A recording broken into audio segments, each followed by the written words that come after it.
Hello. Oh, I did my whole introduction and it was muted.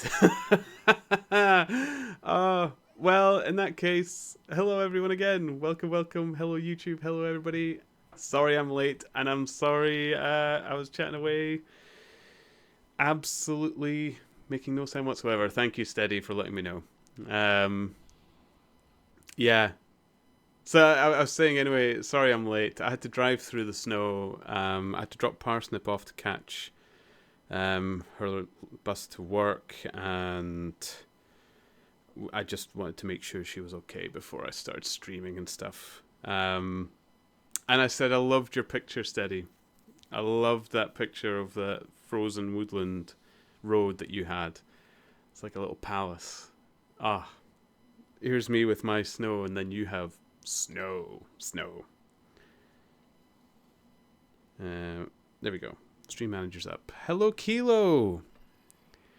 Hi. Welcome, welcome. I think I'm getting better at my Kirby high. I need more people to follow so I can get more practice. That's it. That was actually in the middle of town. Middle of town to me can still be woodland. Honestly, you should see most of the towns in Scotland. There being trees running through it, that's the middle of a town. It's still woodland road. In fact, a lot of Britain, not even just Scotland, I'm boasting over nothing there. A lot of little English towns and villages have the old woodland row. It's great. Oh no, I misstar you. If I'd started my stream on time, you might have actually got it, Kilo. I'm so sorry. Oh, it was like genuinely. It was the snow. It was fun to drive in, though. I'm not gonna lie. We popped out a bit earlier as well. I had something. We had some bits and bobs we needed to do. We needed to go to a chemist, and I had to go to a post office and stuff. And we thought, you know what, the hay, we'll go. We'll drive out in the snow. But, yeah, you monster. I know I am. I knew Staryu was there, and I knew you'd want them, but I just left it. I was so upset about my electrode yesterday. That's what's happened.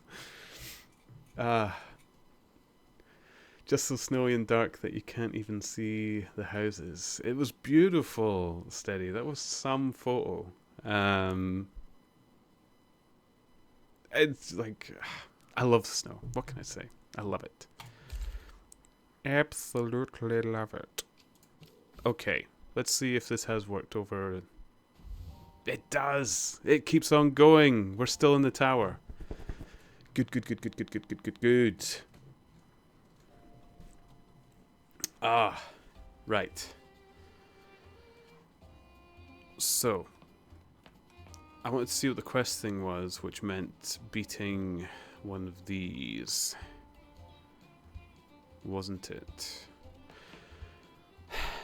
I really need to find another Tem, and I need to stop chickening out as to trying to catch one.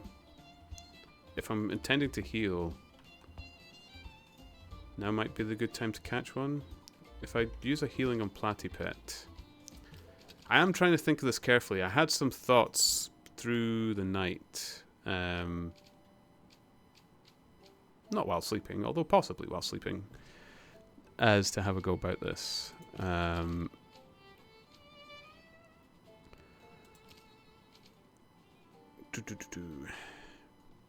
If we just do a little top up, enough to get us through, catch another Tem, beat a bot,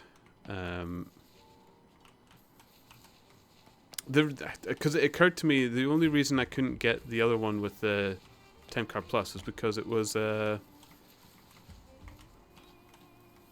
alligator.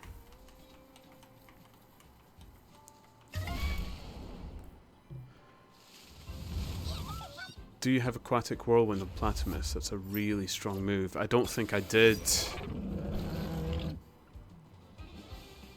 Dendre. Level 88. That could be useful. That could be very useful. And I have the pillar thing for making it evolve. You can change up the movesets so you're not locked in. Even whilst in the middle of a fight.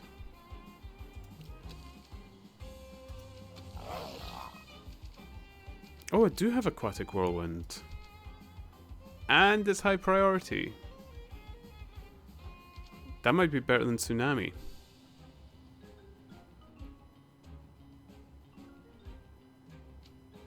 Actually, it's better than Sharp Rain, although it uses a lot of stamina. Maybe it's worth just... Alright, I can't do it right now, but I can look at it. I know I have it. It's one I need to swap out. You... Give him a whack. You... Swap out... For Acronox.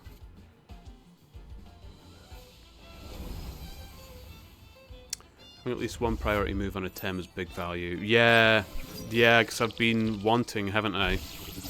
It's just things I've always assumed I had because of the team I have. Ooh, wait, okay, that's fine. Can I use Generify? No. I don't want to use Hellfire. You... Wait. If you use Sting, and then that might be enough to just catch it?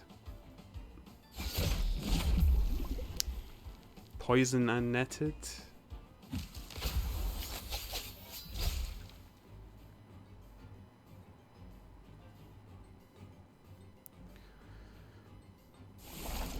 Okay.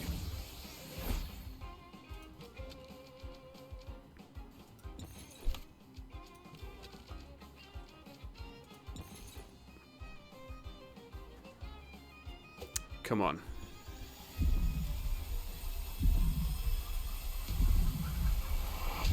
Great.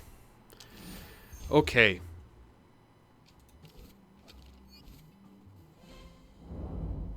I do like Dendry as well. I like my goat Tem, I think. Maybe I can make an all goat team. The only reason Dendry ended out of my team was a Capire, and Capire just had the hair. I mean, you can't... Ooh, what's this?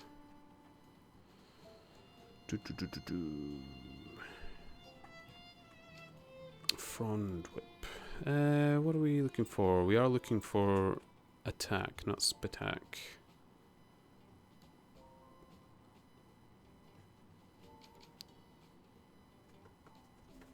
Water Cutting Lily gets high priority if I have it alongside Platy Platter.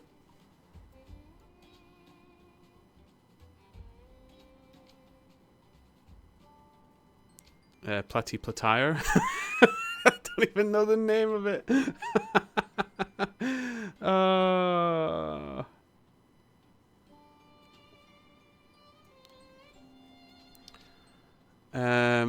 Probably a good one to use the mini monolith on. Yeah, I'm thinking of getting Dendry all the way. Right. Water Cutting Lily, I think, is a good one because we have Platy Platire, whatever the name is. What's this? Shy Shield, Defense Up, Rampage. It might be worth just having a... I don't have a melee to work with that though. What other synergy moves have we got? Synergy with another nature, which I don't have. So Frond Whip looks to be a goodie on their own.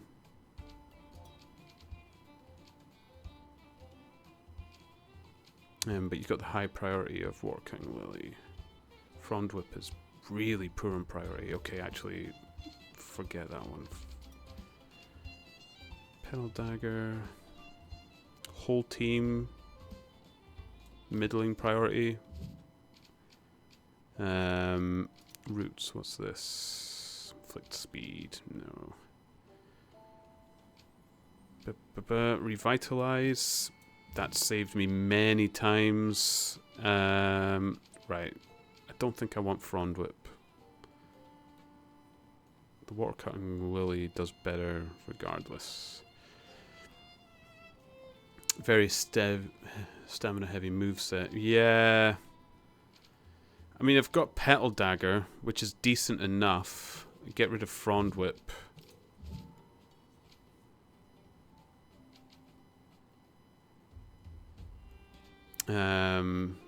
Stamina is good enough at least.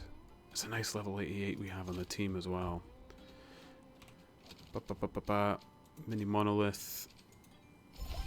Does it get a move for evolving, or does that not happen with Temtem?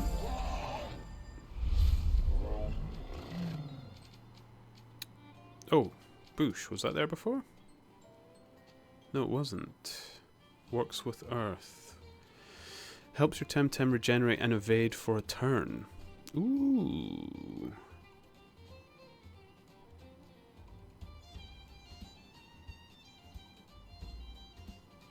Give special defense up. It's high priority evade and regenerate. 3 turns before you can use it though. Untangle. Untraps. Any tangle and you get defense and special defense.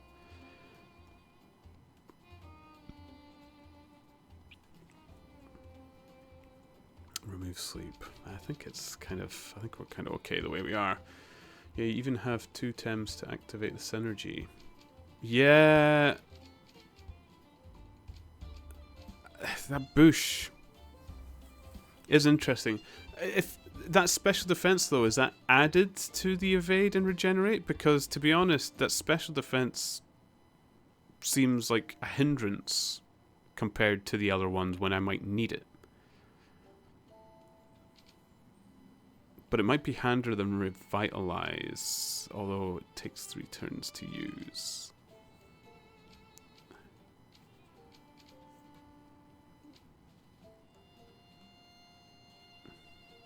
Helps your Temtem regenerate. So it's just this one.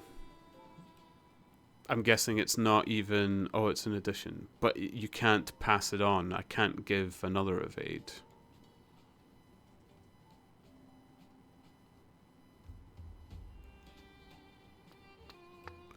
What's settling? Increases attack and special attack for every 2 turns the Temtem remains in the battlefield. Okay. You'd get regen, evade, and special defense on Turnip when used. That is good.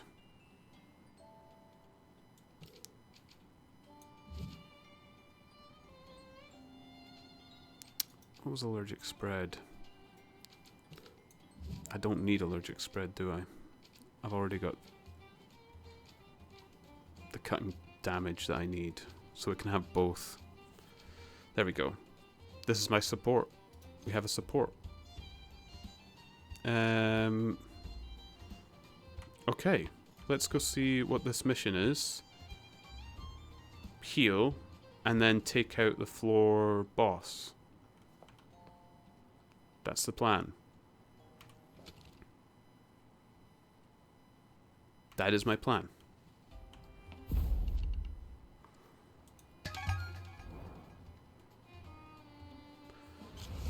How does the tower end? Is there actually a very top, or...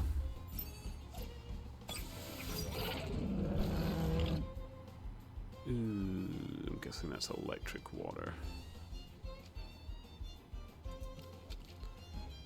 We might actually take out Turnip immediately.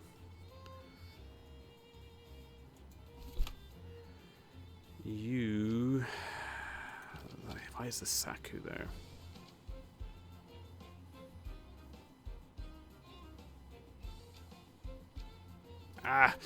You know what, actually...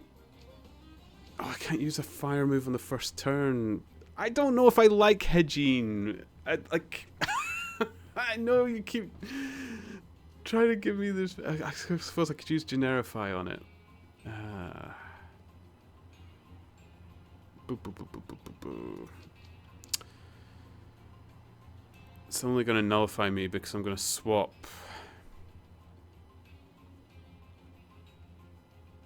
Rolder out.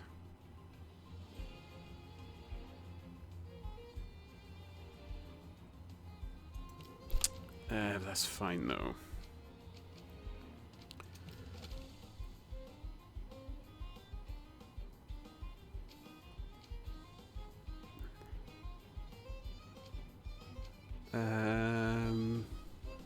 Bring out Turnip, yeah.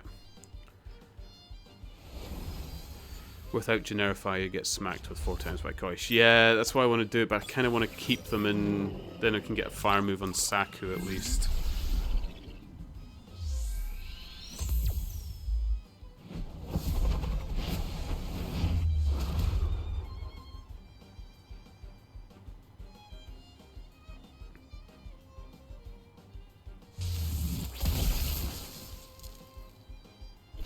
I've never actually done the tower myself, just watched the tutorial. They only went over the first floor. Yeah, I'm really liking the tower, actually. I like my roguelikes, so this is kind of tasty. Okay, it's only a little bit of damage to myself. Or I can hold out for the fire tornado. We'll do that. Hold a turn. You...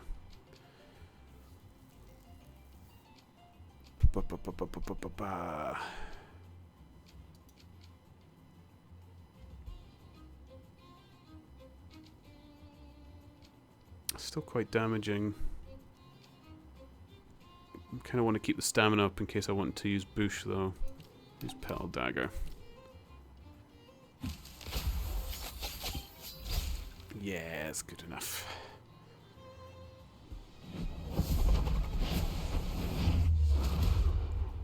So Turnip is faster than the Koish at least, so we could probably end it before Hajin gets too badly hurt. Ow! Okay. Fire Tornado. Petal Dagger.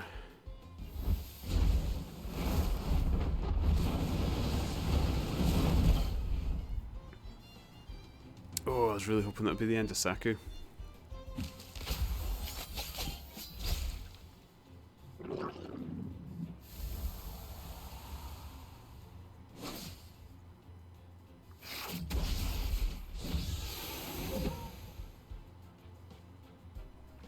Saku is a very tanky Tem. I keep forgetting that. I love Saku as well. I think I actually want a Luma Saku as well.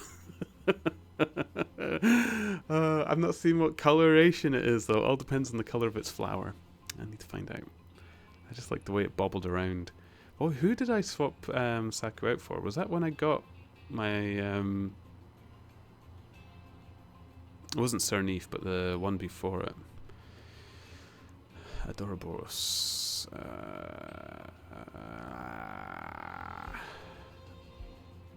I don't think I have any wind or crystal or anything, do I?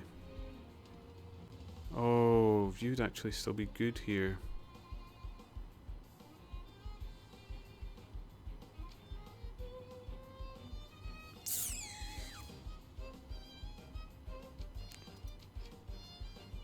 Fire damage to a whole team. Oh, hedging would have actually been useful on this round.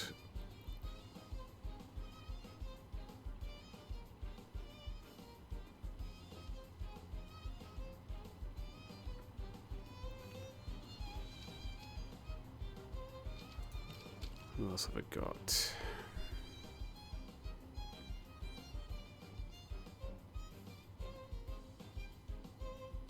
Ow! A lot of nature types are pretty tanky, which is interesting. I mean, it feels right. Nature is pretty tanky in IRL. It's a tough nut. Right. You hang fire. You revitalize them. I don't know if that's going to be enough to keep them alive. I have to just hope. We'll go with this. Probably not.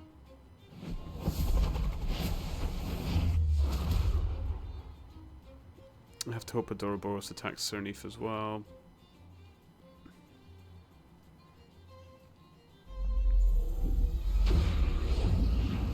No. Ah. Okay. Okay. Fine. Fine, fine, fine.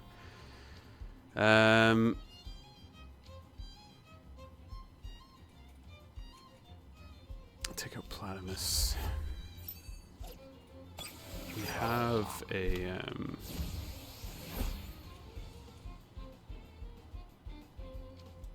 okay, toxic slime. Actually, just attack. The Saku can't do anything this turn. Let's just leave it there to buy us a bit of damage freedom.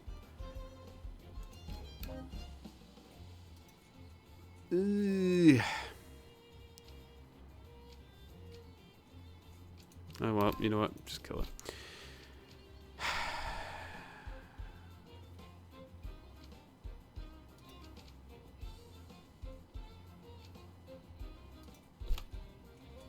Oh, this is bad.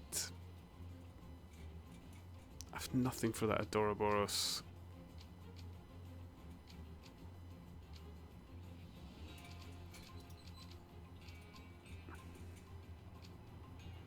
I forgot to swap out that good move you were talking about as well. We just have to hit it hard.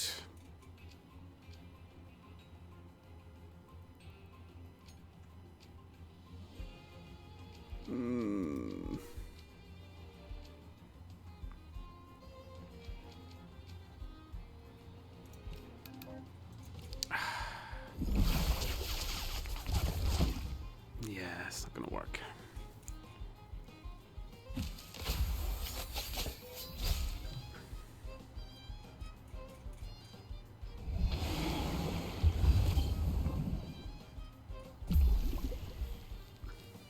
And Platymus is weak to Boomerang, yeah.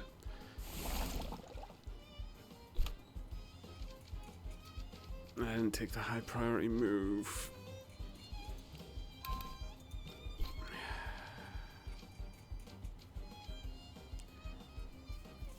No. This is terrible. I'm just gonna have to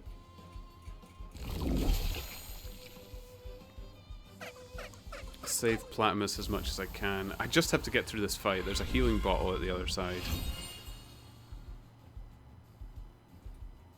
Save Platyplat.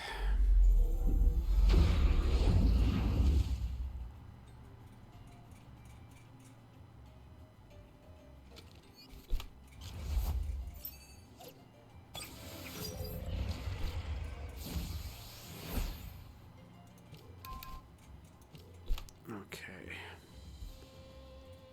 You just hang fire. You're either going to get knocked out, so it's about buying damage basically.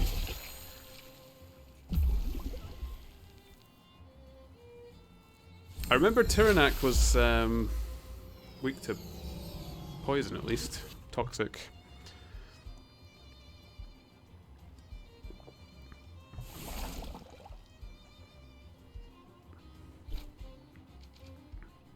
Okay.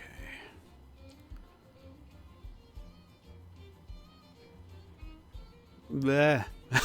Oh no. I think what I'm going to do is just get the Tyrannac, get you to tonic Platymus.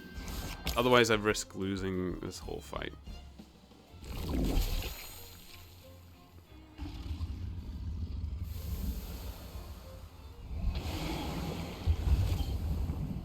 Okay, we can live with that.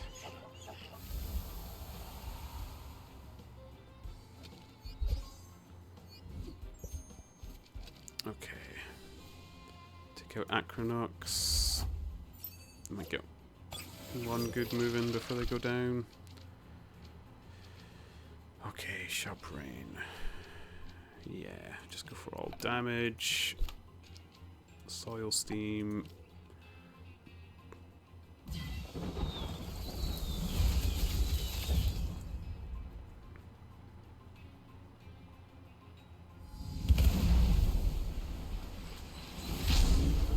Done. Okay. A little shaky, but you know.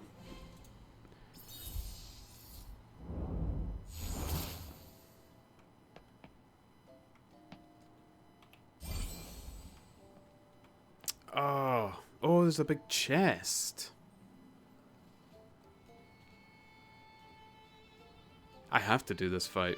I need to know what's in that. Why is it Rolder out by my side and not Hejin? I don't get that. Huh.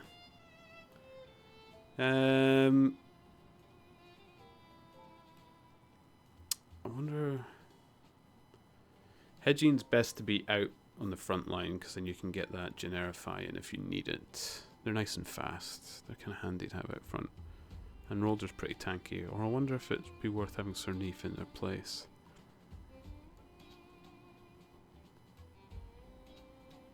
Rolder's kind of reliable being out. Do you have any stat level boosting items? Ooh. I've got a growth enhancer for 1 level. No more stat boosting though.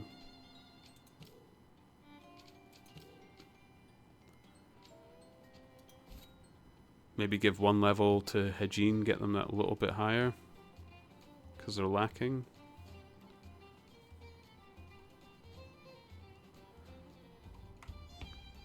I like this tower because it feels like a bit of a puzzle.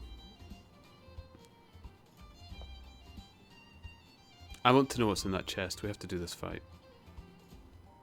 Let's go for it.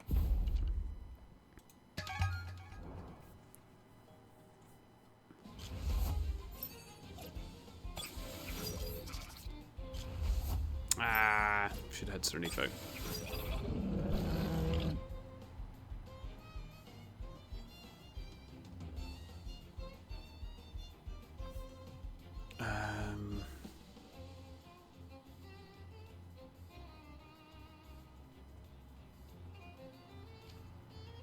Generify. Yes. Actually, is it worth having them out at all?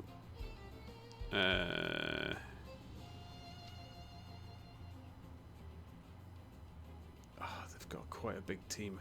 Why is that a black background with black cards? That's actually difficult to see how large their team is. Melee Chromion. I don't know. I thought it was fire.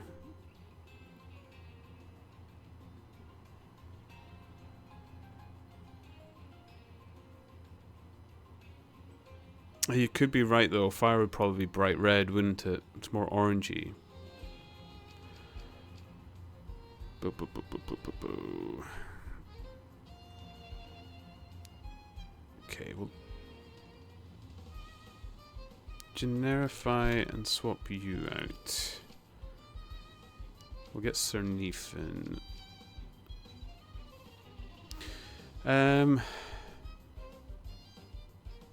Actually, swap them both out. Platimus and Turnip. Platimus will have the water for the digital. Turnip should absolutely monster Mudwash equivalent.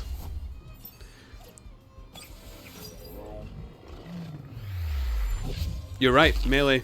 Yeah. Melee.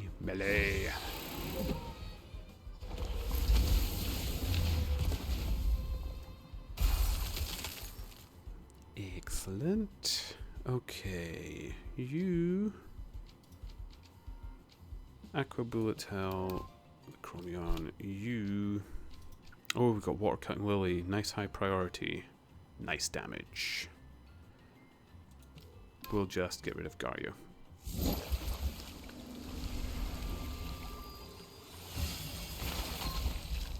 Perfect. Probably overkill. Probably could have got rid with fine with the other, but let's not take chances.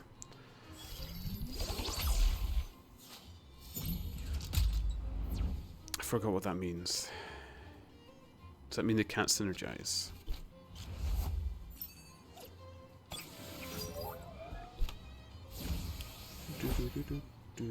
Ooh, we want to get Platimus out there. Can't use held items. Okay, that's fine for now. Melee. Hejin should be good against that. Swap them out, and then if you just do some damage to Chromion, that should finish it. Yeah.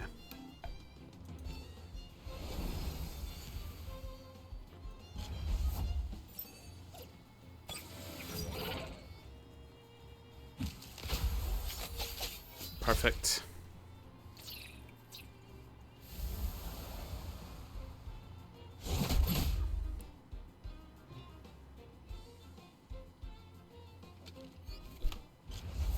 Valiar.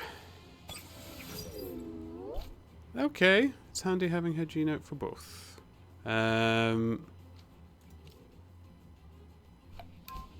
Tutsu was not very tanky, if I remember, whereas Valiar is. We might just have to...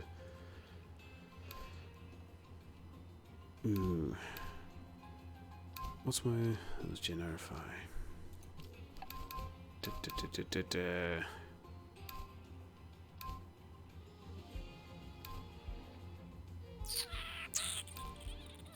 Get rid of Tutsu. Because if I get rid of Tutsu, I can at least have Platimus and...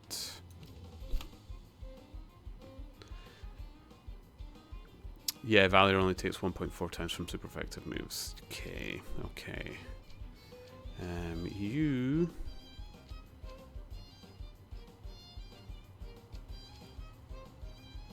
Hang on for a moment.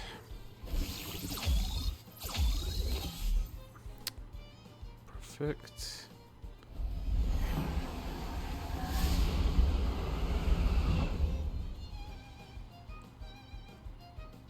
They're gonna pick on Hejin, aren't they? Oh no, they're not. Okay. Okay.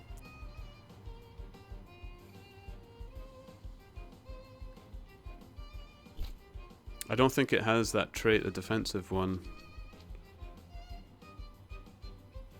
Okay, take out Tutsu. You revitalize Hejin.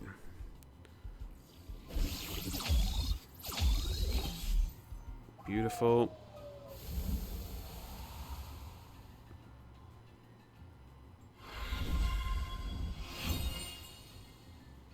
Okay. What's next? What do we got next? Sanbi. A lot of mental. I really need to keep that Hejin alive. Ooh.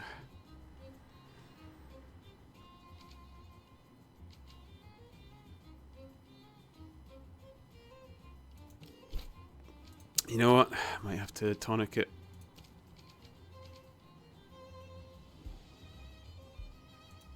I'll just do it. It's really the only thing I have.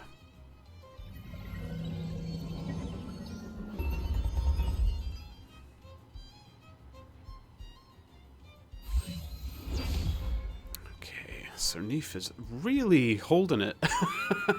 I like it. Okay. For microwaves, here we go. You might as well start inflicting damage on Valier. Okay.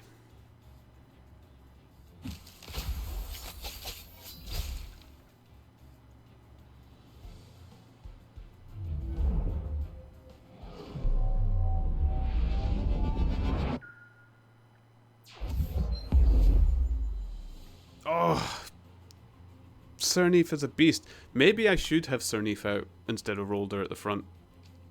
I think it would be... Just take out the Sandby. Just do it. You need to hold out.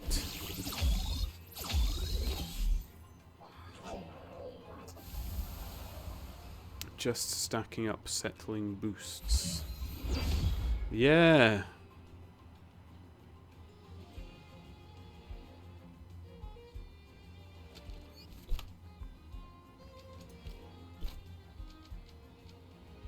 I think it could kill it with a Petal Dagger, to be honest.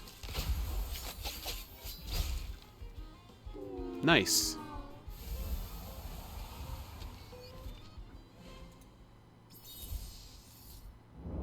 Okay, let's see what this chest is. You need to defeat the main Hollow Tamer on this floor before claiming your rewards. Oh, this must be it! Okay.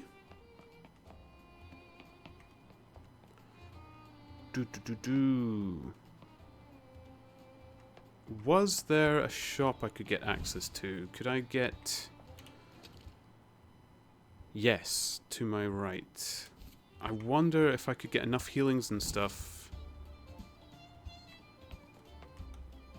Maybe catch another Tem here. Fill out my team.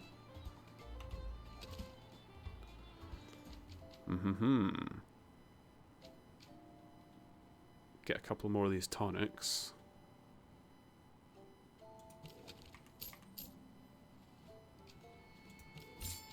Okay. What's this? Cherry essence. Speed.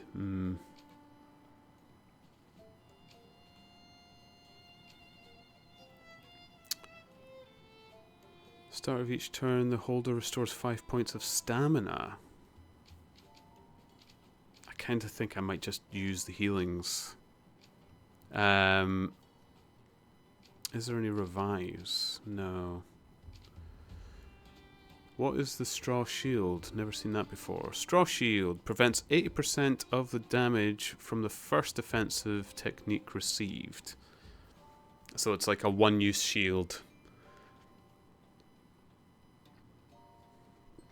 Effective, but gone in the end.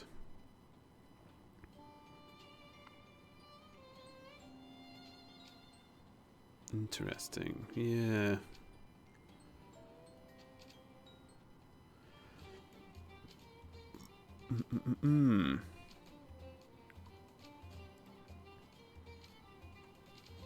I think I will just carry on. I still have a mini monolith for whatever I find. We'll just go... I think it's just tonics. We'll just go with that. Yes. Let's do this. Let's see what we can catch. Ooh. I don't have fire yet, do I? But that's more earth. I have fire. No, we don't want a Drakash. Please just let me run. Oh, come on.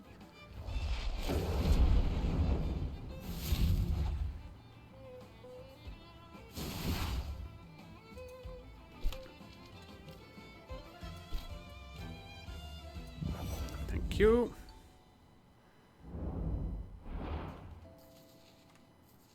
Let me hit the grass. Nobody in here? Okay, let's have a look. What have we got in here? Sweatband could help Surnif to keep throwing out moves. I did think of that. Oh, what kind of Koish is this?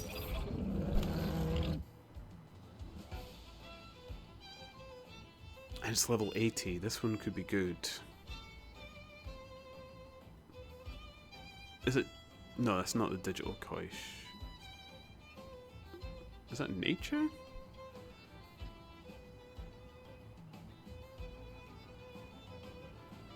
If you lead with higher level Tems at higher health, I think the run chance is better. Ah, okay.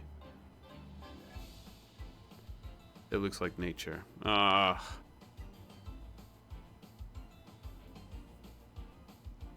And if I run and fail and it uses a water move on Hejin, I've lost it. And I don't have a revive. Ah, this game! Oh, wait. That's wind. Ooh! Okay, now that's more interesting. Maybe we will try and catch it.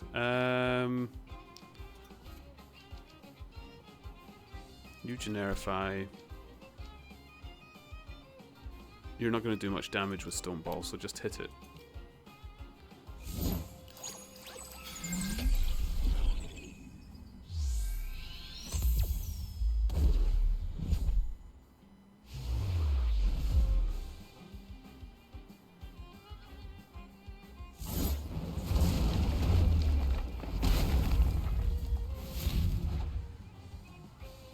That works. One more of them.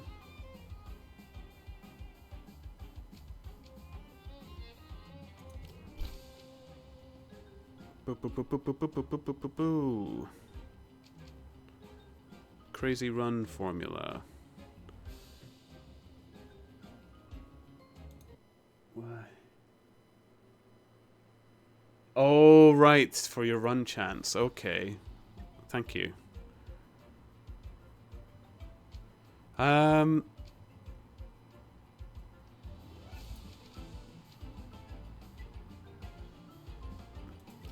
We'll just, I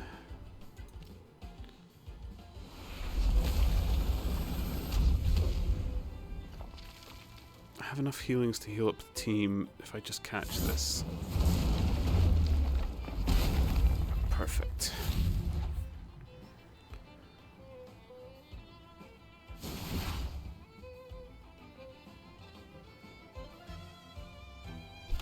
Okay, you generify in case it water attacks you.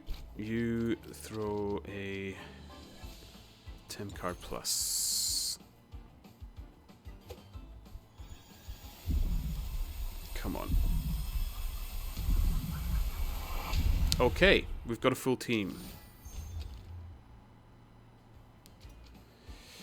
Ignore all type resistances while in battle. All techniques deal 1 damage to this Temtem, but in exchange all techniques will cause 10% more damage. Ooh, this is a good one, isn't it? That's the good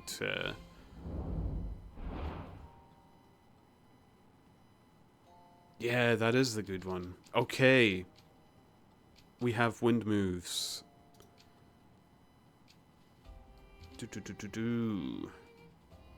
It's still bugged, so stronger than intended. Perfect for what I need.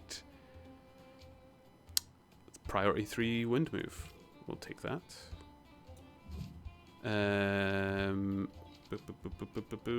Zen meditation is good, isn't it?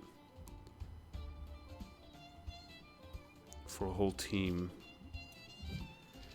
We'll take... Is Ice Cube's the only... Well, it's a nice low stamina move. Okay, we've got that.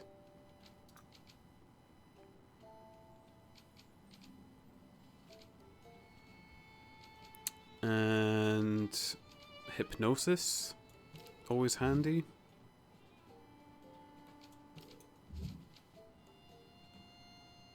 I think I'll go with that. Koish has a nice selection of moves. I do like Koish.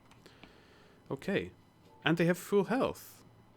Oh, when you catch a Temtem, they're full health in the tower. Even better. Okay.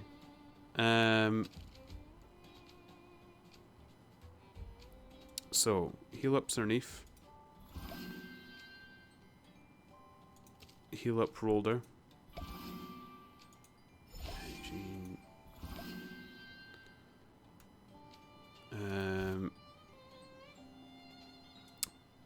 Headline with Turnip. We'll keep Hejin out because they're kind of, their moves work with them being fast. And then we'll take on the big boss on this floor. We know where they are. We've already got the route for the chest.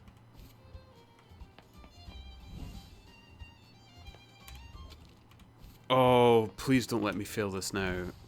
Please, please, please, please. This would be so good. Imagine... I'm not actually going to say what I'm going to imagine.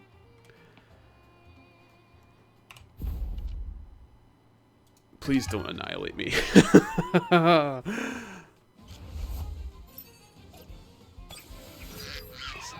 to Grandpa.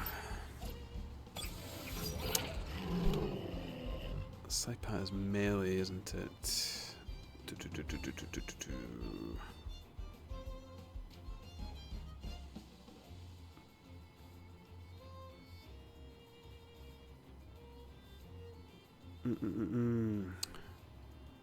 kind of want to get them out of the way.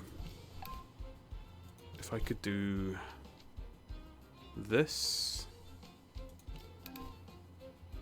hopefully finishes them.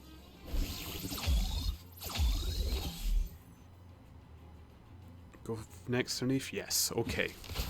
Perfect. Perfect. Good start. Good start.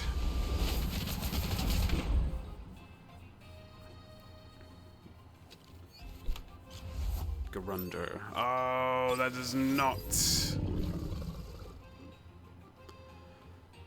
so good.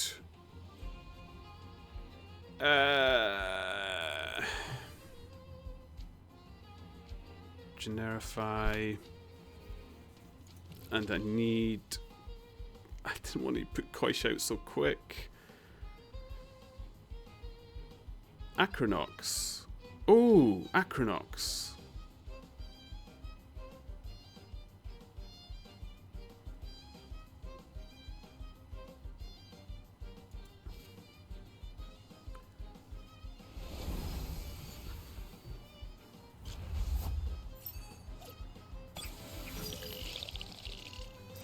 And then they've got their evade with the earth. Oh, do they not get the earth thing if I just bring them in?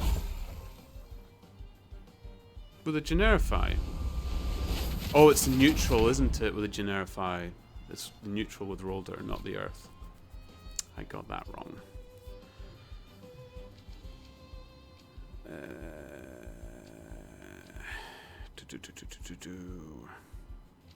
You're nice and fast. I wonder if I just burn a nice move.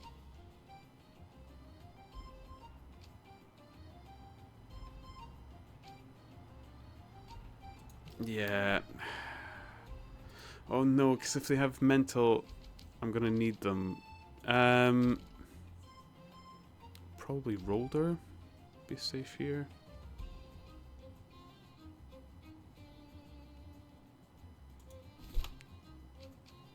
I'm gonna actually get them to sting Grandpa.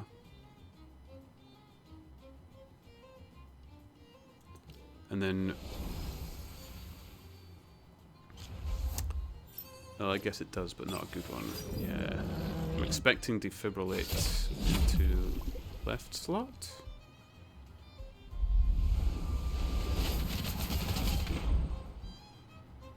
Oh, from Garunder. No, Toxic Fang.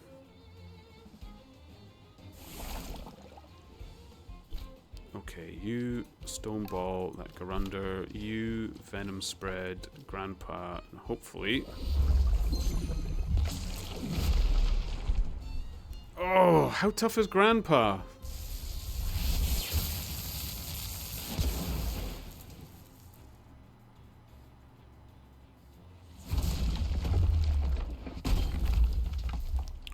Garunder, 1 HP, really?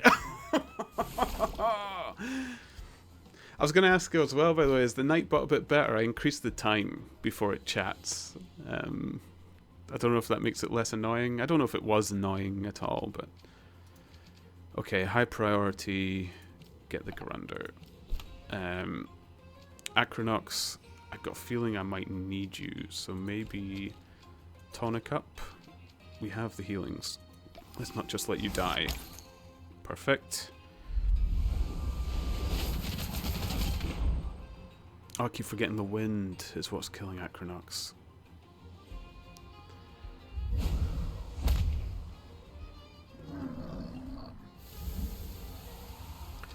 It is a bit nicer not being so frequent. Good. Good, good. I think it was defaulted like 15 minutes. I thought I'll put that to like 20. That's not so annoying. Oh, of course. Of course.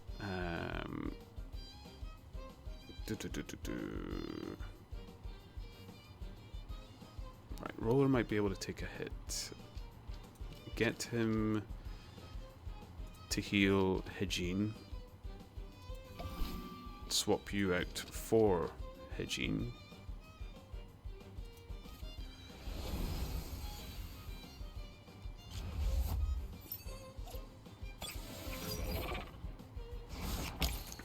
So there we go.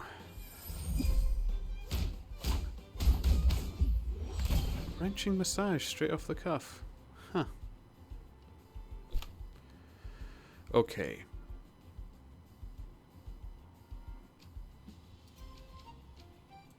Held anger. Harmful microwaves. Let's get rid of it.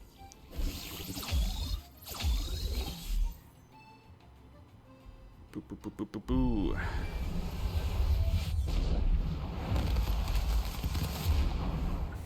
Sweet.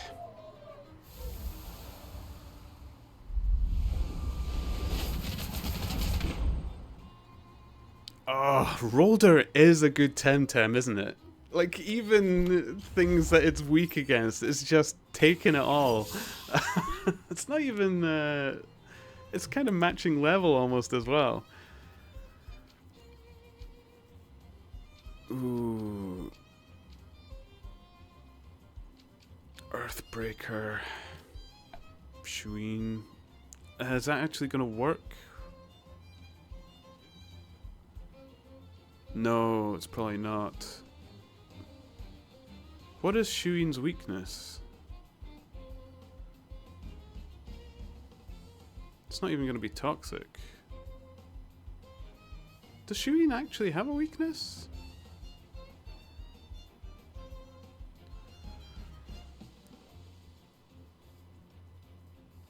Did you see something? Must have been the wind. Turnip as his Acronox gets battered. I keep forgetting toxic and wind. Like, it's just... And I thought it would be fine because it's earth.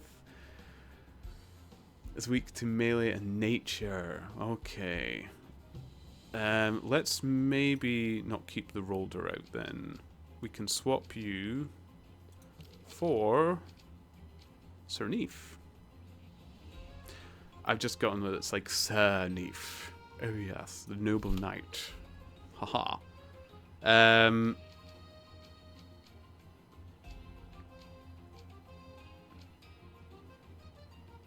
It's got water. Let's do a complete change. Let's get the Koish out.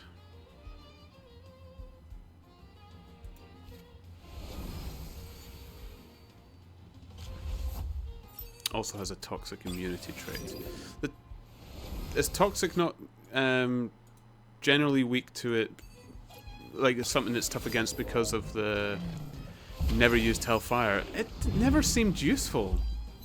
Every time I had it up, like the other one was strong against fire, and I never had something else to synergize it, so the tornado was more powerful. I'm not... I don't have much love for Hejin. It's not really been working. I'm sorry. I'm really sorry. Okay, we got the synergy. High priority. Shuin's going down. You can just love tap Grandpa, and that should be them.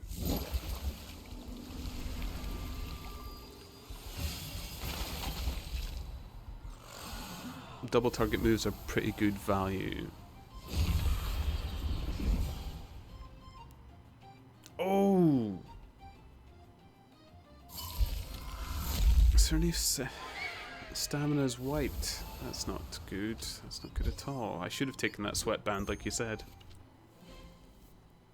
Oh wow! That's it?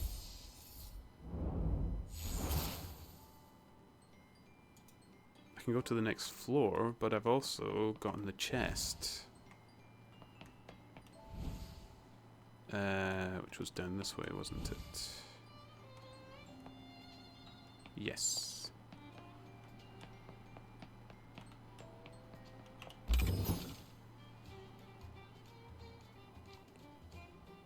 Whoa!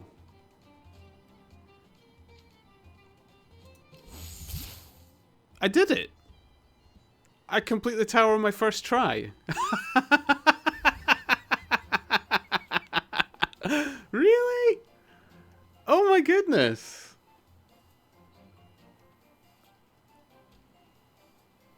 Could I have went higher?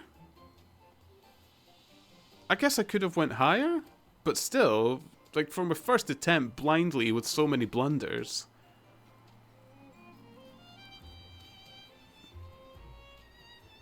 Oh my goodness, I'm chuffed with that. Ah. Sorry, I just need to send a little message out. Keeping in contact with Parsnip, you know, the weather being bad and stuff like that. It's just going to be late for work and everything.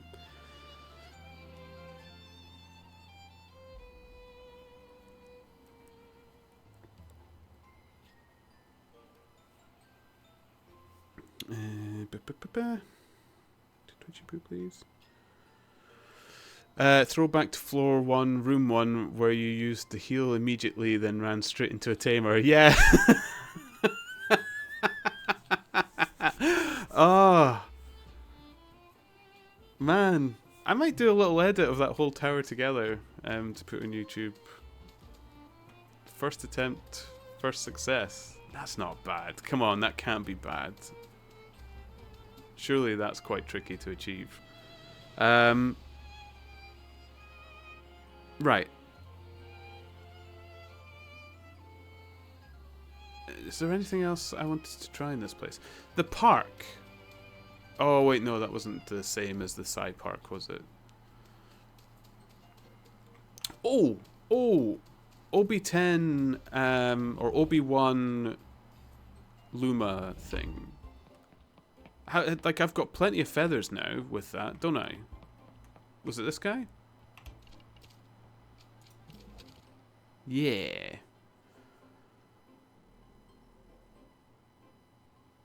That could be pretty good, actually. I didn't find many full run videos. I might actually paste them together. See how that goes on YouTube.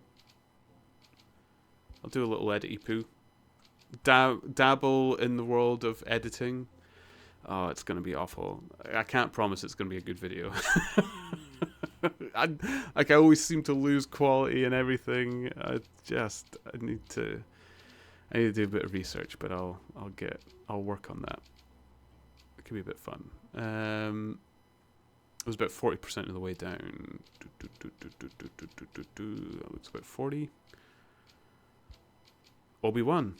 There we go. 280 for an Obi-Wan. How many feathers I've got? 890.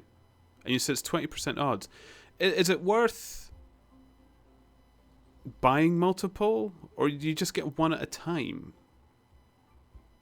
Will we do some Luma hunting? Is that fun? Will we give it a go? I would like a Luma OB10. Oh, it is my favourite Temtem. We should do it, shouldn't we? I'll buy it. I'll buy one. At least for now. Do I have to go where they actually find them? Where was that? It was Sapanku, wasn't it? It must have been Sapanku. Where did I get you, OB10? I'm pretty sure it was in the mountains near the thingy. Oh no. Oh no, it doesn't suit purple.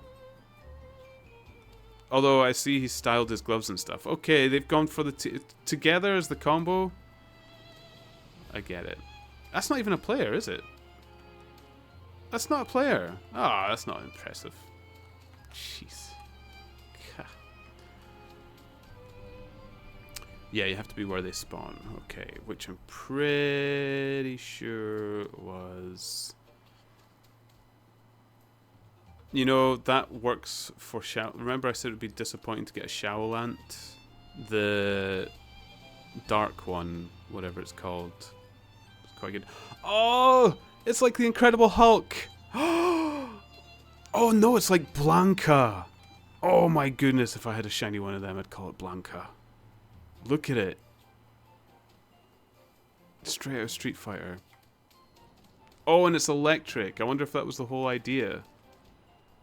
Electric melee. It is Blanca, isn't it? I guess that was their intention. Oh, I don't feel so clever now. Sapanku. I'm not going to walk there. I have all the way to Miyako Village. Booba. Although, Ryokan, I can hand in the quest, isn't it? Do.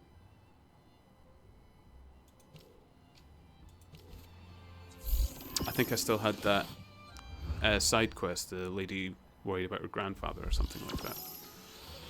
Yeah. Hannah. Turnip! I don't even know how to thank you for ruining my skating. I was perfectly capable of getting there on my own. I was just catching my breath when this youngster insisted he was rescuing me. Sure, Grandpa. Right you are. Turnip, you really came through. I owe you a really big favor, I do. It's not really worth all you've done for us, but please, accept this. A tinfoil hat. Present from a grumpy old man. Damage taken from digital techniques is reduced by 30%. Wow, that's actually quite a chunk. Hey, that's my favourite hat. Oh, pipe down, Grandpa. Turnip just saved your ass. Stop being so grumpy. My old ass needed no saving, you young smarty pants.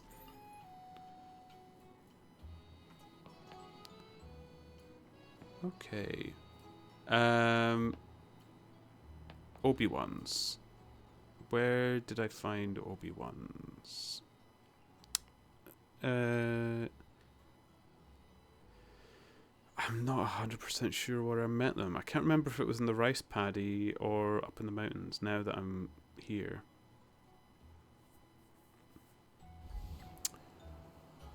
Ooh, for video editing, I'd recommend HitFilm free version. I found it quite easy to use. And you can set it to output at source quality, which is nice. Oh, that would be nice. It's weird. Like, I have... I mentioned what it was yesterday. It's actually quite good software. But it just doesn't seem to output at source. And then it increases the file size 4 times over.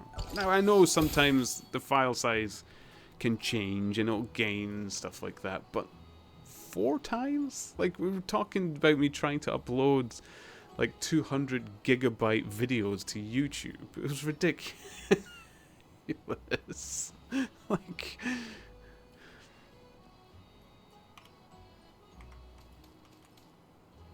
I don't know. You've watched a couple of my videos on YouTube, Kilo. They seem to be... I think they seem to be decent quality for what I have in machinery to work with as a newbie to this. And those average at about, what, 20 gigs for 5 hours or something like that. I just always thought that was kind of reasonable, considering the length of those videos. I'm not very... good at videos though, so I don't know if that's... I need practice. I need to work on it more. Oh, don't look at Neoedo. I'll be upset at how much I have not completed there. La la la. Obi-Wan. Yeah, seems not too bad for that duration. Yeah, I thought so. I didn't... Like, I could record at better quality, but then I thought the file size is going to get way too large for me to store until I know that this is maybe a more permanent thing, which it's starting to grow into, to be honest. I might get more storage sorted to help me deal with that. So, the key in this, I need to read up exactly what I'm doing with... I'm so glad I've got that hold to run thing now. Thank you for telling me about that. When I find the Obi-Wans, the key to that thing is they'll pop up live, is it? And then I could use this to run around and then unmount to interact with the Obi-Wans, if I've got that correct.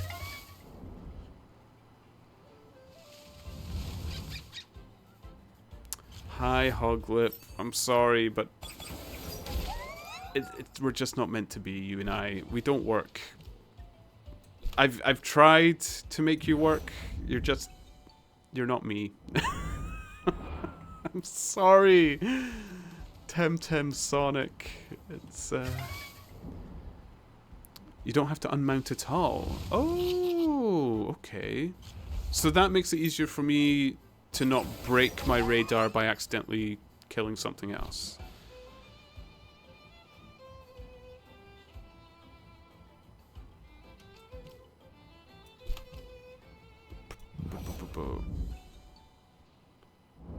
You'll also need a pair of Tems up front that can knock them out. Like, almost instantly, I guess. If your team gets defeated, that'll also break the radar, so make sure to go heal when you need. Are these going to be hard hitters when I use the radar? Do they match my level or something?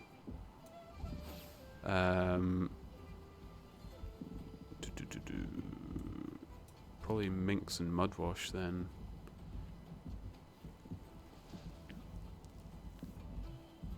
And Mudwash would be handy when I do find the Luma because he's got the 4-leaf clover. They will start at the level they're found in the grass, then gradually increase up to 99. Okay.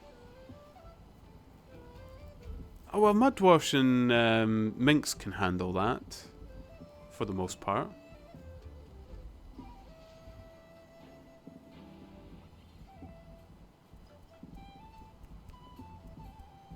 I'm starting to get a little frightened now. Should I perhaps have a team dedicated to wiping? I don't have any other high-level Tems, though.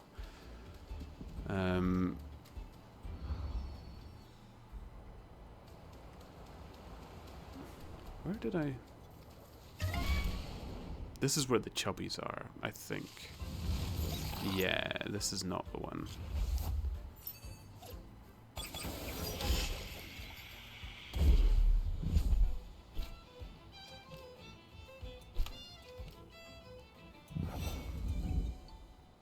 Okay. Right, so it's not here either.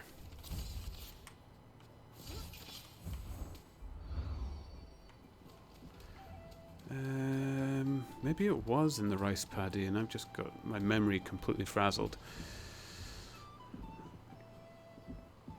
Maybe it could be a struggle later on, but worst case, you have to keep going back to heal. If this is the area where I find it, it might be best for me to go to the place where I can smoke bomb. The little village, Miyaka village. Right, before I start this, I desperately need the bathroom. The excitement of completing that tower set my bladder into critical. I will be right back. Washy's here to look after you all. Look at him. So prime and ready for the stream.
Ooh.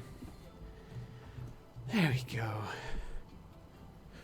Mini Temporium is north at Miyako. Yes. So I'll go in at that one. If this is indeed where I find the OB10 or OB1s.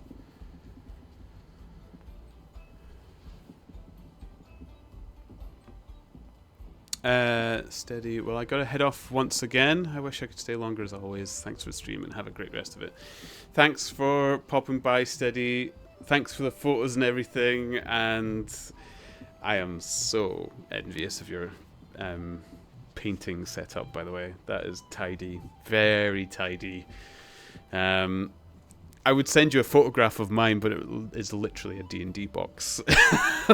Littered with paints inside. But get yourself a good rest, my good man. No doubt you've earned it walking through all that snow. My goodness. Sorry, Gazuma. I'm not after you.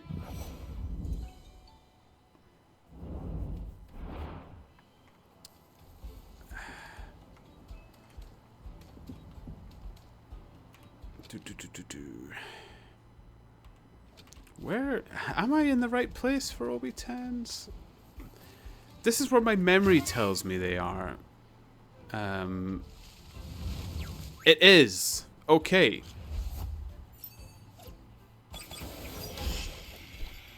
Perfect.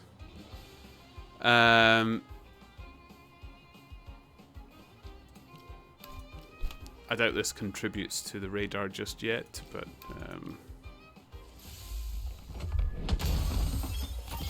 bye-bye, Obi-Wan.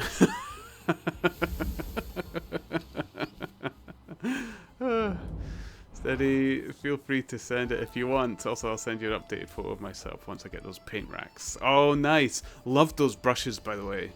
You'll have to let me know when you've used them and the effect you get with them. Because I must admit, I've never used an actual dedicated dry brush for dry brushing. I've only ever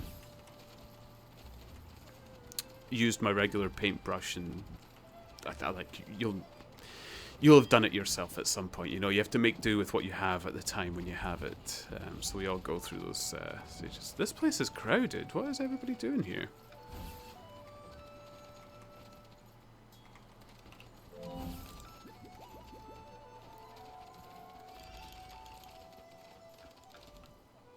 Okay. Right. We're gonna do some Luma hunting. Might be my first Luma. I doubt it'll be tonight. I'll probably suck at this. And my chances... Oh. Kilo, we know what this is going to turn into, don't we? What was it? A 20% chance. So for me, that's actually a 5%.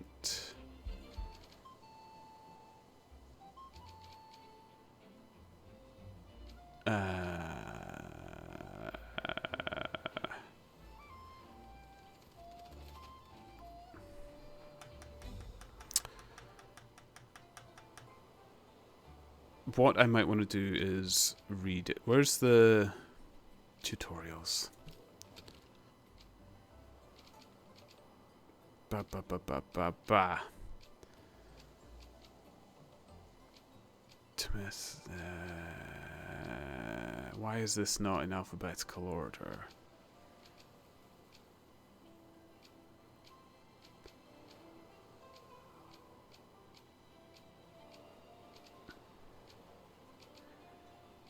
Pro Squad. Temtem Radar. Each Temtem Radar will help you track a specific evolutionary line in their natural habitats. While the radar is active, you'll notice some Temtem getting out of their spawns and appearing near you. Approaching one of these special Temtem will trigger an encounter with them, and defeating these Temtem will increase the current chain in your radar. Each time you defeat or capture a Temtem in these special encounters, the radar chain will increase. Increasing the chain will get you stronger and more unique Temtem. Temtem in the special encounters start appearing with a minimum SV value of 20. Reach 100 encounters and things start to get spicy. The Luma chance for those Temtem will be multiplied by 5. Reach 200 and the multiplier will be 10. Defeating or capturing a Temtem outside of the evolutionary line you're currently tracking will stop the current chain and the radar will break. If you reach 300 encounters, the radar will also break and you'll need to use a new one. Right. Got it. So don't get off my mount and don't accidentally kill something else. Can I run away from something else? It didn't really make that very clear.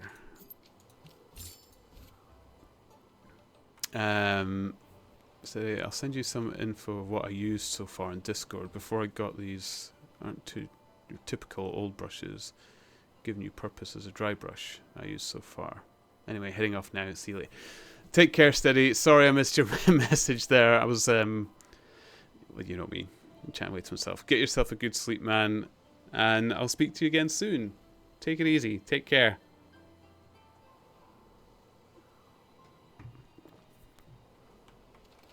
Okay. I think I'm ready.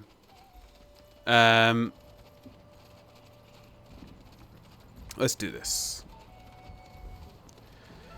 Oh, boy. Oh, boy, oh, boy, boy.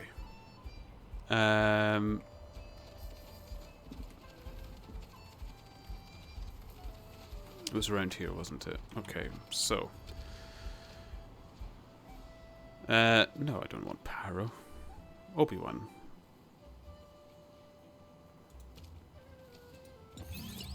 There we go.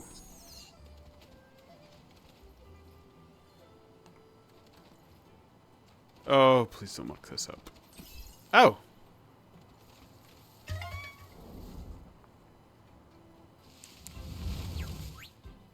Okay.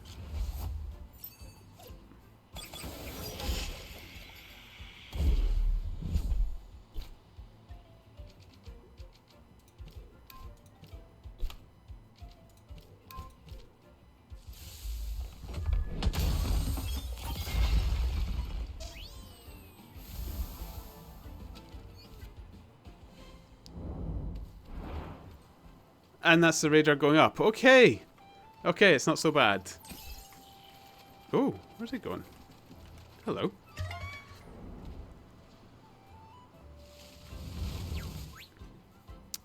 Do do do do do.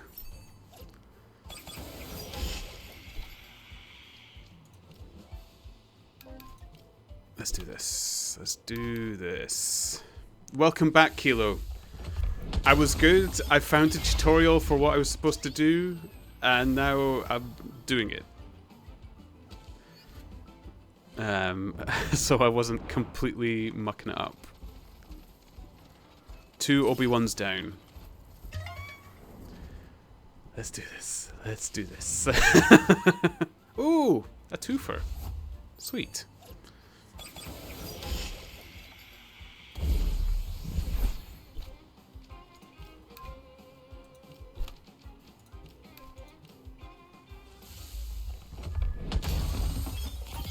Does that count as a twofer? Is that going to add 2 to my radar? That'll be nice. Oh, if we can get more doubles like this.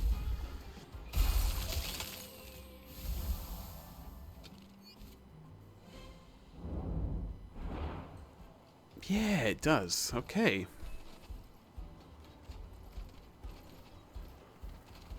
Ooh. Okay.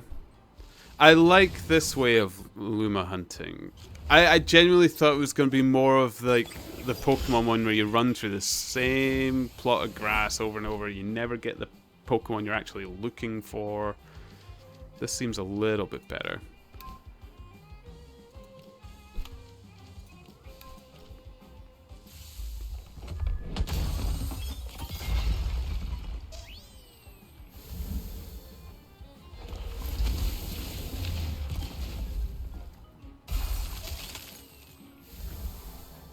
Okay, I'm really glad I found that Tamer's Paradise now.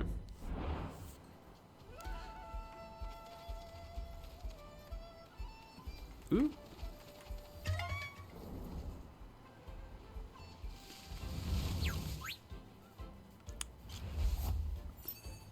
Or maybe it's just going to keep coming up doubles now then.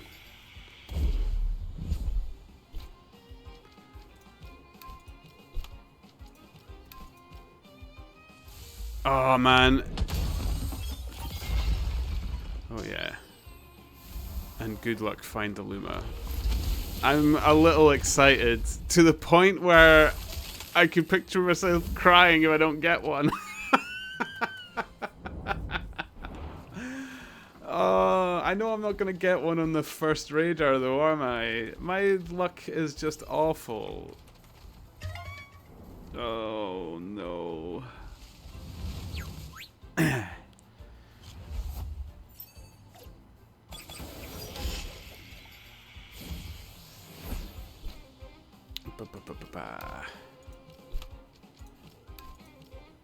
Ooh.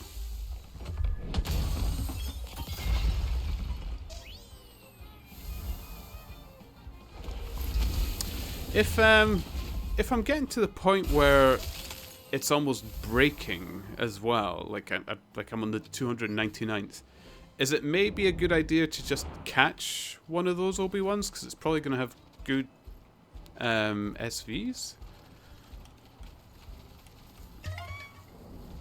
If you get one first time, I think that would give me official rights to call you a jammy bastard.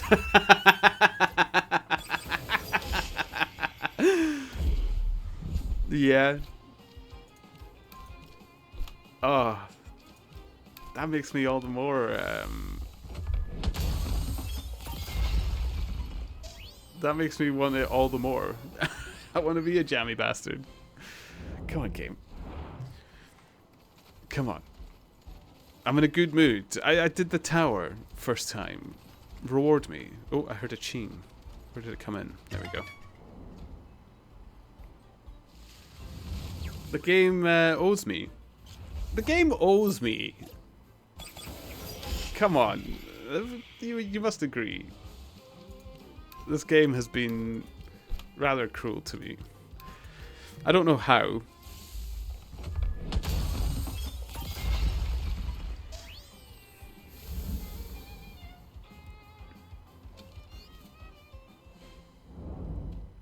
Okay.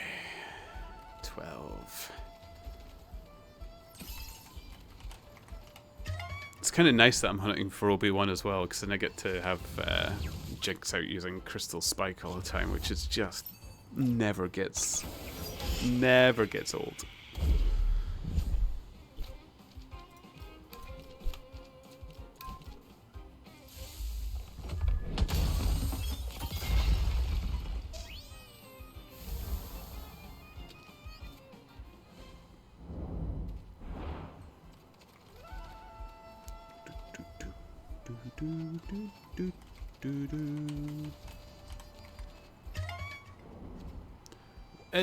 Does it break if I miss any of these spawns? I didn't actually click if that was the case.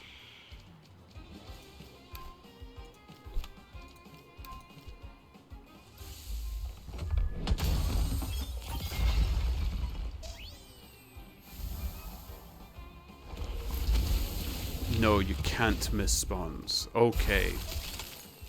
Oh, they'll exist until you encounter them. Okay, for a minute I thought I meant no, you can't miss spawns. Like, you shouldn't. That'll break it. Okay. Okay. Good. Good, good, good, good, good, good, good, good, good, good, good, good, good, good.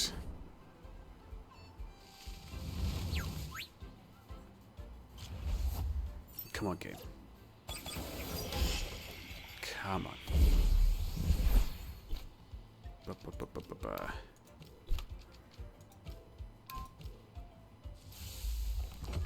You're nice. You gave me lots of feathers from the Tem releasing thing.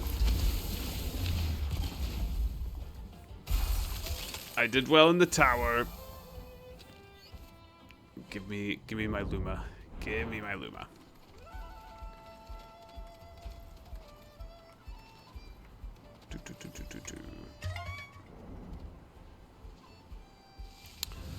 Up to 7 could be in the world at a time, but a double encounter uses up to 2 of them, so there's not much reason to get them stacked up. Okay.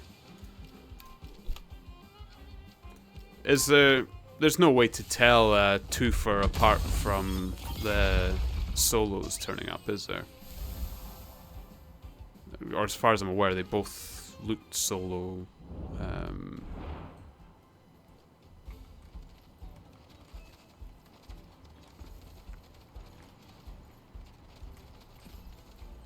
Ooh. No. And if you leave the area, they'll disappear, but the ones that spawn when you come back will be the same ones. Okay. So if, like, the Luma one turns up... Well, I don't know the Luma one till I encountered it. It doesn't appear in the map Luma, does it?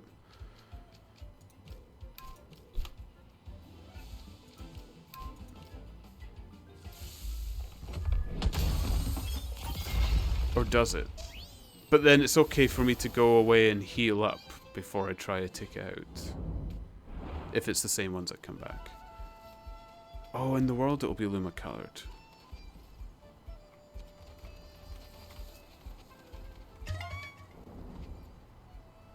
Alright.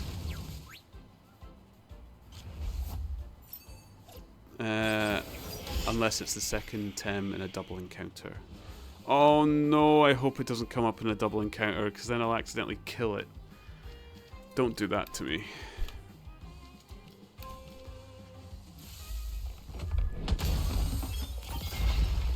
I could just see that happening as well.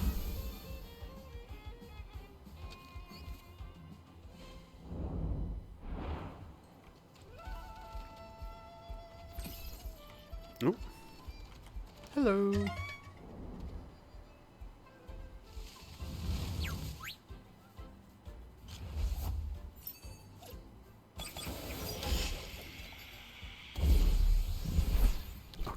Okay.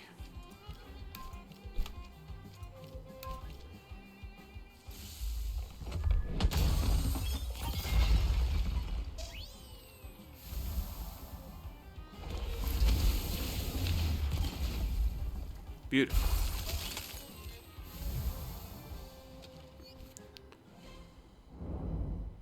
Where are we at now? 22. Oh my goodness. Out of 300.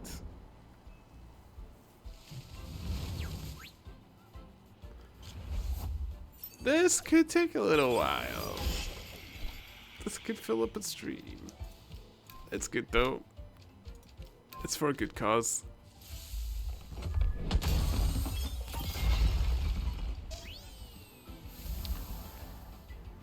And I take it your chances don't stack. If I take out another radar, it's just going to be the same old odds, isn't it, as with the first radar.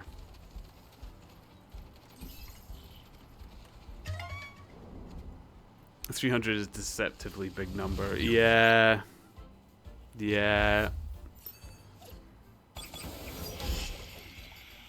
We'll get through it though.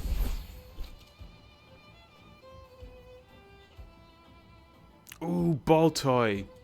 Oh, it's such a little freak. I like it.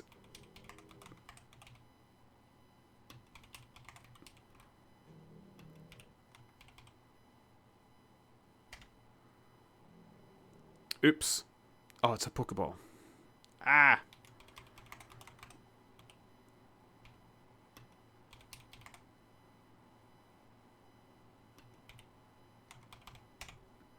Just use a regular one.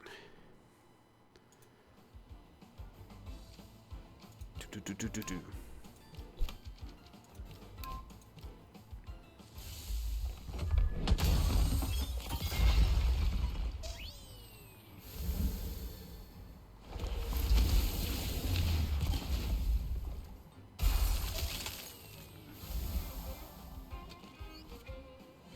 Yeah, it's always the same odds for each radar. Oh no.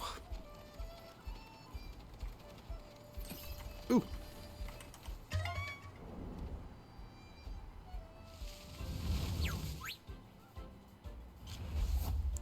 You know what I really love about Obi-Wan as well? Is even when it evolves, I still have Obi-Wan. It's just joined by a little friend. So I still get all the cuteness of the one I love. This is great. Obi-Wan is the perfect Temtem. It's perfect in every way.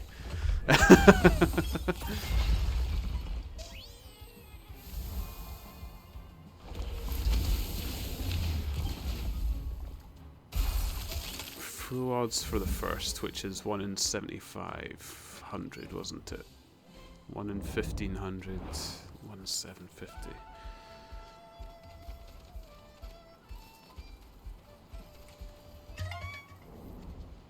Oh, could you imagine doing this without the mount, though? Oh, I got the ball toy! Oh, sweet, it's such a freaky little fellow. I actually love what it evolves into as well. It's absolute horrifying thing.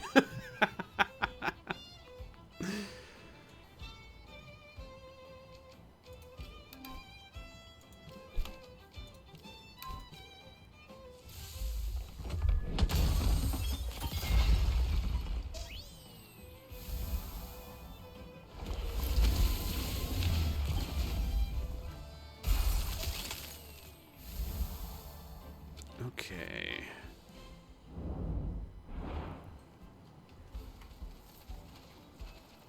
Do do do do do do do.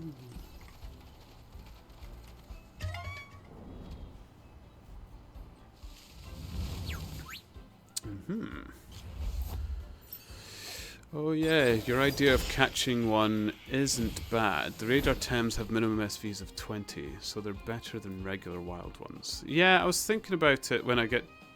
Does that not improve as well further down the line? Other than that, well, I suppose it's at a higher level. I'd have to train it less.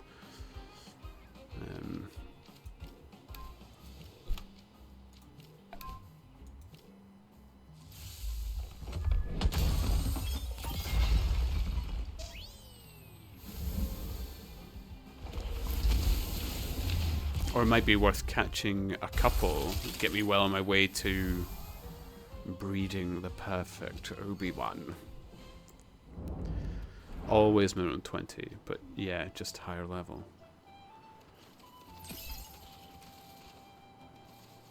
I was on top of it. Come on. Come on, game.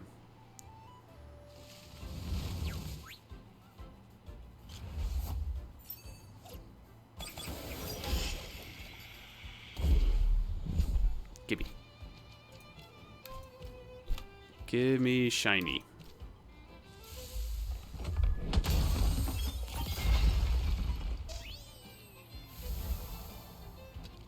I'm still a little bit miffed I didn't find any Lumas just randomly through the game. Oh. Oh, did it spawn right on top of me? Oh, perfect. More like that, please.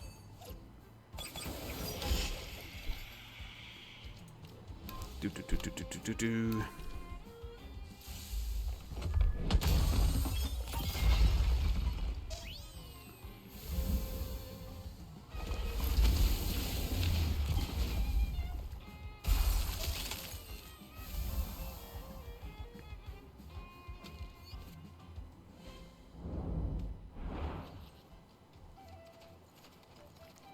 Okay. And it's going to be a Luma that's perfect in every way. Straight 50 stats. I'm ready. I'm ready for it. Come on, game. Come on. I'm not asking for much. I'm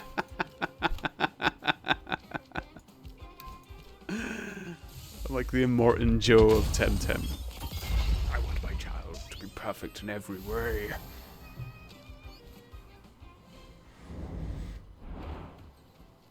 If you got that, it'd be worth like one. Really? I wouldn't sell it though. Man, it'd be my perfect little Obi-Wan.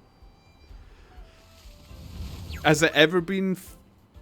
Has that ever happened? Do you know? Have you ever seen any for sale perfect stat shiny? The people must have to do that through the egg.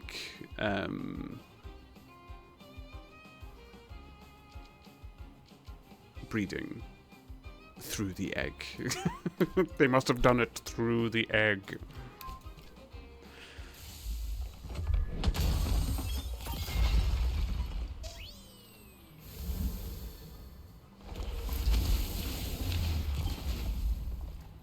I feel kind of bad that to get this Obi-Wan, I'm having to murder my favorite Temtem over and over again, just like wiping out the entire countryside.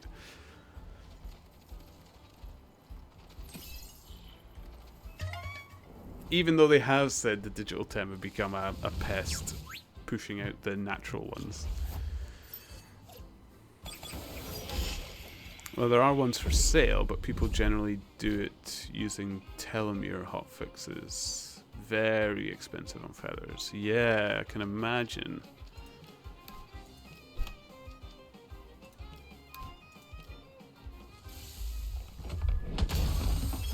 There's no way of telling if it's natural or from the telomere fix, though, is it? It's unlikely. Like, can you get straight 50s on a catch? Probably not. So when I do it today, I'll be making history in my head. Watch me make Temtem history. Come on.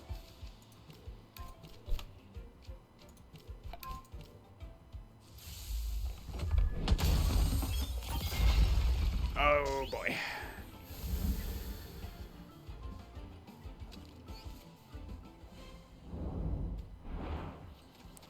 Come on. 40. We're at 40. I don't know if I could go straight into another radar after one. Do people do that? I don't know if I could do that. I'm not even at the first 100 yet.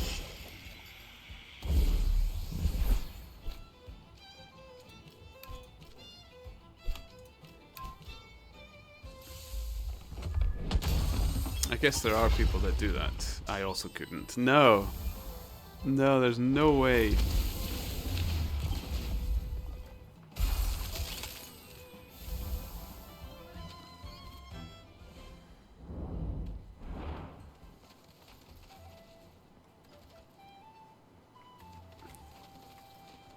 Boop, boop, boop, boop, boop. Come here, you.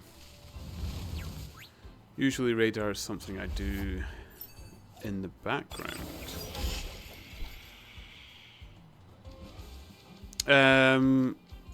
Well, can I be doing something else in this game right now? If you accidentally, like, hit another Tem, though. Or do you mean, like, in the background whilst you're doing something else? Like, watching TV or something, yeah.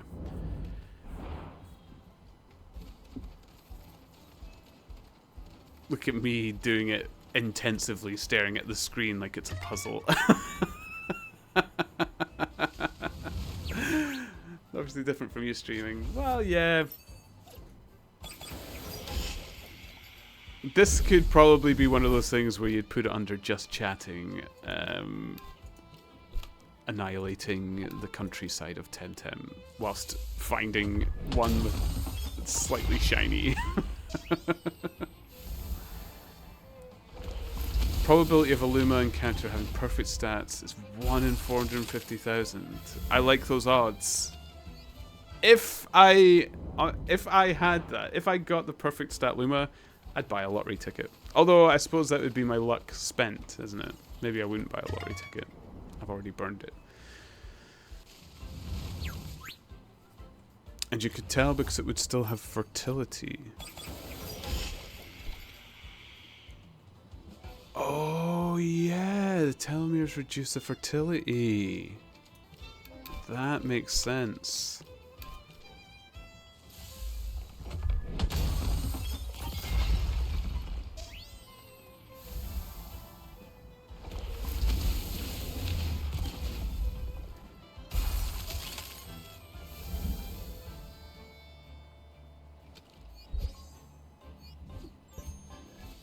Ooh. Ripley got a little level up out of this as well. Okay. It's not a complete waste then. It's a... Oh. This would be a great way if you've got like low level 10, you just want to train it. Although, all their TVs would be a bit skewed, wouldn't they?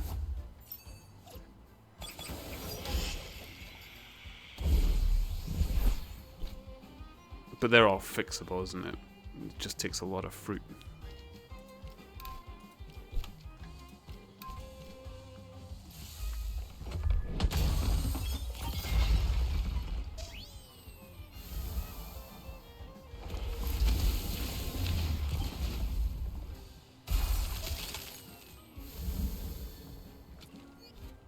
Yeah, and each telomere only gives you like one, isn't it? Or something like that.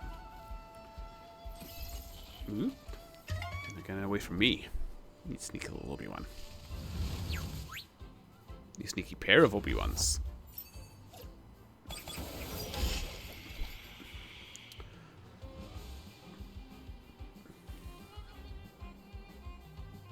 Oh yeah, I guess with a blanket you'll gradually get your whole team up to level 100, which you will need. Okay. Oh, so this works.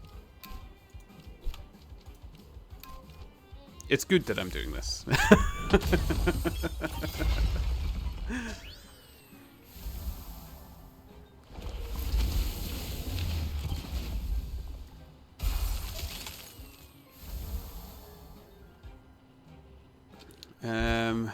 If you go AFK, you may need to remount after you get back because idle animation takes you out of the mount.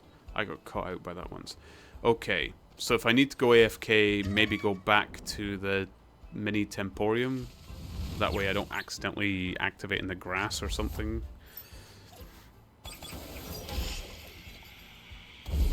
Or encounter in the grass, not activate.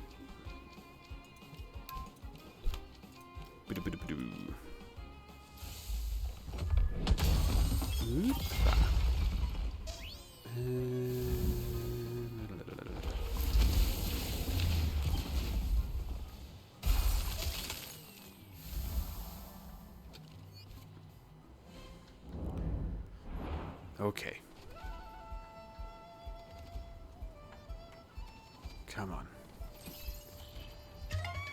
Gimme Luma. Gimme, gimme, gimme.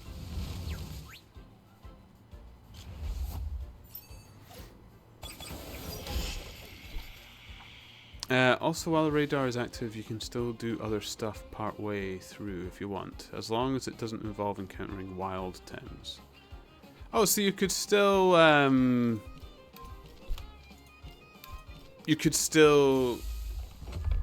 Temtem up, as the youth say.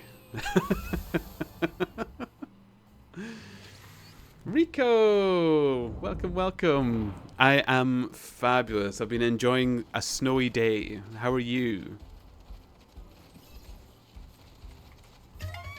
Hi.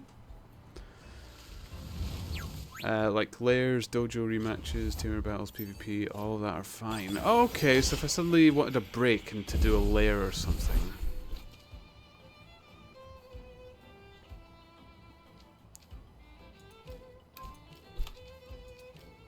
Because I have the lair unlocked in this area as well. I still need to catch that one.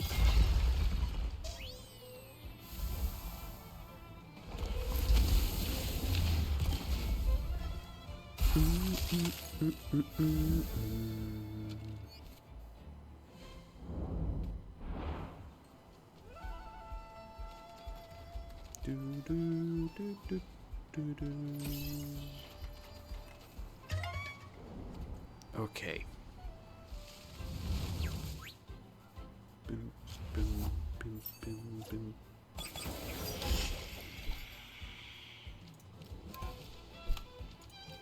Let's do this.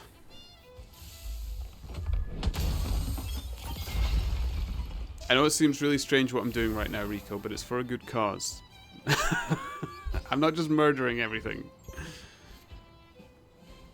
Tower, I don't know actually. With it having grass inside, I'd assume it'd be fine, but don't know for sure. Yeah, I was... That had crossed my mind. I wonder if that counts as a wild encounter. I probably wouldn't start something like the tower halfway through, but yeah, maybe not such a good idea. Rico had a bad start. The trams were stuck in the snow, so I had to ride a crappy rent bike. So I slides to work. I mean, that must have been fun. Come on. I mean, not the ideal start to a work day, I suppose, but it's a story to tell while you're at work. It would, like, if you have a good boss, they would forgive you being late for a good story.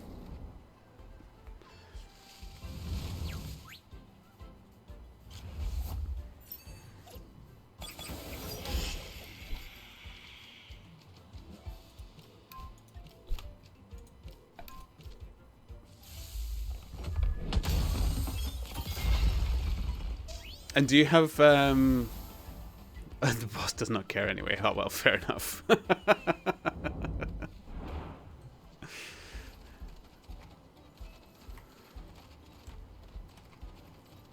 Happy as long as the work is done.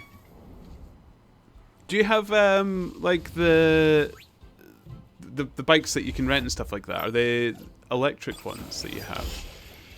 Because we've got them all over Scotland, and it's great. I must admit, I was kind of curious how well they might catch on or not, but I see them used all the time. It was originally kind of gimmicky, and the kids would use them all the time and stuff, but now I see them all over the place. They're not electric. Oh. What's really funny? Well, I suppose it's not funny, but people are doing it as a job, but like the Deliveroo services and stuff, almost all of them now use the rent-a-bicycle electric bikes around Inverness. So it's almost like synonymous with Deliveroo is these bicycle rental services as well.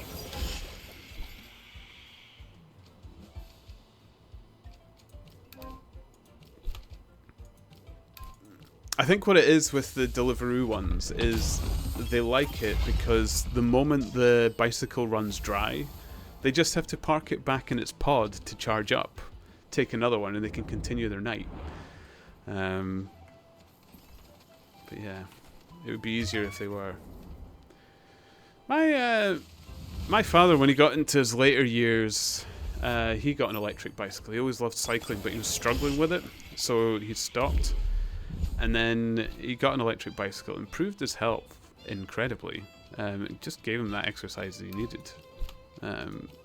Like, electric bikes are really good. That's clever. It is really clever when they do it that way. A lot of the little Deliveroo services and stuff like that, most of them have their own electric bicycles and stuff by now anyway. And you see some of them have like spare batteries attached to the bicycle, ready to go when they need it. They must cover incredible amounts of miles though, because some of those bicycles go on for, like, I can't remember the range of what my father's one was. It was something like 20 or 30 miles or something like that.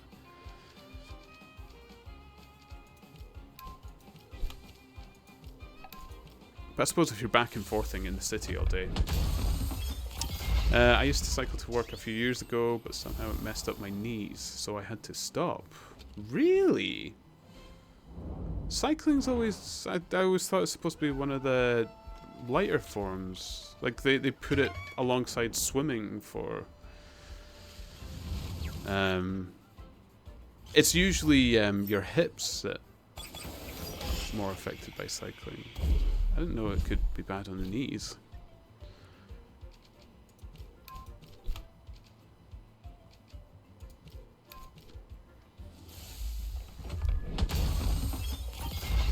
Were you taking the corners like MotoGP? Like, yeah. Sorry, Kilo. I just had to.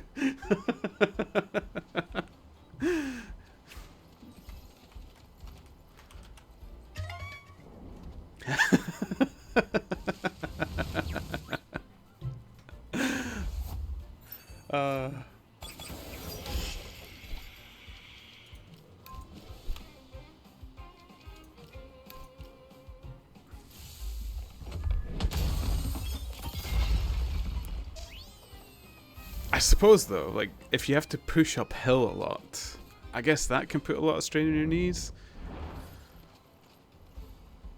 I guess. I don't know. I've just I enjoy cycling. I've got a bicycle I keep up myself and stuff like that. I just don't remember having pain in my knees. So I find curious. It was a very steep hill. Okay, yeah.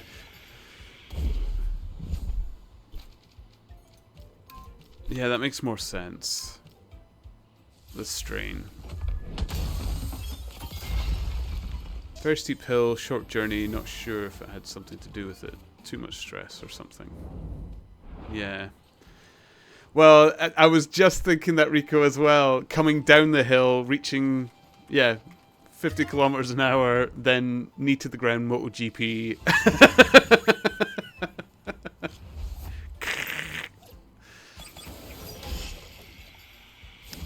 Well, what you've done there, Kilo, is if you've worn your skin to the bone.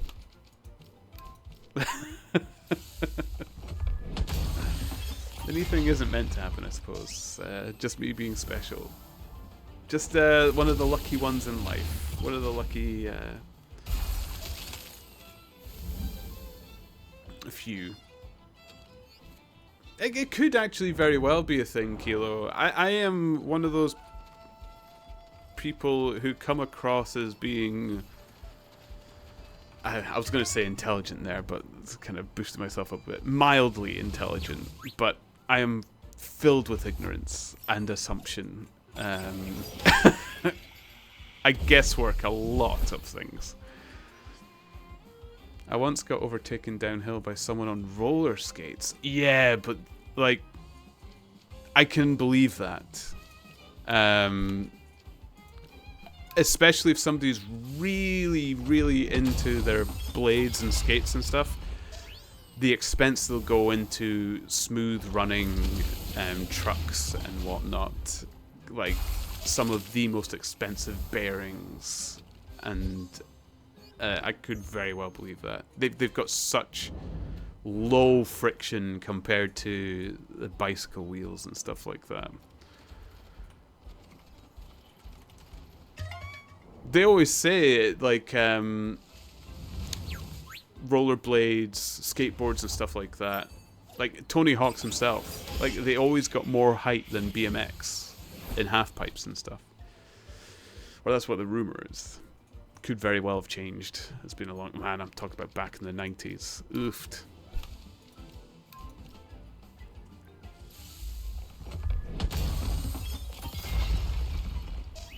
I suppose I shouldn't say greater height. Got better air. They got more air. They caught the air. Oh, man. I miss being... Actually, I was going to say miss being cool, but I was never cool. I miss looking at cool people that I considered cool instead of the modern day cool. I got a manual scooter end of last winter, which has worked much better for me. It's a better position, isn't it?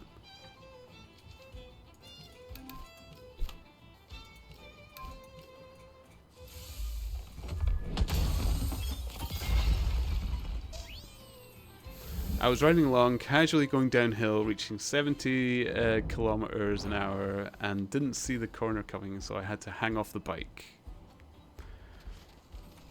Where I was overtaken by a granny in her rollerblades. I don't know why a granny. Why would they be bladed?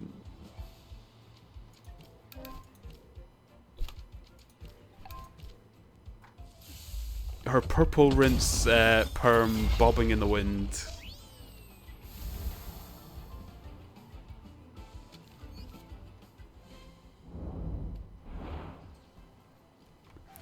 I never actually tried the scooters though. I tried a bit of skateboarding. My balance isn't the greatest for that. My brother did a lot of blading, so I did a couple of attempts at blading as well. I wasn't good at that either. Never owned a BMX. My brother did though. my younger brother, he was more into that stuff. It started coming into the scene more at his age than it was mine. I'd kind of already missed the mark where it was becoming like a big sort of hobby. It's like, I don't know if anybody else felt that way, but I was in that kind of age group where a lot of cool stuff was happening slightly older than me, and then it was all going through a change for cool stuff happening slightly younger than me, and I couldn't help but miss the mark all the time. Or maybe it was just me coming up with excuses why I was never cool. And still am.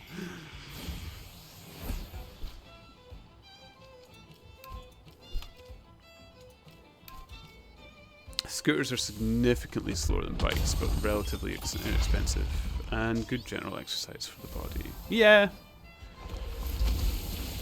And they'll still save you. You can still have that bit of fun downhill as well, can't you?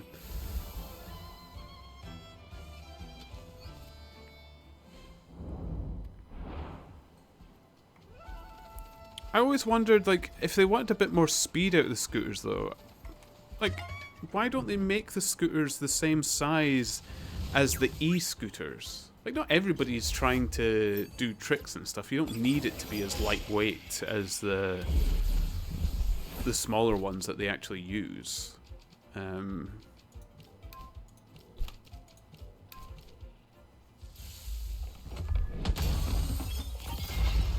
Like an e-scooter sized manual scooter, that would do quite well. Nice bit of weight in it. Makes work a 25-minute scoot rather than a 50-minute walk. Yeah. Does it have these tiny wheels? Like, not all of them have the tiny wheels. Some of them actually have kind of substantial wheels. But they're still the small size. But like the e-scooters, they have substantial wheels. They're good weight, good size. You just don't need the battery and stuff, really.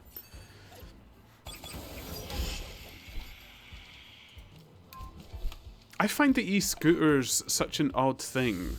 Like, an electric bicycle, I can get, because the whole idea is long distance and stuff, and that's something it's frequently done on a bicycle, and it can make your efforts commuting to work a bit easier. The scooter, in my mind, is something just a bit more fun and more effort-free than a bicycle, so why have the battery?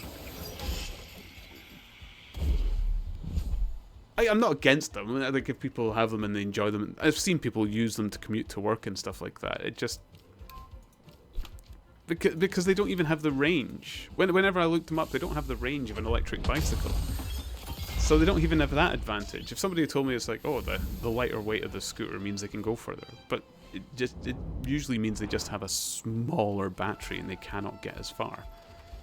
Also, because you don't have the pedals helping them all that much, that reduces their range a ton as well.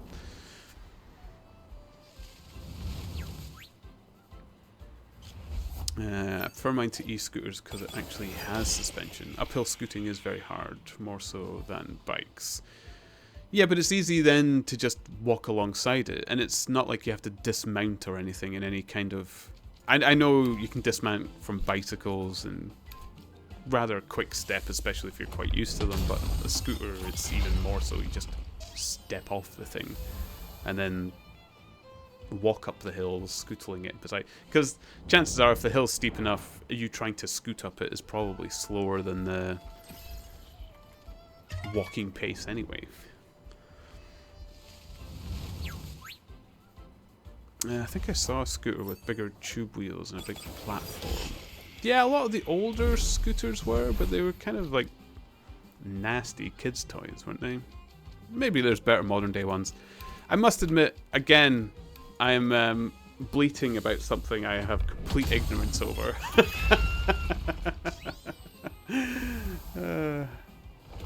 With electric, the uphill is fast. Yeah. Is there not supposed to be a bit of resistance on them, though, if you try to just scoot the electric? Maybe the motor can disengage, I suppose.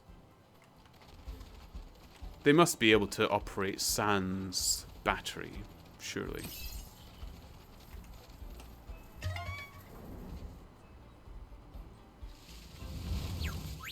I don't know.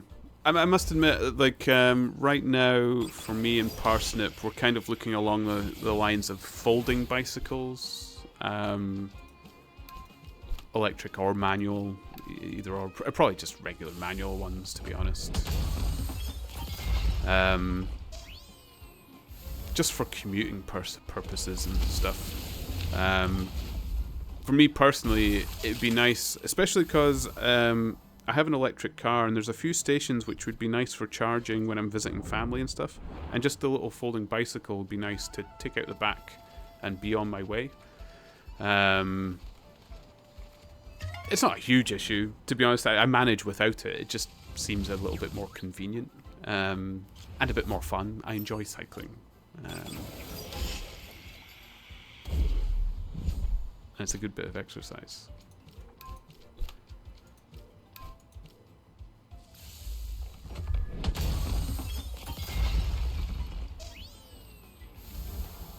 Yeah, I've only seen the rental e-scooters, which are all the same. Yeah, the majority of the e-scooters I find are rigid. I've not seen many with suspension. But again, I've not looked much into them. Like kid-sized bicycle wheels. Really? Oof. Folding is very useful. My scooter does so. I can take it on the bus if it rains. Yeah. A lot of people don't know it. Like, buses cannot take full-sized bicycles or unfolded bicycles and stuff like that. Folding bicycles, you usually have to wrap up as well. You have to keep them safe in a bag and put them in appropriate storage. Oh, the amount of people had to say, like, oh, I want to take my bicycle on the bus. And I'm like, no. No, you cannot. I'm sorry. Why? It's just a bike. What's it going to do? And I was like, do you know what a bicycle does when a bus instantly stops at 30 miles an hour and the bicycle keeps going at 30 miles an hour through the bus? With innocent, squidgy people. Another one that always got my goat as well, people not wanting to fold down their prams. They leave their kids in prams and buses. I was like, you gotta be kidding me. You've just increased the weight of your child in a non-secure, wheeled object in a vehicle that can move up to 50 miles an hour on a main road. Fine. Be my guest.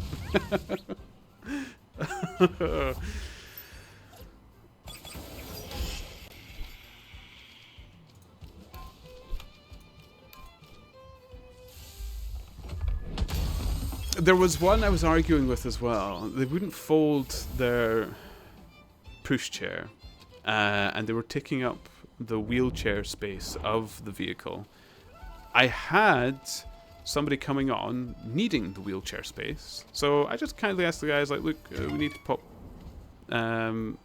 this lovely fellow needs this wheelchair space. And they're like, no, I'm not folding up my pram, I'm here first. Now technically it's true, you cannot make them fold up their pram and stuff like that, but I just thought, come on. So I gave them the whole spiel and everything. I was like, you know, it's actually really dangerous leaving your infant child in a pram in a moving vehicle. And he asked me why. I was like, if anything happens, if this bus hits a wall, another vehicle, or I just have to instantly slam the brakes if somebody steps out on the road, I was like, that pram's just going to keep going. It doesn't matter that you've got the brakes on the pram. It'll pick up off its wheels and fly down the length of the bus. So he said, what do I do with my child then? I was like, hold them in your arms. And they were like, well, what's to stop me from flying down through the length of the bus? I was like, at this point I was exasperated at the guy, so I just wisecracked him, looked him dead in the eye, and said, surely you should be wearing your seatbelt.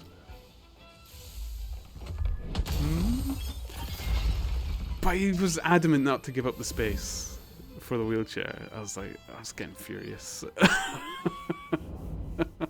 Just, oh, people. Sometimes, come on.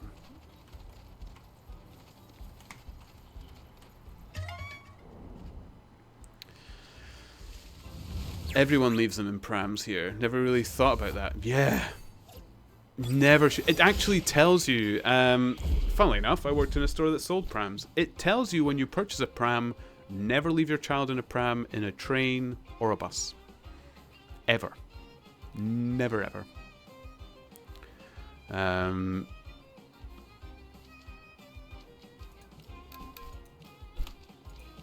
But yeah. The struggle is real. Oh yeah. So many bus stories. Your buses have seatbelts. They have to. We don't know whenever a bus could be needed as a school bus, especially in these areas of Scotland. So they have a lot fewer buses in their depots than throughout the south of Scotland and the rest of the UK. So they make sure. There's a few exceptions of some really old buses, but they got phased out quite quickly, even in the time I was driving for them. But no, they had to have seatbelts just on the off chance that the bus had to be used as a school bus.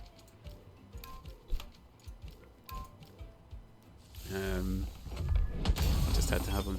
Funnily enough, no requirement for the driver to have a seatbelt though. A lot of the buses don't have seatbelts for the driver, which was also a bit shitty. I didn't like that so much.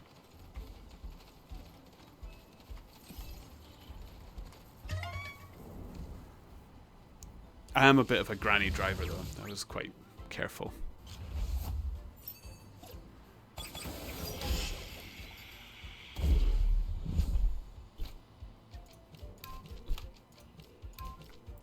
I always have been as well. Well, actually not always have been. When I first got my car license, sometimes I did some silly things. But like these days, I'm happy to drive slightly below speed limits and stuff like that and just cruise around. I never understand people's rush. Another thing here is the bus doesn't stay for long, it stops. So if you're on the top deck, you can't stay seated until the bus stops, or you'll miss getting off. Yeah, it's do you want to know something really, really annoying about all that, Kilo? Something that I found out which really frustrated me, especially as a bus driver. A lot of the bus routes, they are not done by the bus companies. There is some talk back and forth between the bus companies, but your local council comes up with the bus routes. And they also assign the majority of the bus timing points. And guess how they figure out how long it takes to get between towns and stops and stuff like that? They do it by car. They don't drive a bus around. They drive a car around. Which, of course, can do it a lot quicker than a bus. There's been so many arguments with bus companies and councils about how that works. Especially because councils say, well, they should only be able to do 30 miles an hour anyway. Not taking into the fact that a bus getting from 0 to 30 never happens. When was the last time you were on a bus in a town that reached 30 miles an hour? There's no way there's enough space for them to get up to speed. It's like, oh, it's ridiculous. It was infuriating. That's why every bus stop, it seems like the bus is just a cut below the time. So it is running to a time that's achievable by a car. And it's why most people usually end up saying, it's like, oh, I could have done this in a car at the right time. Of course you could, because the times were assigned by a car. It's just the worst. Don't know who did that planning. I don't know how widespread that is. I guess it differs from council to council. But if you're on a bus and you notice that it's just tight for time, and I'm not talking about rush hour. Rush hour, I'm sure most people can forgive any kind of traffic. Although actually they don't forgive bus drivers that much in rush hour. But most of us can assume rush hour is difficult for anything to be on time. But even on regular times of the day, when it's not that busy and you're wondering why the bus is still rushing minute by minute, it's probably because that route was done by a car. It was so dumb.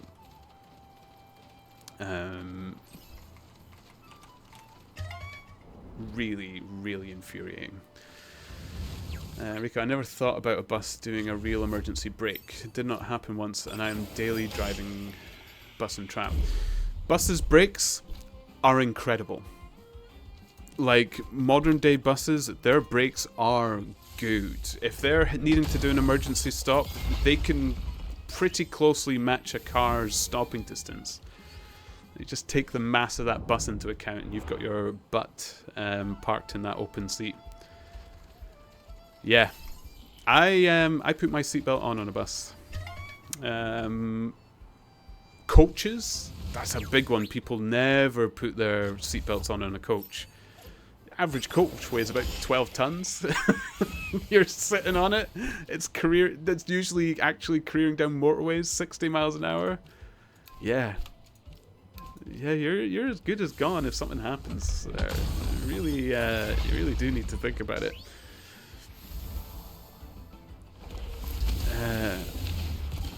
Why are you even using double-decker buses? Capacity. You can fit a good 70, 80 people in a double-decker bus. It saves congestion.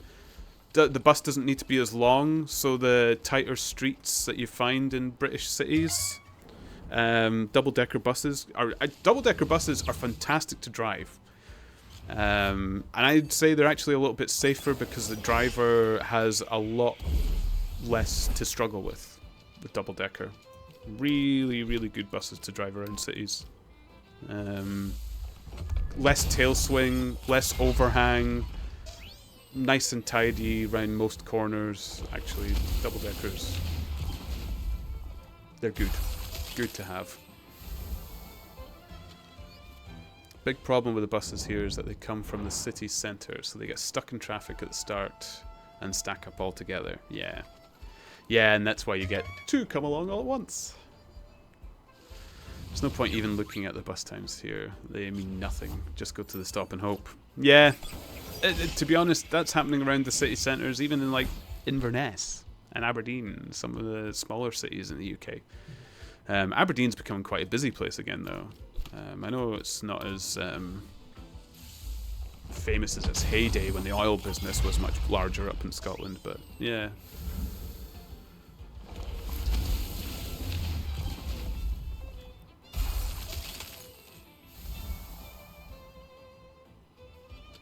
Rico, yeah, we did that in school, but it never happened in traffic, and we do not have seatbelts. Oofed.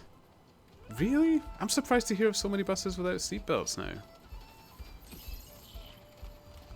Having said that, though, yeah, your odds on having a crash in a bus is supposed to be a lot lower than most other vehicles.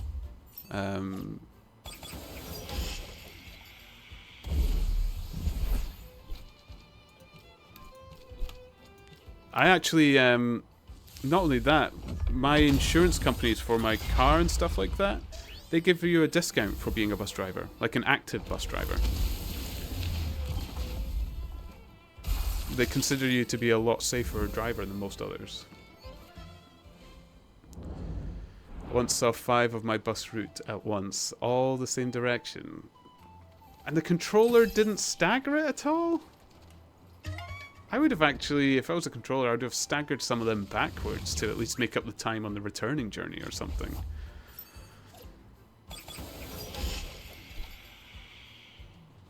Oh, your Staryu's back.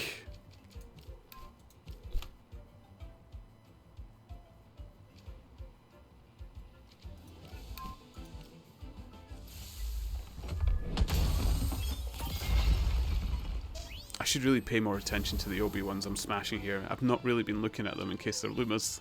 What number am I on now? Ooh, I'm over the 100 mark. Okay.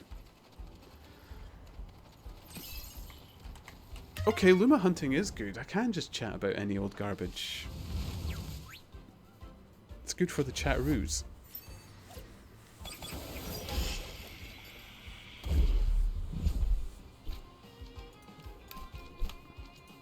Yeah, I could not imagine doing this if I would be the same as you, Kilo. I would have to be doing something else whilst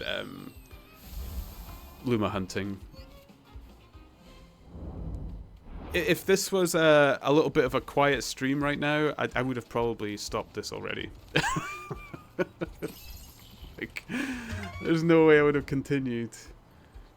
Oh, you got it! Nice. I do like Staryu as well. Staryu is just glamorous, that big gemstone.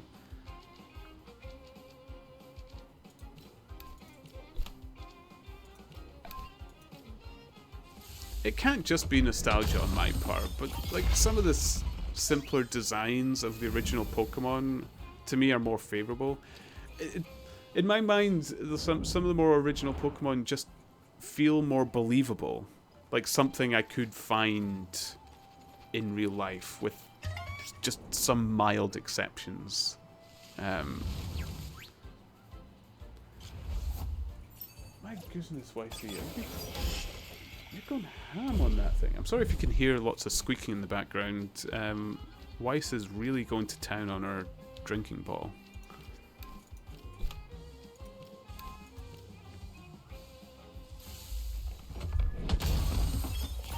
I guess I'm somewhat used to the grind from my RuneScape days. I really wished you'd never brought RuneScape up. I've looked at the website. I've already looked at it, and you know that's the first bit of bait, because the nostalgia hits me. I'm like, oh, RuneScape Classic does look good. And it'd be such a good streamable game. Oh dear. I can't be sucked into another MMO though. I can't do it.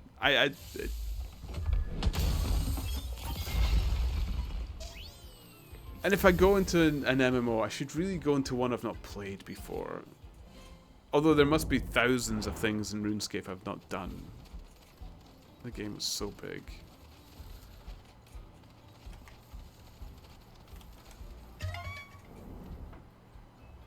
No, I'm sorry. You aren't. I've already learned that my torture is everybody's pleasure. Remember, I was here for that Gothic stream on Sunday. Or Saturday, or Friday last week. When was I streaming? Friday. Must have been Friday.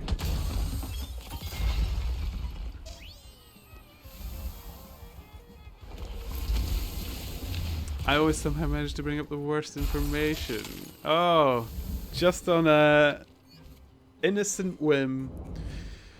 Rico. Now that I remember, back in school, there was a day when a bus driver from the city came to our school to teach some basic stuff, like don't put your feet under the tires, put your potato in a shoe to demonstrate, or said emergency brakes, or don't have your backpack on your back on a crowded bus. Yeah, that's a big one. People do that. Stand in a bus with a backpack on. Yeah, because you would not notice if someone is stealing from you and pushed it, etc. There's another reason why they don't want you to have your backpack on. If your backpack is heavy, if the bus throws you forward, well, you can just imagine what the weight of that bag would do if you hit the front of your chest and then that's coming into your back. Nice spine injuries. Lanyards. People like to keep their lanyards around their neck on a bus. Again, standing on a bus, instant stop, your lanyard got caught in something, that catch doesn't come out. Or some people, that catch is broken, so they've tied the lanyard to put it back on. Just, I don't know what people are thinking. It's like, just put it in your bag. Put it in the bag, put your bag on the floor. Boom. Done.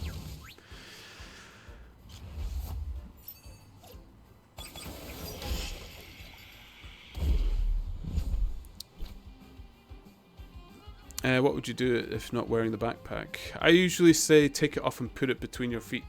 Or put it at your feet. Or just put it in the luggage rack where you can see it. In fact, actually, the luggage rack is where it's least likely to get stolen from because it's in full view of the driver because their mirrors can see it. And everybody in the bus can see the luggage rack because they're usually at the front of the bus. So even if you aren't looking at it at the time, somebody else will clock it. And most people actually do raise an alarm if they see somebody else poking around a bag that they saw someone else put down.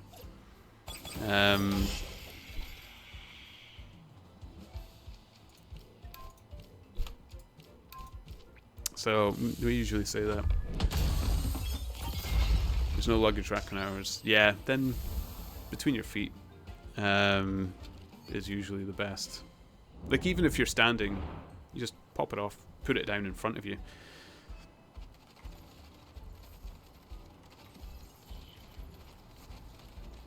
To be honest, that saves on space as well. You know, like sort of uncomfortable thing where everybody's jostling and then you've got a backpack twisting you left and right on your shoulders and stuff.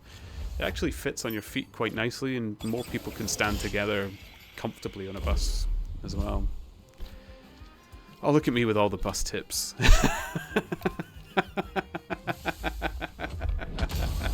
This is the big bus stream, guys. You want to get your bus facts?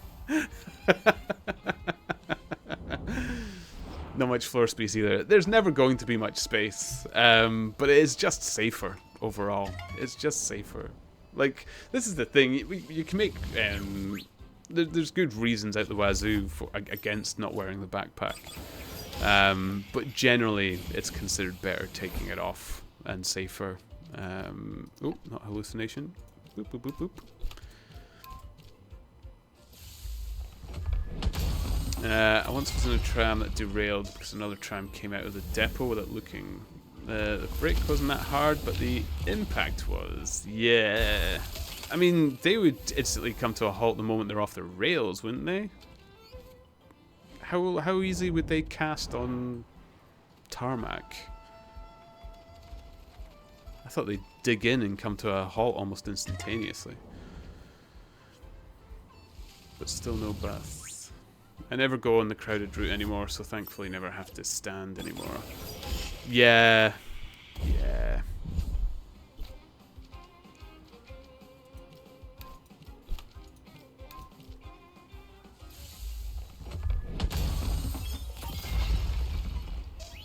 To be honest, the majority of the time I had standing is the airport runs. The airport runs were the big ones, the big busy ones. And you would actually watch the planes coming in. You got so used to your bus route, you could tell from where a plane was above your head how it might affect your run by the time you get to the airport. Whether that one is going to have a load of people that are going to be at the bus stop on time by the time you reach it, or if you know you could make it to dump it off on the next driver that comes by. So you know when you'd have to hit the gas a bit more or take it a bit more easy. Like just from where the plane was flying over at that time compared to where you were on your route. Because you'd be surprised how accurate your route does run. Like, even if it is a route that's usually late, you know by how much it's going to be late. Buses, like, generally are still consistent despite being late. Which makes it all the more frustrating when they make these bus routes times so ridiculous with a vehicle that is completely different. Because you know that if they use the right vehicle, they would be on time, and no one would gripe over buses' times being different as long as they were accurate. Or that's what I always thought. There's no point in saying a bus is gonna, oh, you'll get a service every 20 minutes. Why say that if it's impossible? You're just effing people off.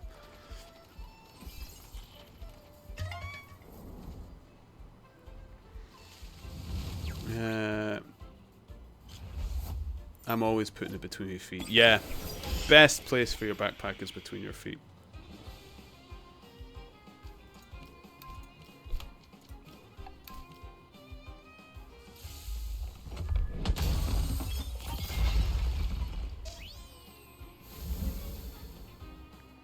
Another thing people would do on the buses as well is they would take their phone out of their pocket to hold it. Now, sometimes it's because they're using it as well, but sometimes they feel it's safer to have it in your hand in case somebody tries to pocket pick you.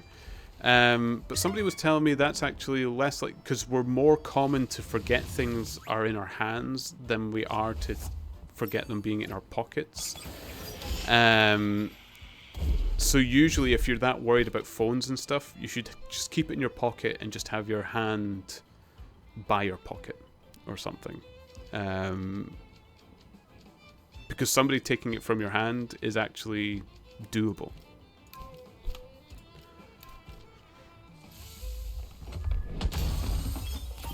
The tram was changing rails from the depot over our rails to other rails, so we bumped into a 45-degree angle, which perfectly deflected us out the rails. Oh, wow. Oh, that must be... The newspapers must have had a field day with that. Everybody hates trams as well, don't they? They want to find 1,000 reasons to pick on them. Or everybody in the UK hates trams, anyway. Especially cyclists, which, again, I don't know what these people are doing. And I know road bicycles have thin wheels, and so do the racing bicycles, but I ride a road bicycle, or I ride a hybrid, and I must admit, I have never sunk into any tram lines or been thrown over by it, because I don't run parallel to the lines when I'm switching over them. I cross perpendicular, which to me just seems like the logical thing to do. Why try to cross the line at an angle? Like, I don't get it.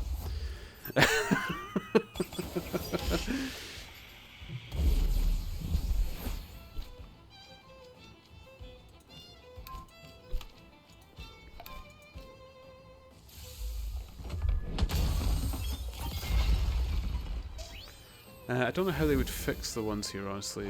The one I get is meant to be every 10 minutes, and I've waited over 30 minutes before. Yeah. Yeah, it's, The thing is, would you be upset? What would you like a bus that's every 10 minutes, or would you like a bus which is there at its stated time, working to the timetable, so you know exactly which bus to get to work? Like, the weird thing is, if they make them on time, it means they'll need more buses out, but they could do the 10-minute thing afterwards. Once they've established it, and then they find out which routes are overcrowded and busy, okay, add another bus that runs 10 minutes after that line that's working on time. I remember, like, pitching these ideas to management and stuff like that, and them looking at me confused, and they're just like, the council won't ever do it. And I was like, somebody has to do it. Like, this cannot keep going on. Come on.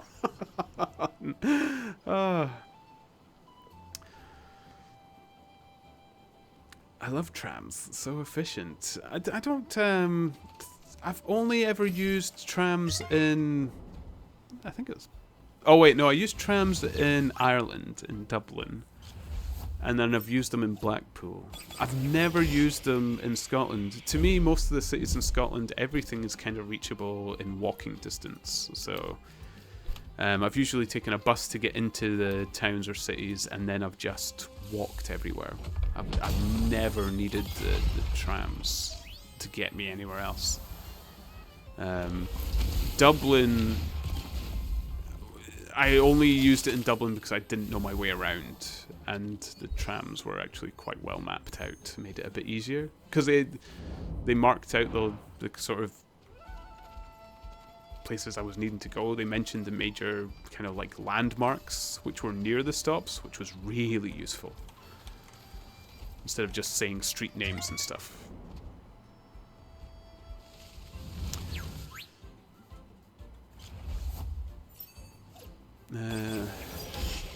Actually, where I live, so much better than buses. I prefer on time for sure. Yeah.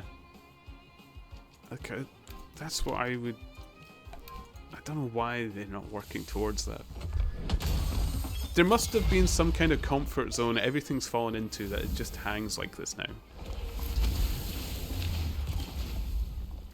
Ah, get into good bus rants. They're always using 100% of their power. Doesn't matter if they're driving or standing at a station. If they stand, they will just heat to consume the power. What do you mean efficient in transporting people? I think, like, they're efficient for transporting people. It's a bit like trains. Trains use a lot of fuel and a lot of energy and stuff, but their capacity is just immense. Like, the amount they can move.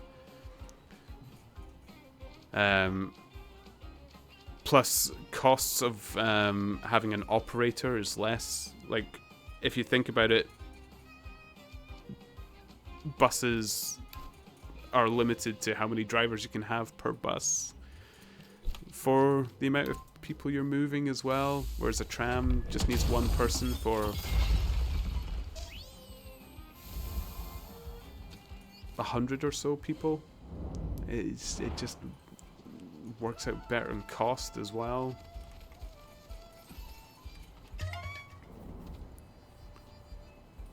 There's a limit because there's a route that comes every 50 minutes, and I don't bother with that because it's never convenient times. That's every bus driver's favourite route. They're for people that want to avoid commutes. Those routes are deliberate. The inconvenient buses have a purpose.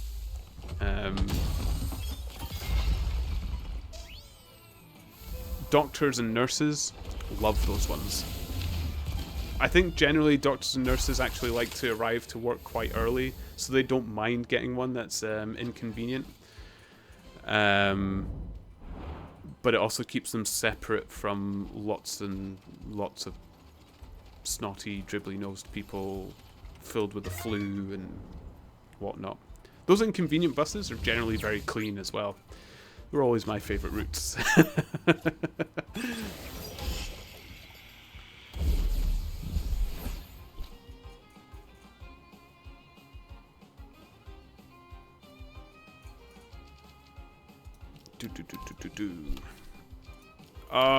Am I gonna get my Luma? Come on. Give me a first time game, please. I can feel the strain, Kilo. I can feel it. I can feel the itchiness. I might have to do something else. 146, we're only halfway through. Oh. Okay. I'll actually be happier when they get to the levels where they might hit me a little and I have to worry a bit.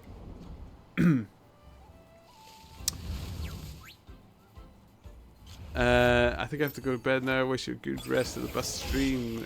Thanks for popping by, Rico.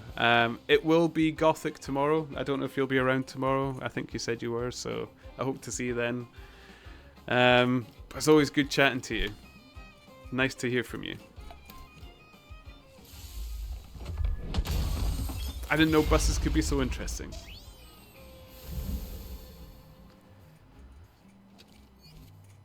Finally, an expertise I can stretch and be confident in.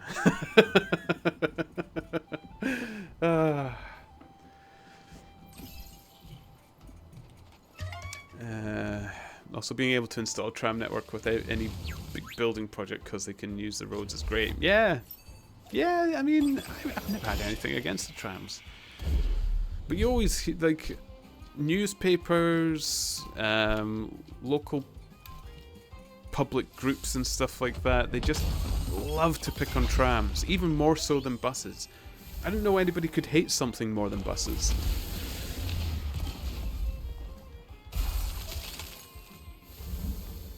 Rico, I'll be there. Good. I'm looking forward to it. I'm really looking forward to playing some more Gothic, actually. The story is getting there. I can't wait to see this big ore explosion. Let's see how well these dated graphics hold out.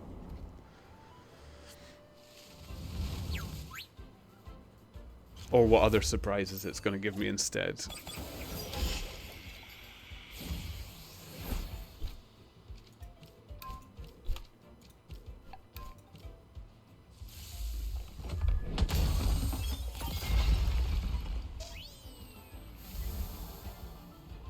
I loved the route when I had my old hours, because it actually took me directly from work to home, plus some meandering around the suburbs.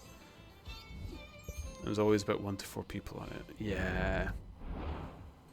Yeah, there's something to be said about unsociable work hours where the commute and everything is just pleasant.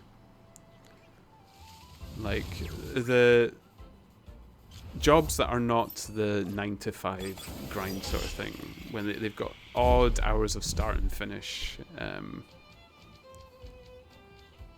I must admit, commutes were never... I was a night driver for Stagecoach when I was driving their buses and stuff, and my commute was never bad. And I always I like to be to work early. I was always at work about 45 to half an hour early, and I'd have my cup of tea and I would see what was happening with the routes, if there was any diversions and delays and stuff. I could warm up to it, come into the driver's room, chat among the other drivers, say Jem Mapako to the Polish ones and let them laugh at me, and it was nice.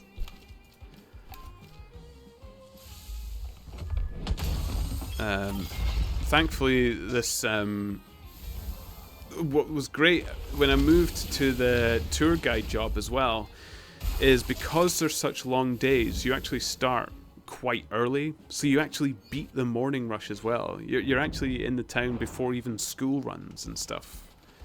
So it was nice. Like, it's still kind of unsociable hours, and because they run on for 13 hours, it's like heading towards people's bedtimes before you get back into the cities.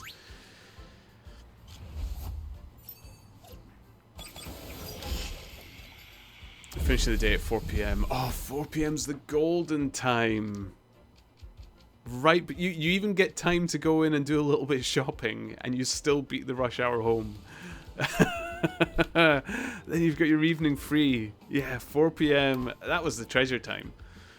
A lot of the bus drivers, they loved it when they had about 3:30, 4 o'clock finish.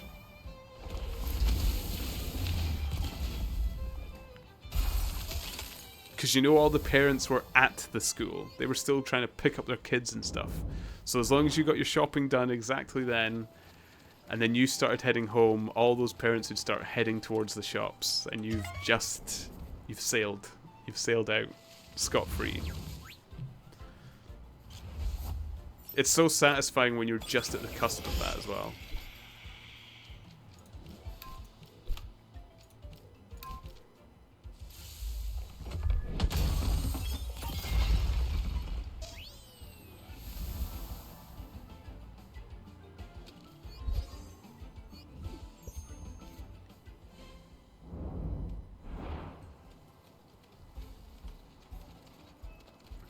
Okay.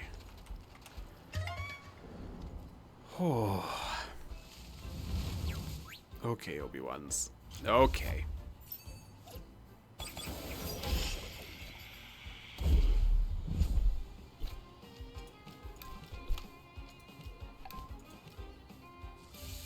I've actually lost track of what my Thames levels and everything have got to. I've completely zoned.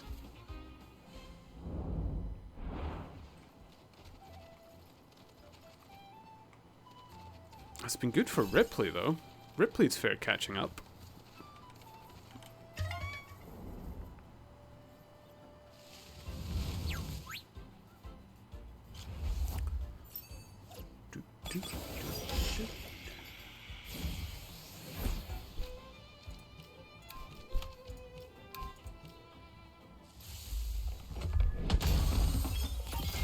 Oh. I didn't know at the beginning of the stream that I'd set out to do a Luma hunt.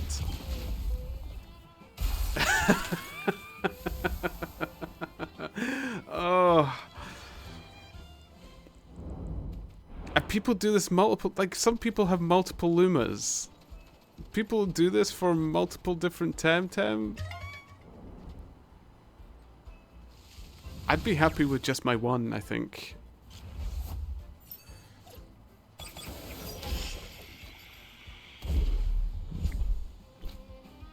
am I doing for...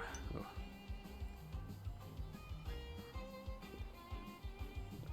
I still have fluids. Lovely.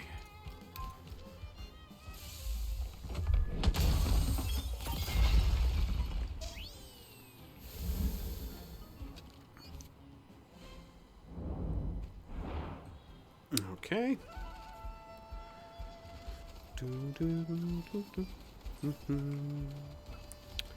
Which means I'll probably never get my blue crystal. If I wanted the blue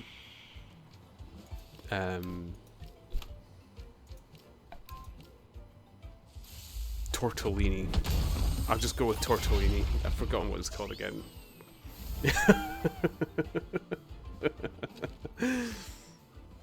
I was gonna say tortera. I keep forgetting what it's called.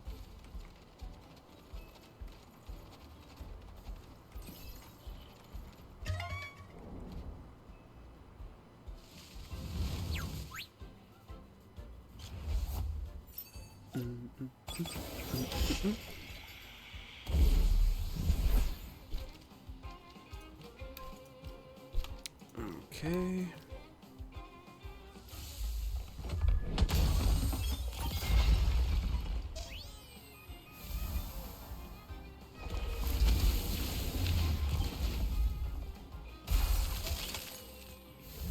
Saying that, we're getting into good levels for the OB1s that are coming up now.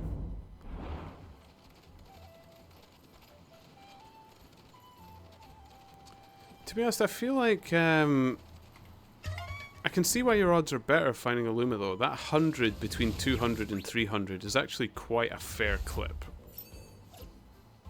That's going to be a lot of encounters. Well, it's going to be 100 encounters.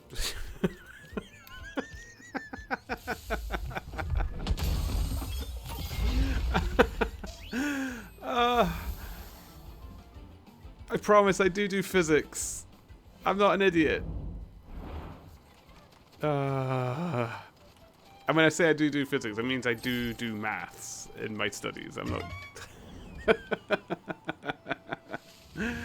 Oh, come on. Okay.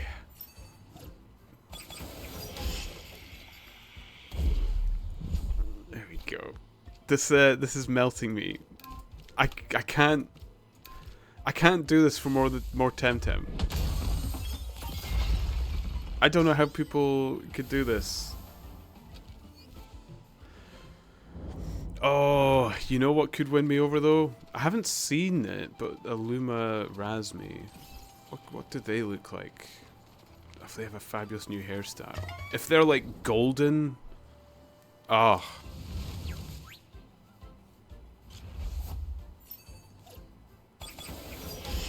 I kind of wanted my Mintle as well, didn't I? My Luma Mintle. Usually what I do is when I want to train TVs, I do a radar, so I'm getting two things done at once. Oh yeah! Scarlet radars are 40 feathers each and give HP TVs. Okay.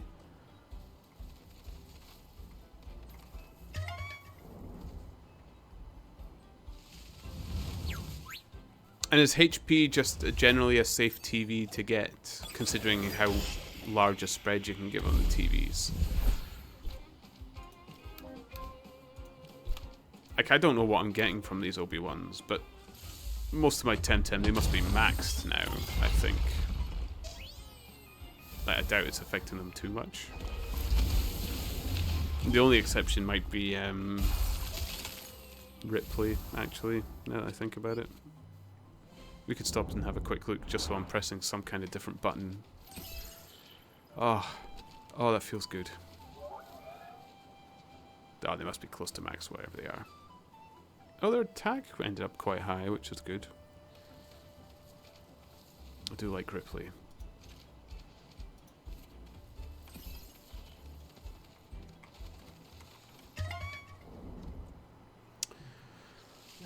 It's a common one to want to give. Usually HP gives more tankiness than half of and half into defenses.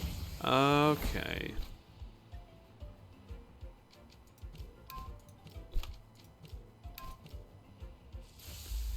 Come on. I'm feeling good though. I've had a good day. I've had a good week. Ooh. Oh. Some of them are starting to move quicker than Mudwash. Oh, this could get interesting. Good thing Mudwash has the evasion. Because that chain lightning. Oh, Mudwash is actually perfect for this.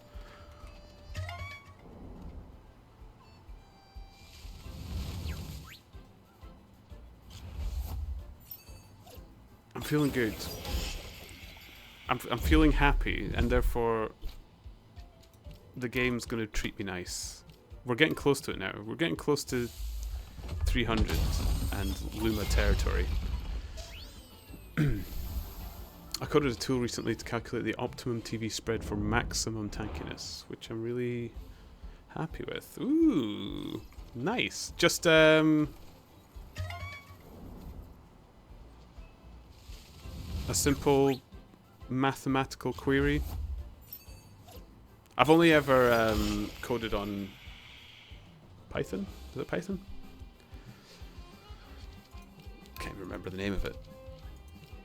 Yeah, it must be Python. Is it Python? What did I code with? Shows how long it's been since I last did any coding.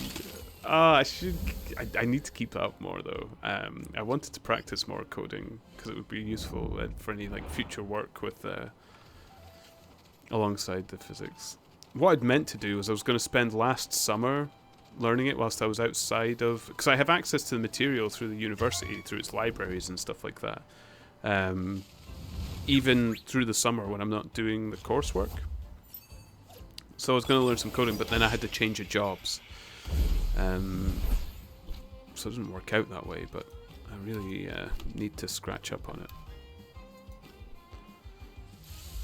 It's C++ console application, basically simple calcs. I have to brute force the TV combinations though, because the stat values are discrete.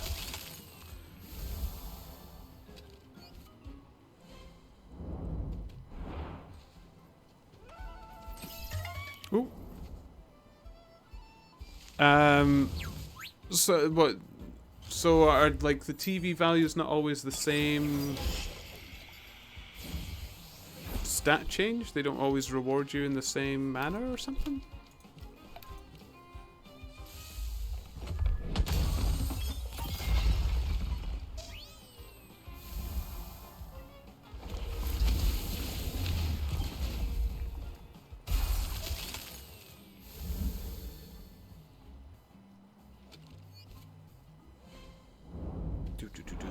Usually it's about 5 TVs for one increase in stat. You used the word usually there, so I'm assuming that's not always the case?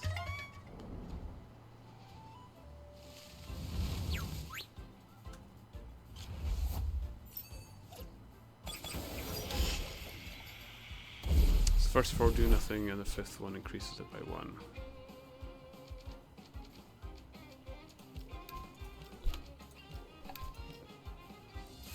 Yeah, the calculation is kind of weird. But if you're coding it that though, could you not get it to only affect the stat at every 5th interval on that statistic?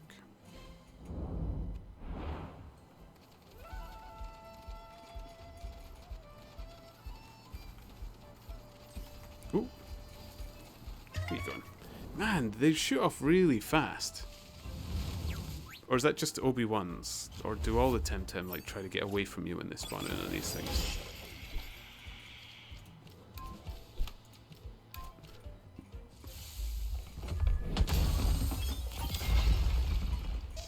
It's hard to tell at what values it'll jump up a stat. Okay, so it's not always consistent. I get it. I get it. Oh, pardon me. But then that would be the same for the defense and special defense as well, wouldn't it? So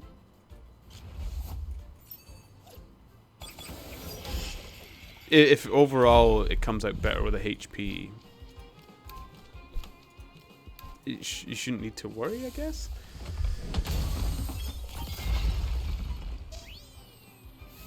Yeah, go for it.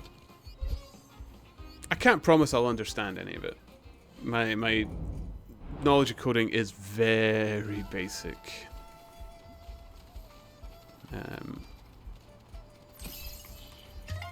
Only for like, basically for storing equations to put in calculations myself. Although I quickly turned back to pen and paper for the most part, because half the time in problem solving in physics and stuff, you have to completely change the equations or add new ones, or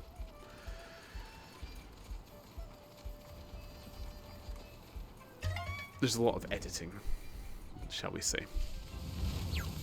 Quite a lot of spreads, end up like 216 hit points, 16 defense, 2 special defense or something like that. Alright.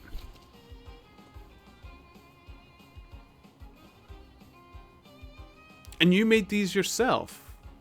Like these ones? Or is this stuff that you found and then you used it to code it?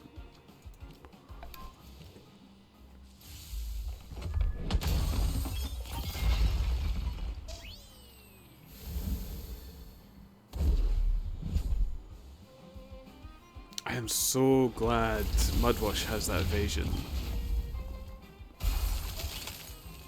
That's going to make this run even better. I'll probably be ages before I have to go back to the...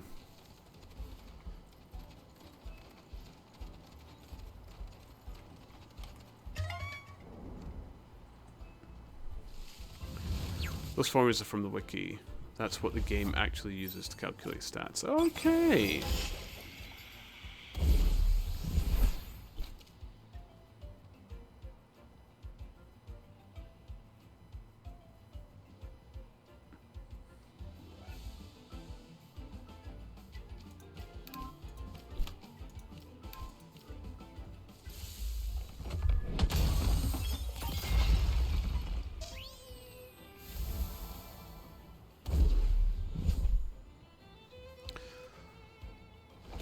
But this... Oh yeah, so the hit points and the staminas are the odd ones because they have a limit they want to reach. Although, I've never seen HP reach a limit in a Tem, or have I? And I just never paid attention.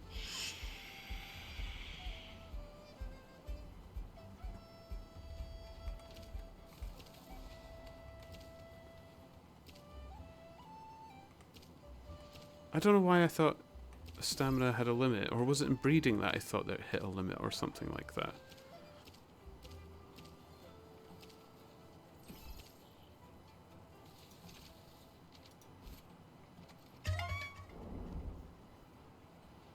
Hit points isn't logarithmic, but needs to be higher than other stats. Yeah. Oh yeah, you wouldn't want it logarithmic. You'll be in millions by the time you're level 100. I'm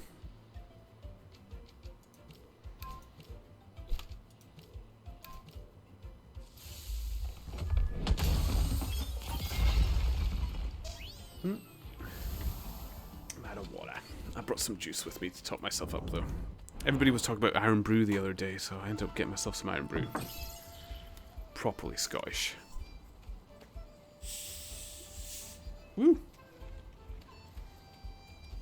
Bring in the brew.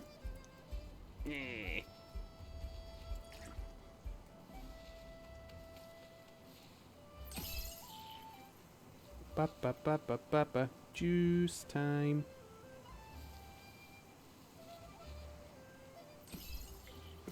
Delicious. My toxic orange delight. Oh, look at all these Obi-Wans. Oh, we're gonna have a field day.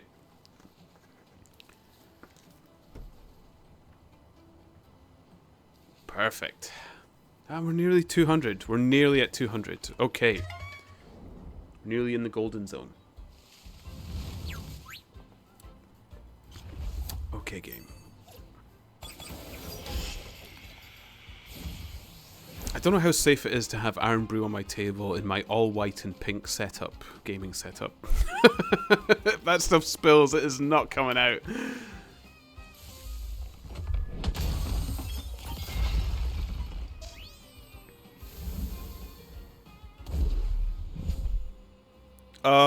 I'm really curious as to what the Obi-Wan Luma looks like. I don't want to just Google it either. I just want to... I don't think I've seen anyone going around with the... Is Obi-Wan not popular? Am I the only one who likes it? Surely not. It's so cute.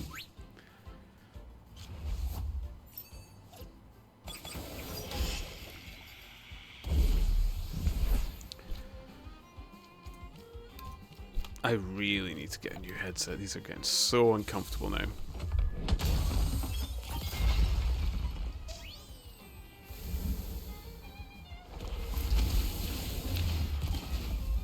I'm just too stingy.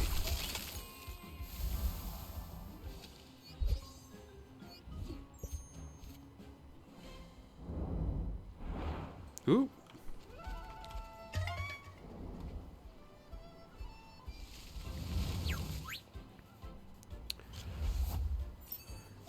It is a nice support tem, just not sure on its popularity. I have too many earth weaknesses, so it doesn't work for me.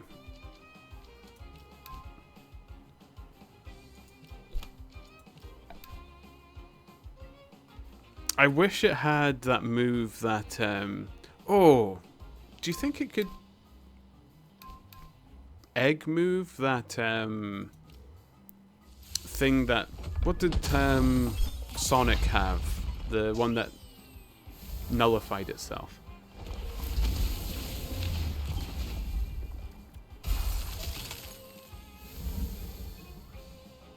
I never actually looked if 40 watt can get it.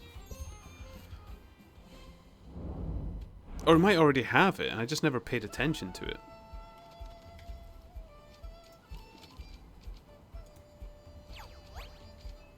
No. Oh, what's reset though? Oh, it wipes statuses and stuff. Boop, boop, boop, boop, boop, boop, boop, boop.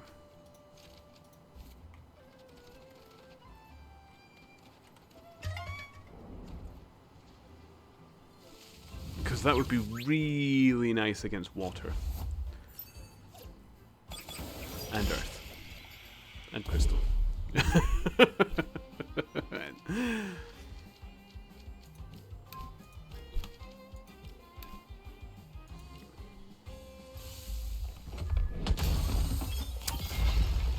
Only Hejin and Digital Koish learn Generify, but it's only high priority on Hejin with the fast traits. Okay.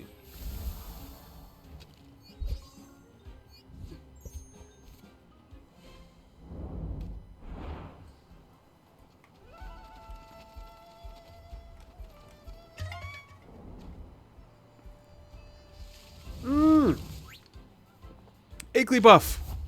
Oh boy!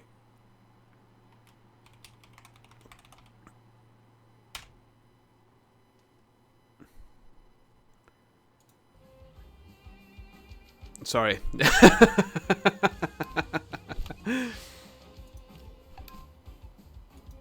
I love Jigglypuff. And Wigglytuff, for that matter, to be honest.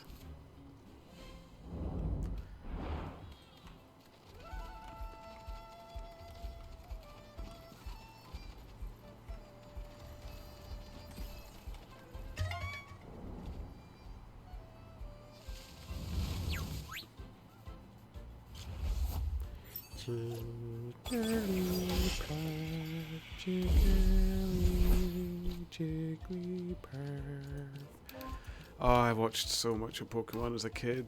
Ah, yay! I got it. Nice.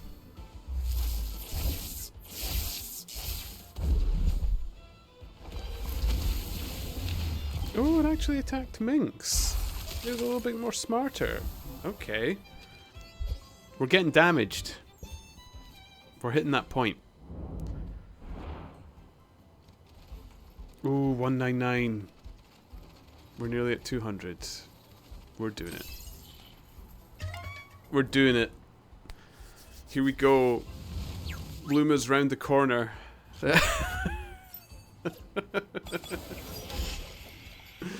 Come on, game. Please. Please, please, please, please, please. Perfect stat. Luma, Obi-Wan.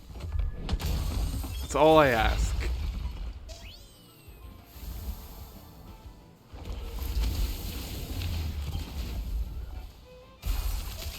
It's given me so much garbage through the game. So much bad luck when it comes to catching Temtem. This has to be my beautiful day. Come on.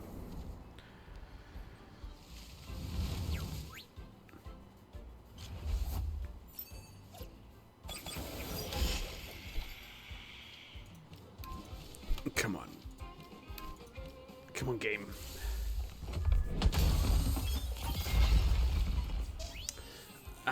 Now I've just realized why it's always the same Temtem when you get back. It's so you can't just keep trying to force a respawn in the hopes that the Luma comes in, isn't it?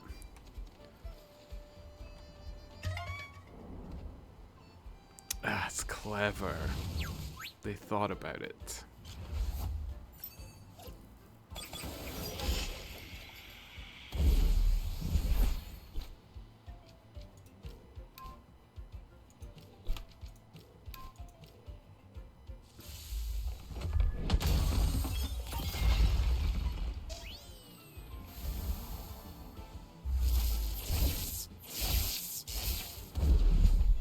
Okay. This is what I have to be careful of. Chain lightning. It can kill itself with that, can't it? This is something I have to think of before I start catching the Luma. If it uses chain lightning, hits itself, then burns its stamina, it could potentially kill itself. It probably doesn't consider that.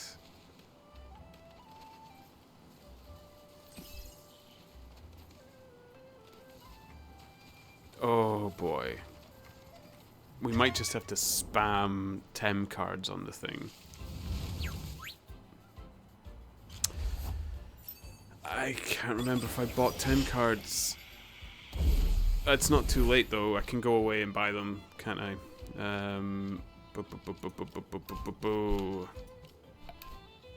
It's a good thing I just thought of that now.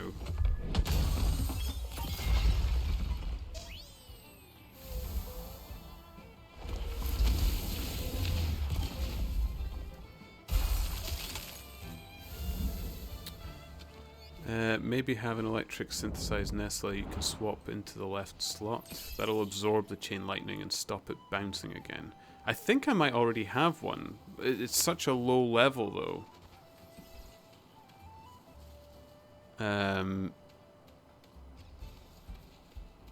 First of all, let's check my backpack. Did I actually bring enough Tem cards? Oh, yeah, I've got like 30 plus pluses. That should do.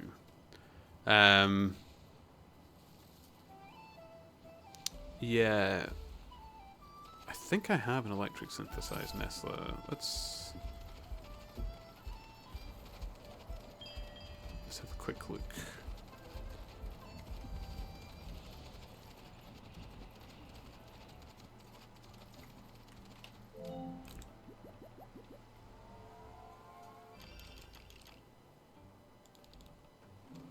Boop, boop, boop, boop, boop. Oh, I have so many I must do.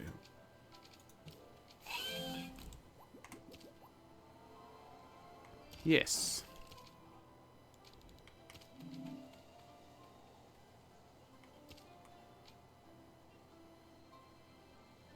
Who was Ocelotl?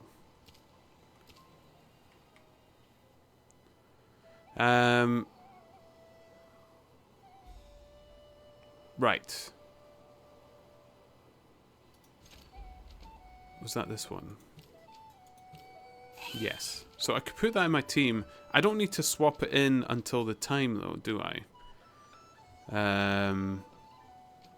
Sorry, 40 watt. If I just pop you over here for now.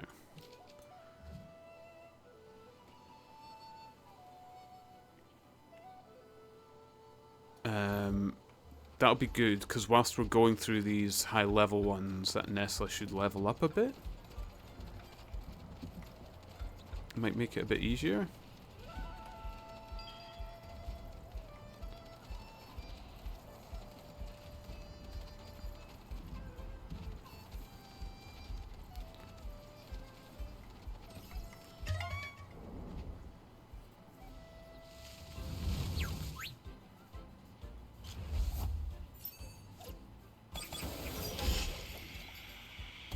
I wish I'd thought about it sooner, but it's fine. It'll be fine.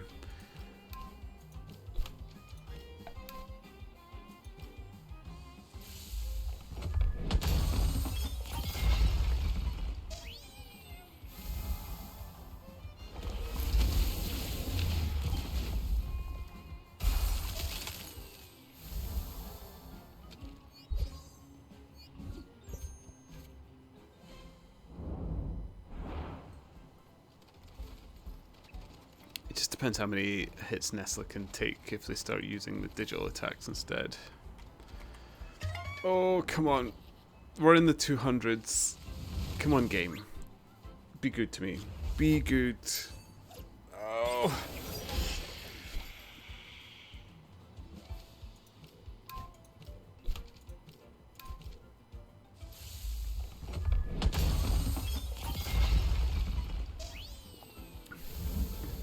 What were the odds again? 1 in 750 or something you were saying?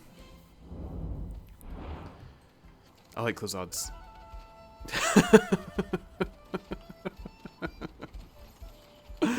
Oh no. I feel it slipping away. Wait, why is my good feeling slipping away? I have to keep feeling lucky.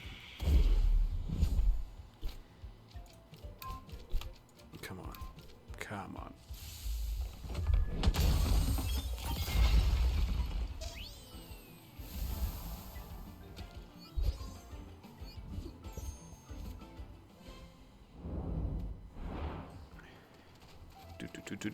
Do. Oh, come back, you. I'm actually getting nervous. I have a track record of killing what I want to catch, so I'm getting really freaked out right now, in case it turns up. Almost to the point where I don't want that. I think that's where the good feeling is going. Like in my own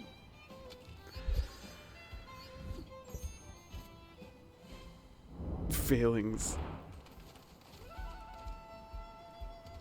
Okay. It'll be fine. We'll do fine. This'll be fine.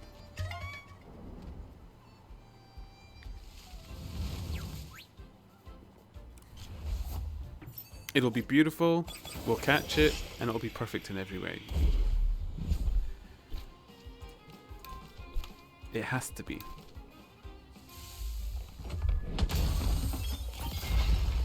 And then I can strut about the place with my Luma, Obi-Wan on show. I can join the cool kids. Where everybody turns around to me and says, nobody likes Obi-10, go away. You're not allowed in our club.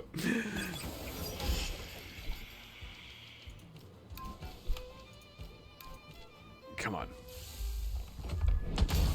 We're on the run. We're over 200. I'm starting to realize that everyone that pops up that isn't a Luma is a failure at this point as well on my chances. It's done that 1 in 750 and said no.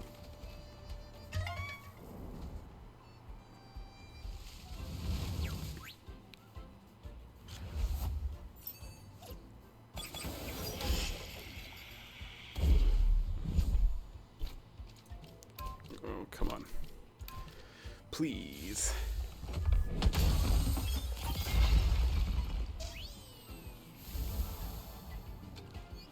Please, please, please, please, please.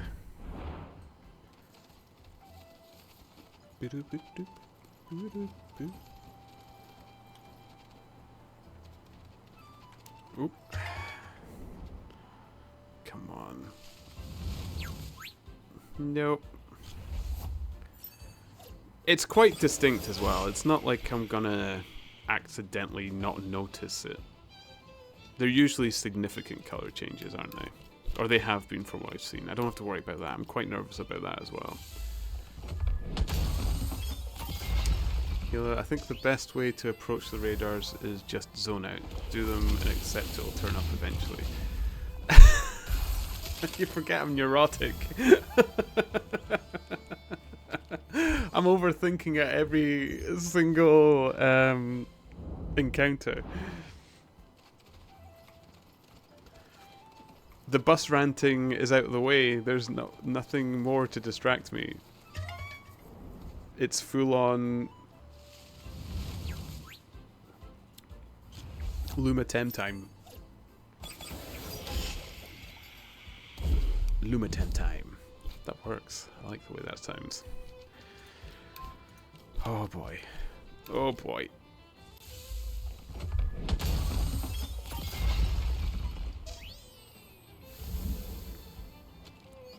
Come on, game. Come on. Gift me. Love me.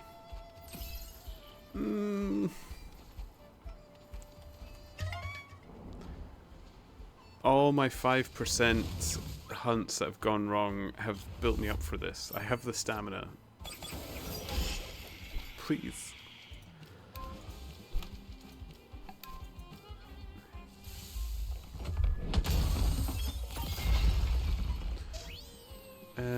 I linked stuff to do with the program I did in Discord to you if you're interested. Ooh, yes. And to be honest, that might get me to properly look at programs again and kick my arse into gear, so I do appreciate that. I was about to go into that whole sort of like, I've had game ideas, you know, I'd like to, you know, making a computer game, that's easy, I can do that.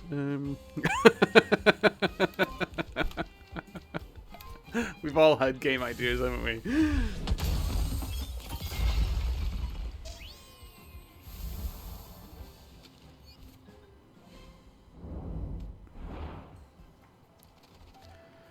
Okay. Oh, be a Luma? No. Oh, we're at 220.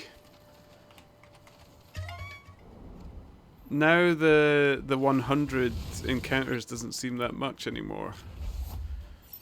Oh, Doug Trio, the classic Mon. The one that raises so many questions. What is underground? What is beneath the Doug Trio and Doug Diglett?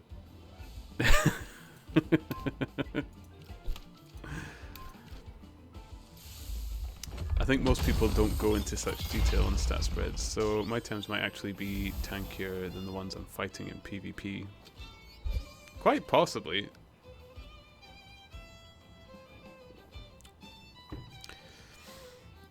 You do also have to remember that we're all... Or, like, this is going to sound a bit like a downer, because people always like to tell you, oh, you're unique and blah, blah, blah. But I always like to say, none of us are as unique as we think we are. And I'm glad for that, because then you wouldn't have anyone to talk to about any interests. But there'll be someone else like yourself who probably has done all those calculations.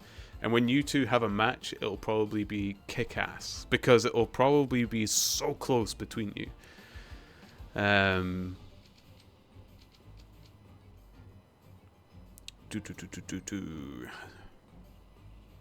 Yeah, I'll swap out for that. There we go. But yeah. But I imagine it is quite... You're going to get probably more people like me. Complete idiots, don't know what they're doing. The only reason I do fairly well is because I have people whom I can ask. I don't know... It would never have occurred to me to look up a wiki through the game at all. Could you imagine if I didn't have yourself to ask questions, what my game would have been like if I played this on my own? Oh, it'd be awful. Did I ever lose a match, actually? Now that I think about it. I can't remember. Oh, General X. Yeah, General X. For sure.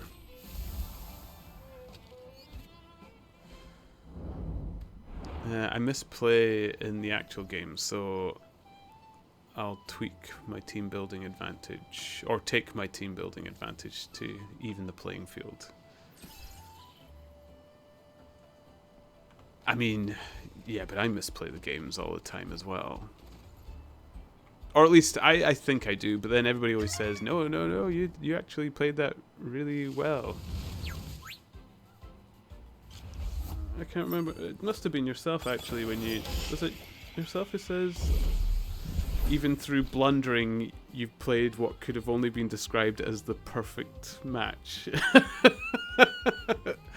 Oh, was that not against Tahani or something like that? I don't know why I took it as a compliment, because it even had the even through blundering or something like that.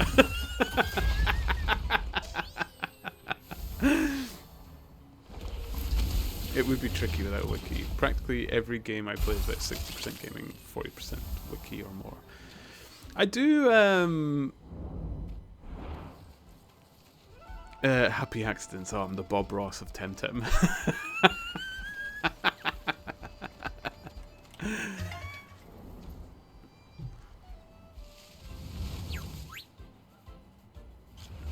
I kind of like to muscle my way through games. Like, when I say it would be a nightmare, it would be a nightmare for people who know the game to watch it. I would have still loved this game if I didn't have the help. This game is really good. I would have still kept at it. But it would have been a whole different experience. For it, probably the most nightmarish thing for anybody to view.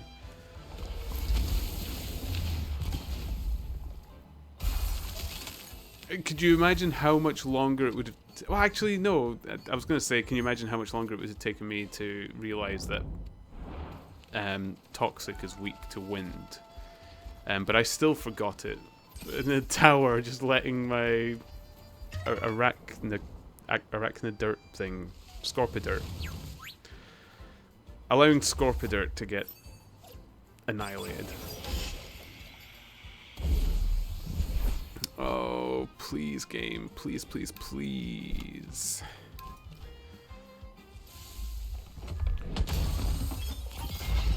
I mean, you got that perfect overexert on Rumi, just stuff that's quite in depth, but you hadn't gone into that, but did work out.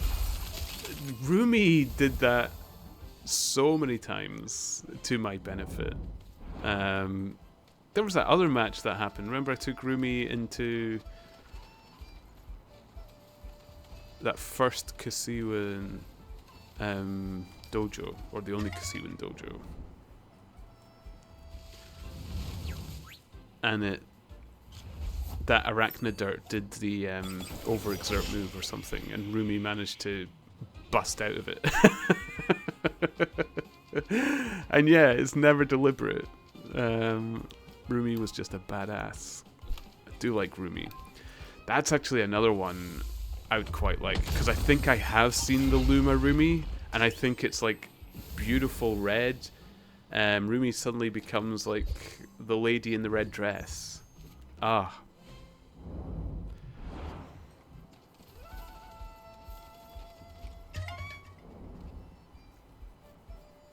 And the good use of tag team, where you left out two wind Tems together. Oh yes. Yeah, because I brought Blim back, didn't I? Yeah. Was that right? Yeah, yeah.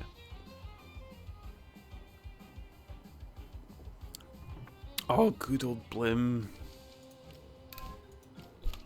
Oh, the memories through this game. Just a whole adventure.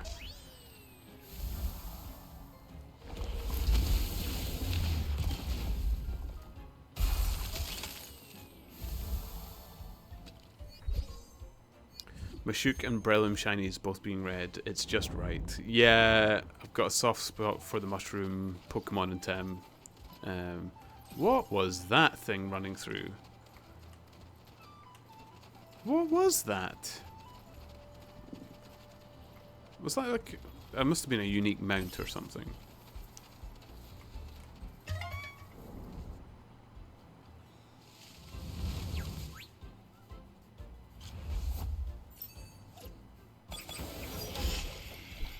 Okay.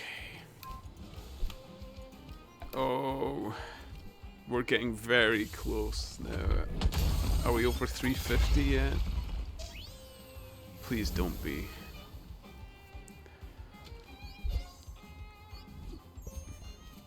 I can't bear seeing this radar run out now. Oh, we're not over 2. Pardon me. Oh, Iron Brew. It's giving me the hiccups. Hiccup burp. It's my nerves. I'm getting so worked up over this.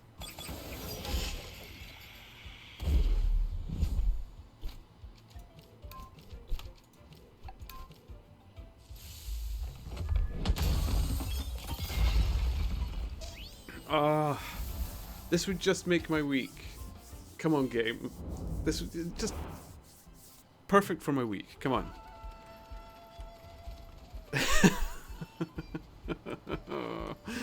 Oh.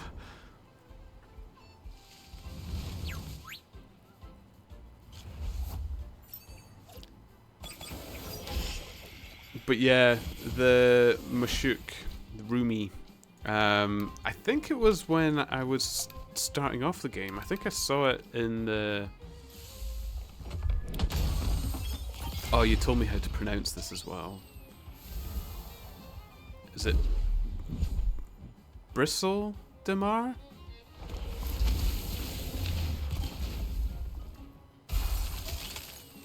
Or Bristle Demar? That weird C should be like an S sound.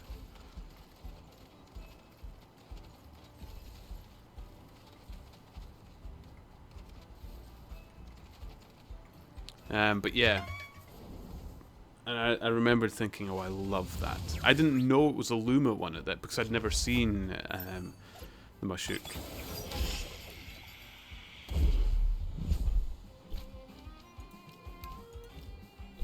It's like a lovely big red toadstool. Cool. I saw in a match in the Temtem World Championship where they deliberately built Mashuk to have almost the minimum possible stamina to perfectly overexert for 2 moves. Oh, wow.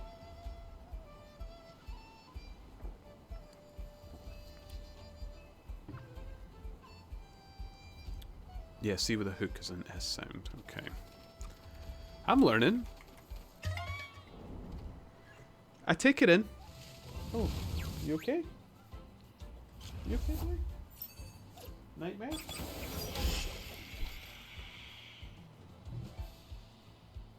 You okay? You puppy's here?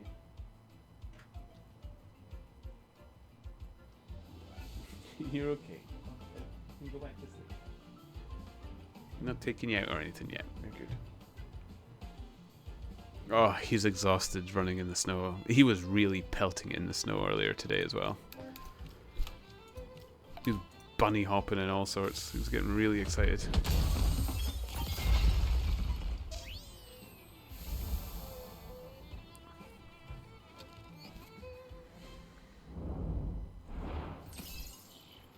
Oh, yeah. Oh! What kind of dog do they have, Kilo?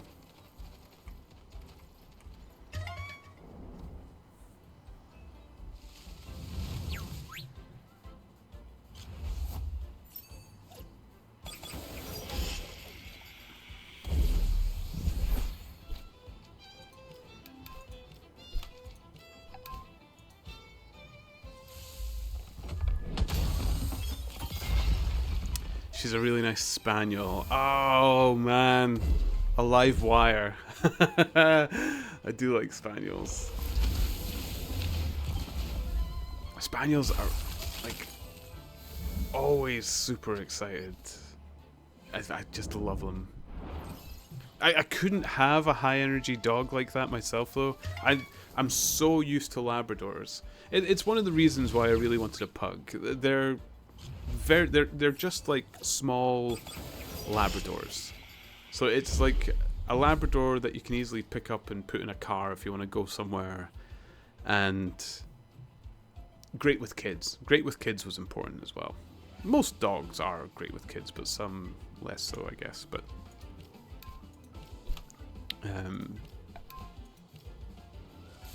Wash is just great with the nibblies. Having lunch there is quite something when she's around. Is she a little beggar, or just everybody suddenly cooing all over this dog and suddenly lunch comes to a halt? She's food obsessed. Yeah, Wash is like that as well. Wash is really funny. Great example. Like, my mother, she had her own meal that she was having, and Parsnip was preparing her lunch for her work. Now this happens between two rooms, which are close by each other. Wash got himself into a position in the living room where he could see my mother, but can also see Parsnip making her lunch. So he could be just there for both moments should any food arise.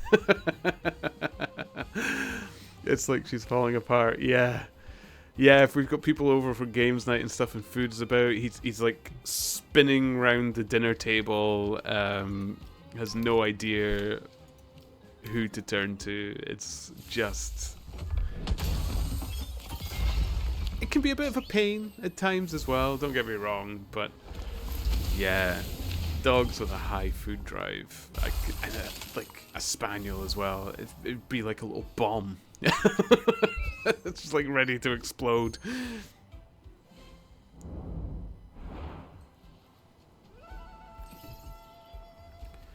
Oh, come on, game. That's not a Luma. Be good to me.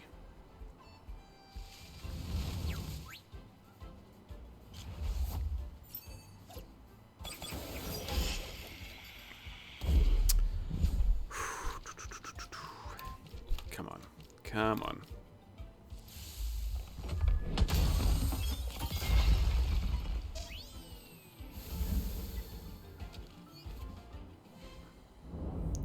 One of my co-workers came and distracted her for a while with her soft toy when I was eating, which was very nice of him.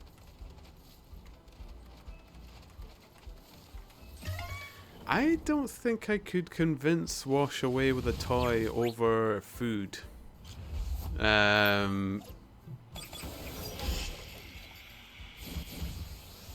Unless he knew it was a toy that actually kept food inside it as well. You know, like those little... He still has his... The breeders had this toy ball that you could put treats into. They had got it for all the puppies.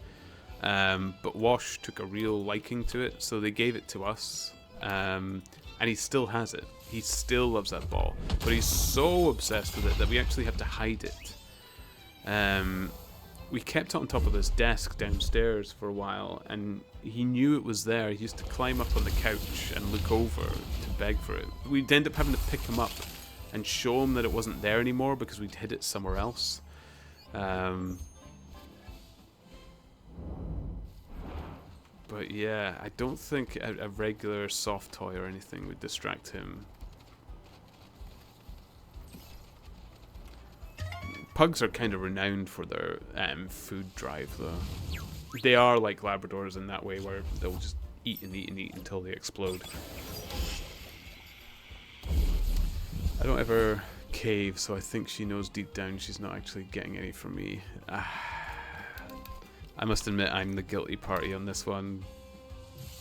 Parsnip is much stronger than me on that front. We are quite good though. We tend to just give him the healthier things. Like if we do have food about us, he'll just get a bit of the healthier bits instead of the nastier bits. Like if we have porridge for breakfast, we make a little bit extra. And porridge generally is actually a good thing to feed a dog, so he'll get the extra, and he only gets it when we're finished. Like once we've finished our meal, then he can have some. It's never halfway through or during or anything like that. Occasionally he gets the naughty thing, like if we have something with chips, or maybe we got fries if we went to fast food or something like that on the odd occasion. He'll get a chip or a fry, but yeah, it's difficult. Like, you can see with the photos of him, he can do the puppy eyes. It would be difficult to refuse him.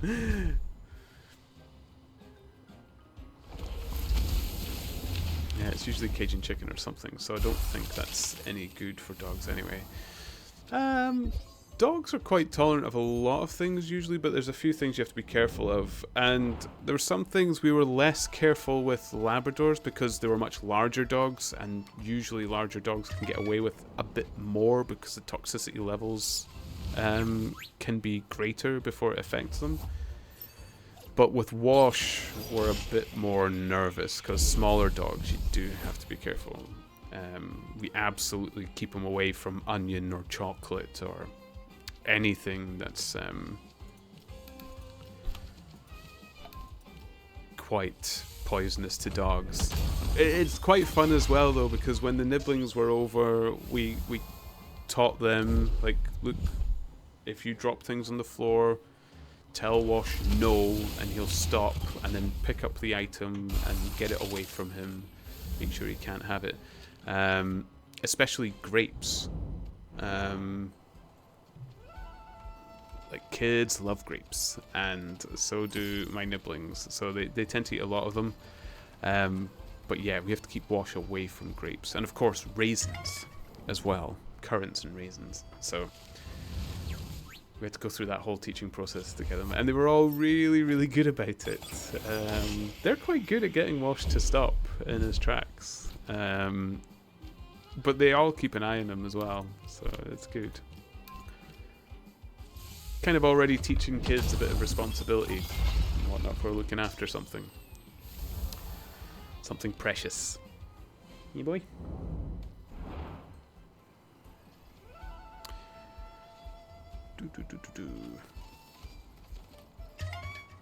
Oh, I came into this with such high hopes. I'm so excited to look for a Luma Obi-Wan. Oh.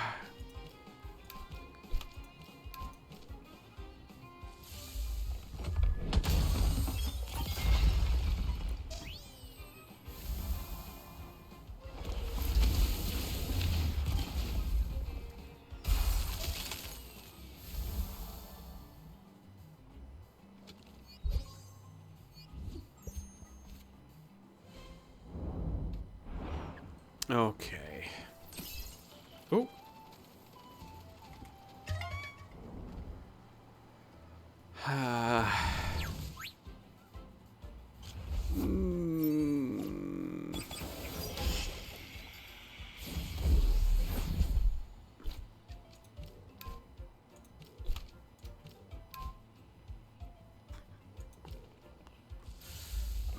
Pardon me.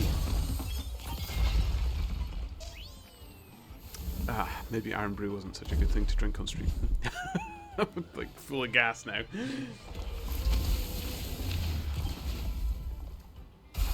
Although that might not be the drink's fault. I've racked myself into a frenzy of nerves over this Luma. I can't chill out. I can't zone it out.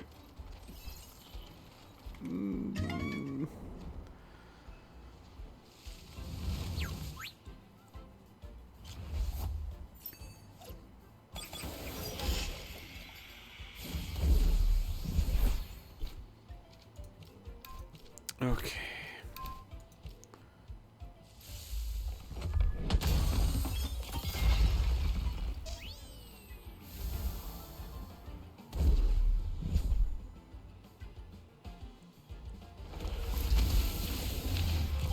And like, say I get a Luma Temtem. Its odds of breeding another Luma is increased as well. If you breed two Lumas together, are those odds increased like twofold, or?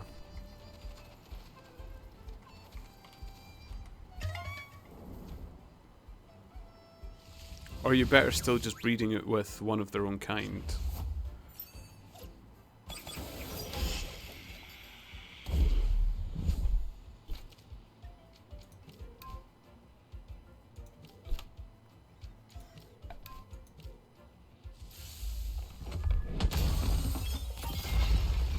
It's 1 in 750 for one Luma parent. 1 in 75. Oh. Now this brings me to my next question, which just came into my mind. Say in this encounter I got a Luma. Does the radar break, or can I still go to 300? Is there odds of you finding two Lumas in one radar? Is that possible?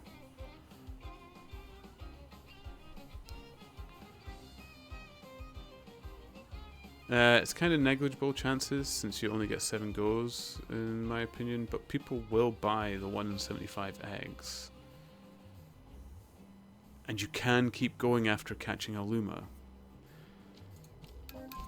That might be asking a bit much of the game.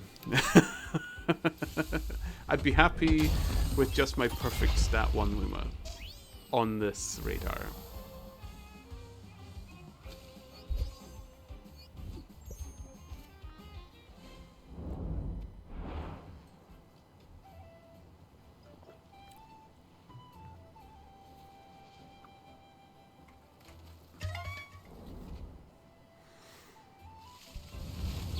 Okay. Come on, game. Come on. I don't feel like you're doing me justice here. I imagined you promised me a Luma.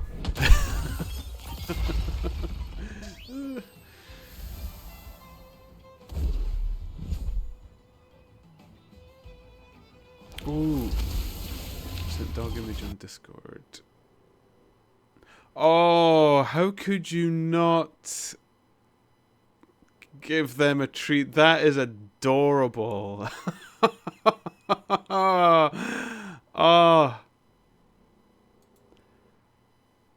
Oh no, there's no way I wouldn't crumble. I would have crumbled in an instant. I would have given it my whole sandwich.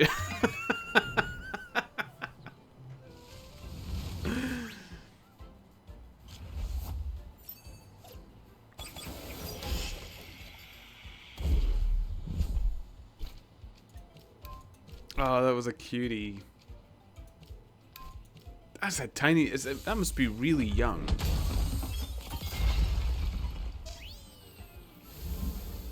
Or it's a really... That's a really small spaniel.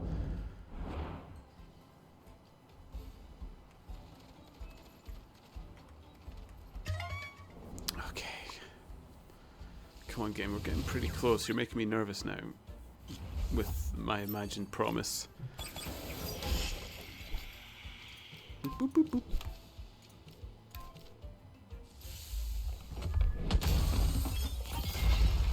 Not that young, I don't think. Maybe a bit of a tricky perspective. Maybe. In which case it's masterful photo taking because it makes it perfectly adorable.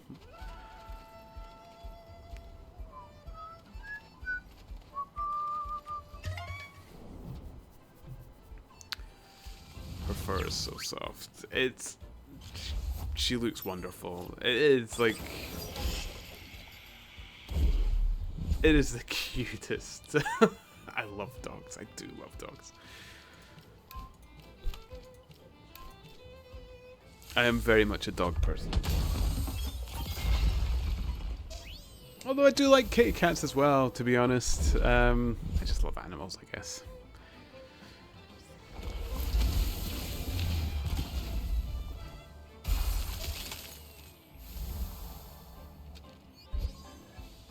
Okay.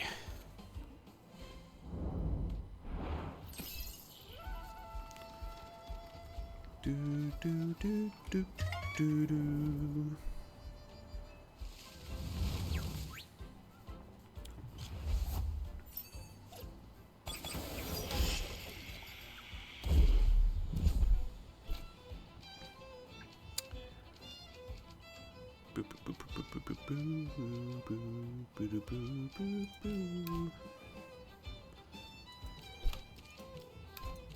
I don't know what I was waiting for there.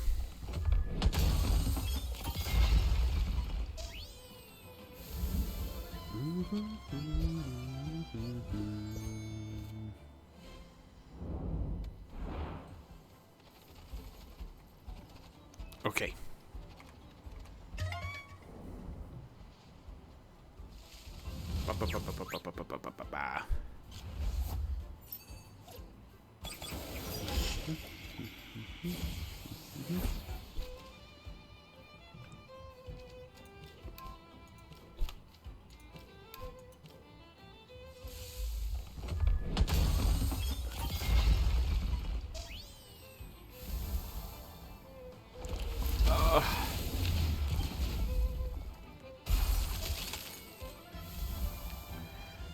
Oh, I remember saying I would never do this. I could never do the Luma hunt. Now that I'm doing it...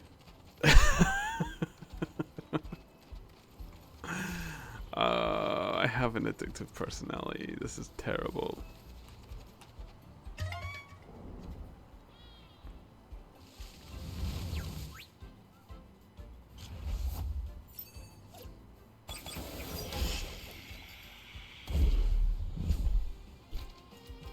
Come on. Come on.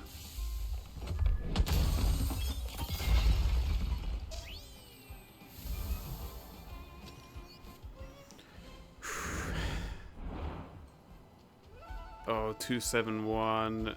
Oh. Oh, it's slipping away. Come on, game. Come on.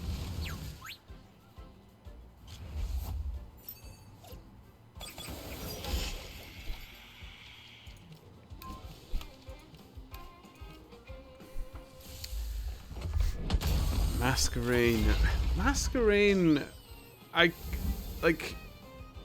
always found that a disappointing Pokemon. I really liked Surskit. I loved that little skittery Pokemon, and when it turned into Masquerain,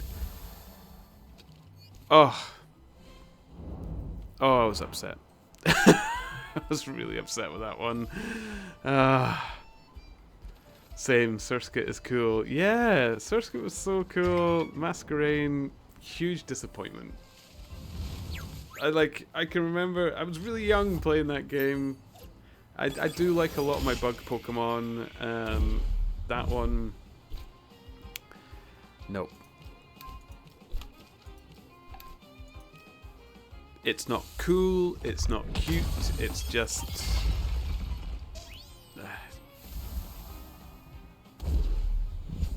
yeah. Probably my favourite one you find early in the Gen 3 games. Well, apart from Shroomish. Yeah. Yeah. I just loved Surskit. I loved the way it moved as well, because I think one of the first times I encountered Surskit, because I think I had Pokemon Coliseum? Am I remembering that right? I think I did. I think I had Pokemon Coliseum first, before I got Ruby. I don't know if I'm... Yeah. And the way Surskit kind of danced around in that game, it was just even better.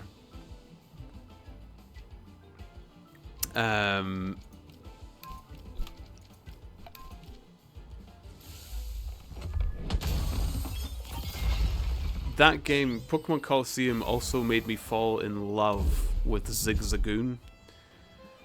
Zigzagoon is so adorable in Pokemon Coliseum. It's just the best. And I was so disappointed when I saw it in Ruby because the static image just wasn't the same. But if you used Tackle or some physical move in Pokemon Coliseum, Zigzagoon would actually run towards the opposing Pokemon in a zigzag pattern, like the Pokedex described. And when it evolved in Linoon, it went straight as an arrow. It was fantastic. Like, it took the little details into consideration.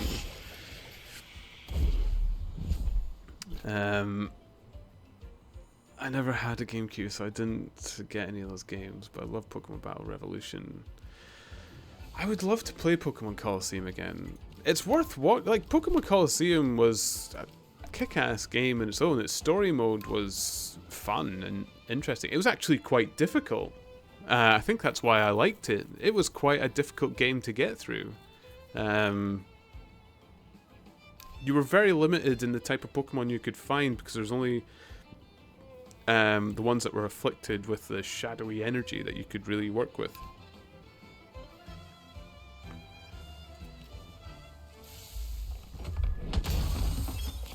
But it was a great game.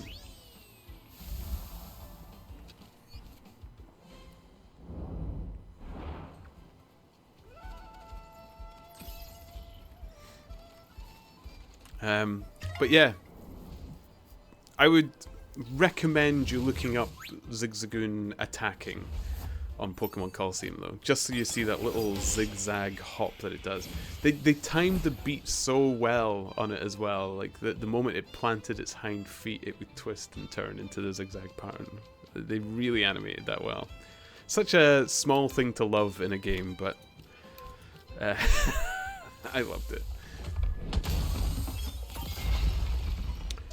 I still think you should play Pokemon Omicron Zeta.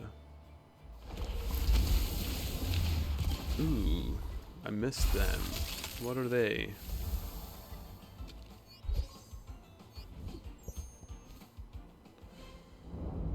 Pokemon Omicron Zeta. Sorry, the sound's going to disappear for a moment while I Google that.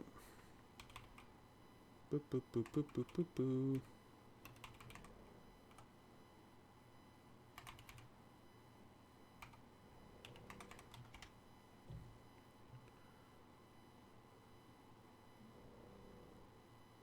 Oh, it's a fan-made game. Based on about 5th gen, approximately.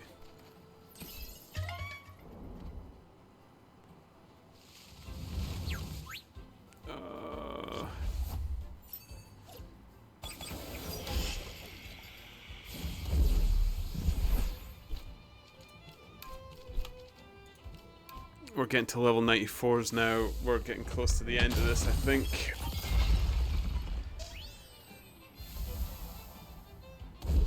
Satisfyingly challenging. I would give that a go. I've done the story mode in Temtem now. We could go for another big story thing.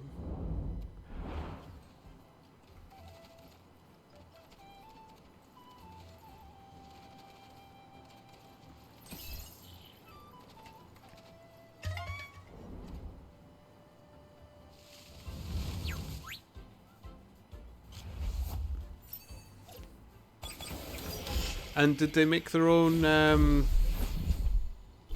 region and stuff then? Or is it based off one of the... Or based on the Gen 5 region? I forgot which one that is.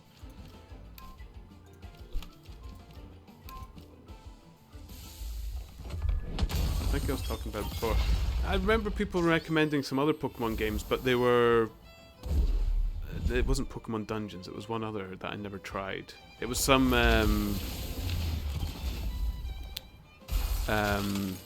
standalone offshoot of Pokemon. I don't know if Omicron and Zeta came out, but I played a run with extra rules of no experience from wild Pokemon and no super strong Mons. They made their own region. Oh, and you can edit its rules. Oh. I don't know if I'm gonna get a Luma. No game, please. Imagine I got 2 Lumas side by side. No, I just self-enforced it. Oh, okay, okay.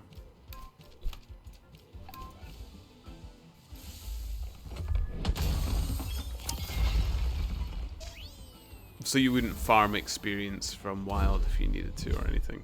To be honest, I rarely farmed from wild in any of the Pokemon games. I was pretty good at keeping a well-balanced team, so I could usually get myself out of most sticky pickles.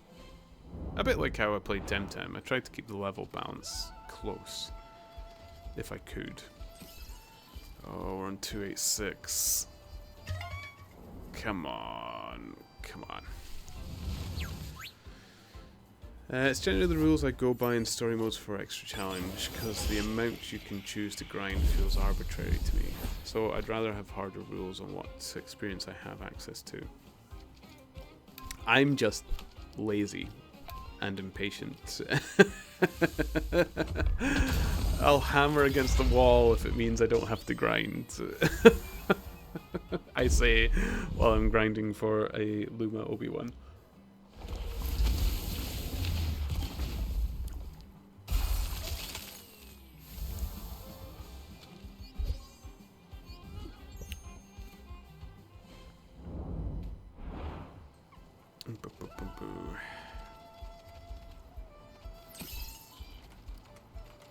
Come on.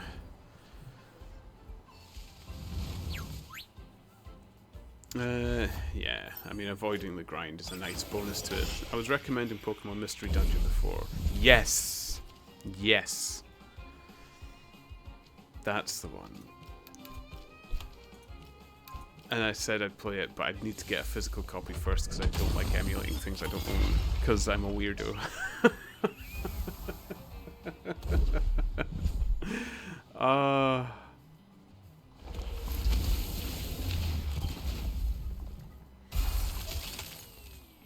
I've got like my own inbuilt DRM stuck in my own brain.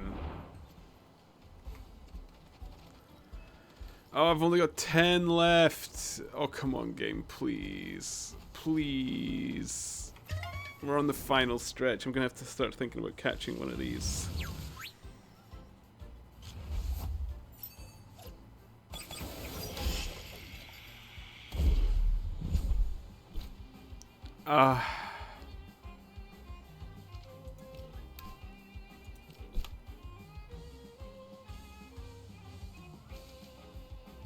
I'll catch one of these ones, will I?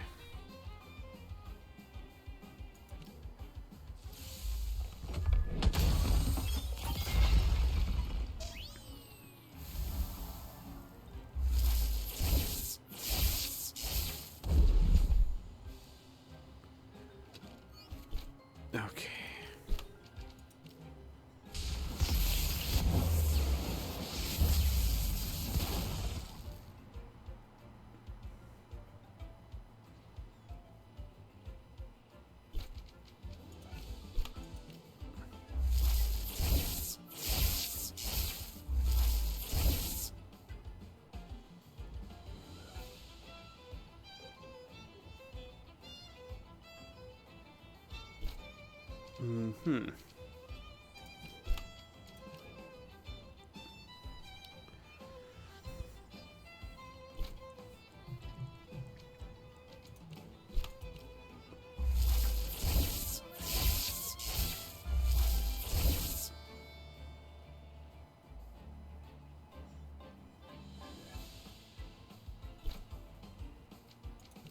Okay.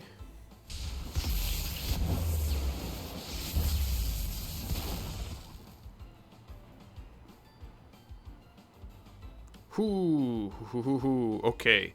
I'm gonna have to be really careful with the Luma one, because if it was Chain Lightning or something. Although Chain Lightning doesn't seem to use that much stamina. So it probably wouldn't have gone like that.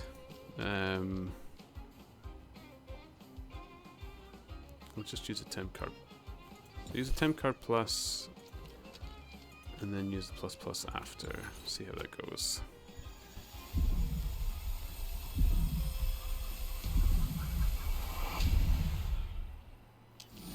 Okay. Ooh.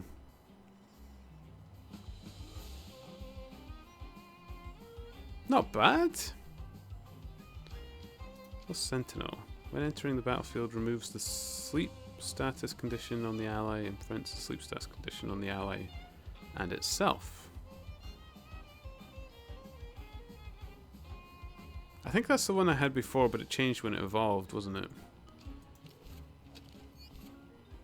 Oh, I hope if I get the Luma one, I get the same trait as what my current OB10 gets.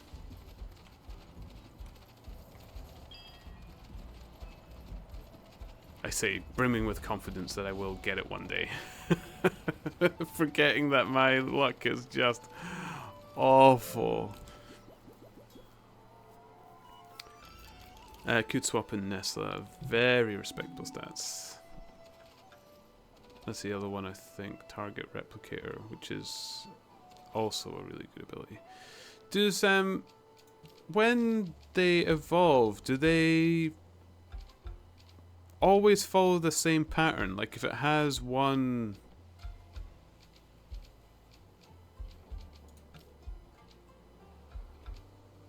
Does it always... Oh yeah, both of them were actually really good, weren't they?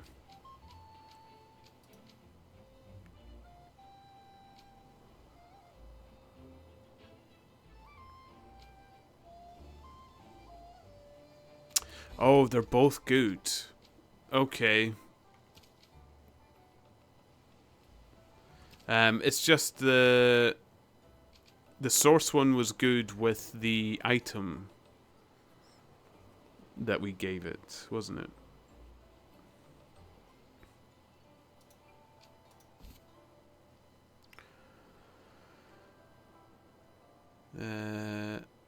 Like it can pick up evade from Mudwash, switching in, stuff like that. The immune from Sweetie. Yeah, it's always ability 1 or 2 and stays that way. Okay.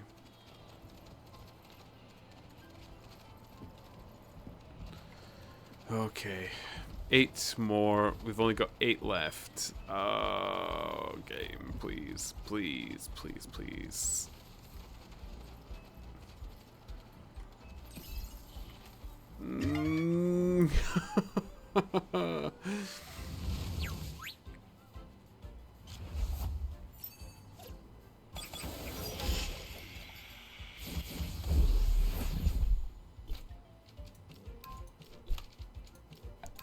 Oh, no.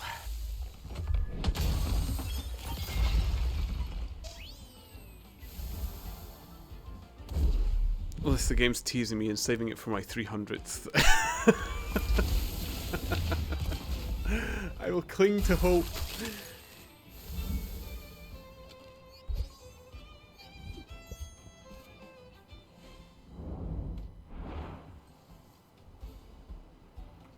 We've got 6 left. Ugh.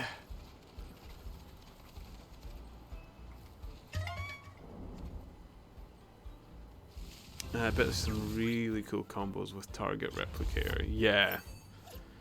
I think you could do some really interesting things. Like you said, if I had them leading with Mudwash, that would be a great opening front line.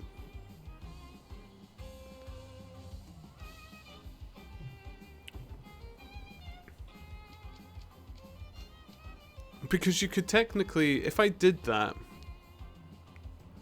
and swapped them out, if I needed to swap them out, they would still have that evade when I put them back in, wouldn't they?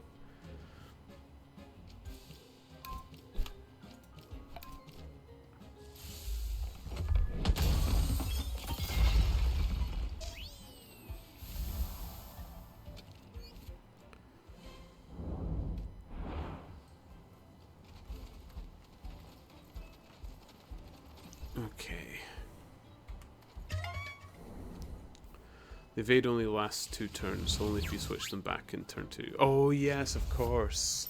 Yeah, yeah, it doesn't hold on to it.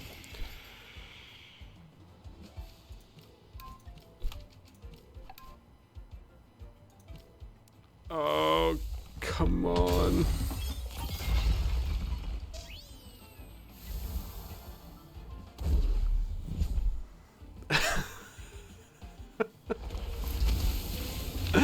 I feel like an absolute Burke streaming for, what, was that, an hour and a half of slaughtering Obi-Wan for no result. Come on, game. Please don't make this. Don't make me an idiot. Oh no.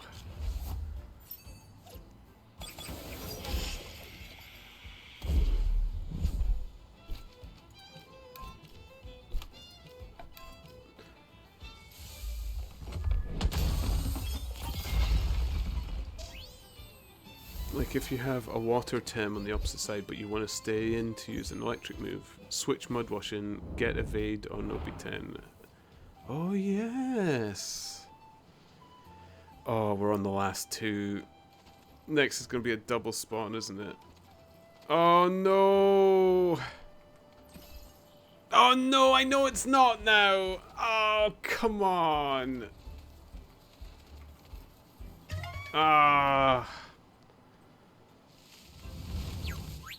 Oh wait, there's 2 here, but 2 spawned out. It's still not Luma, never mind. Oh, it's over. Ugh.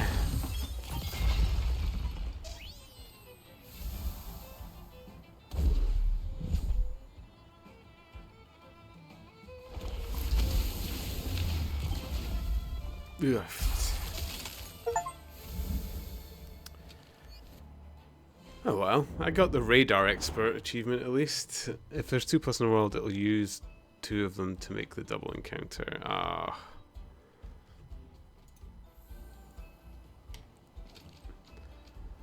Well, I got 20 of my feathers back.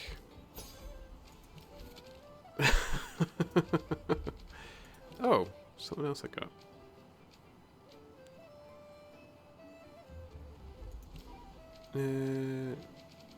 Never-ending story. Complete a successful run in the ever-shifting tower. Oh, cool.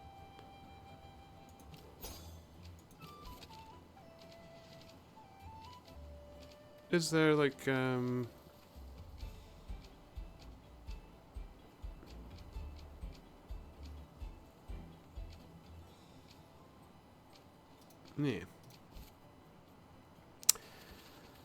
Well, poop.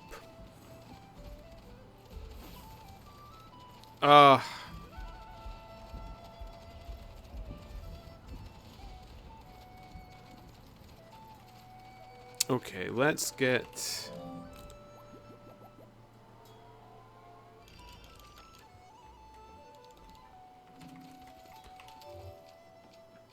Put Nestle back.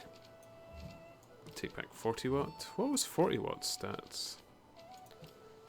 Oh, they were really good. We never needed the attack.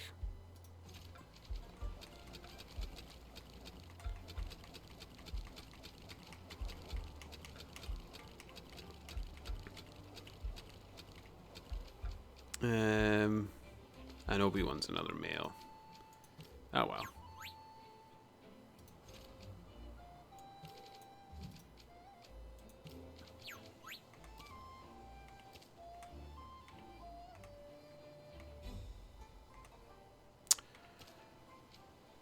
Could get closer to all... Oh no, I can't. They're both male.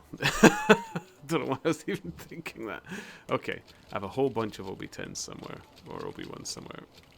You can go in among them. There we go. Oh! I can tell how much I like Obi-Wan. Oh!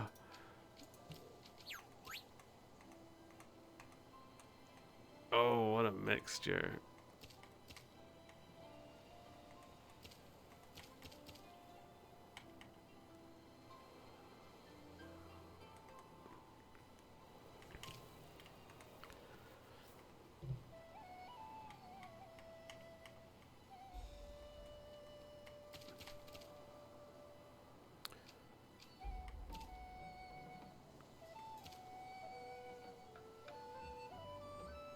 Hmm.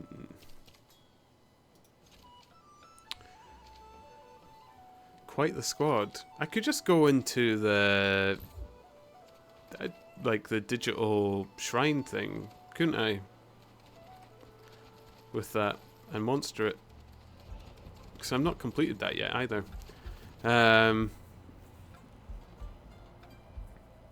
Okay.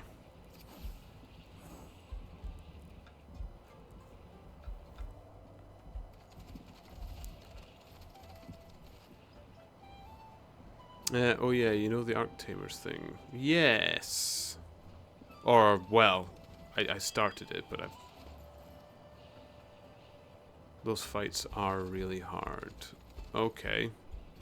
I've got a pretty good team though, don't I? Or do I need to really be stand them up?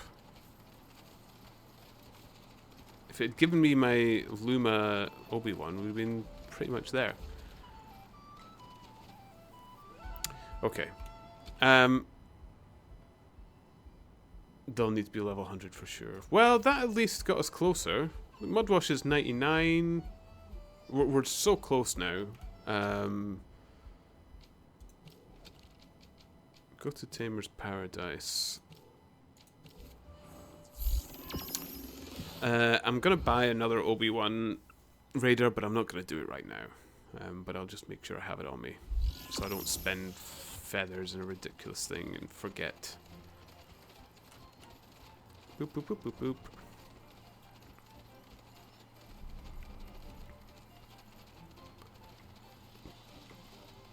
If I did one more radar like that, that would probably get most of them close to 99.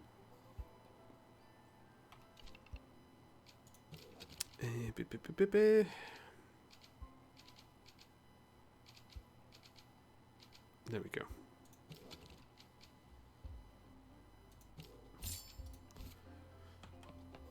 Sweet.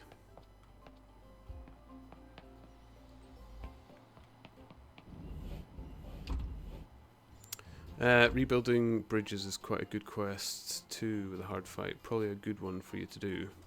Rebuilding bridges. Discuss the reconstruction work. Oh yes!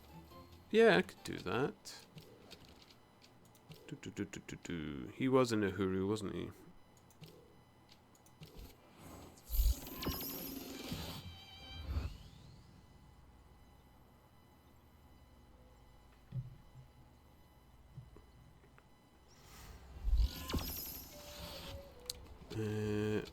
Let's put Ripley back up front. There we go.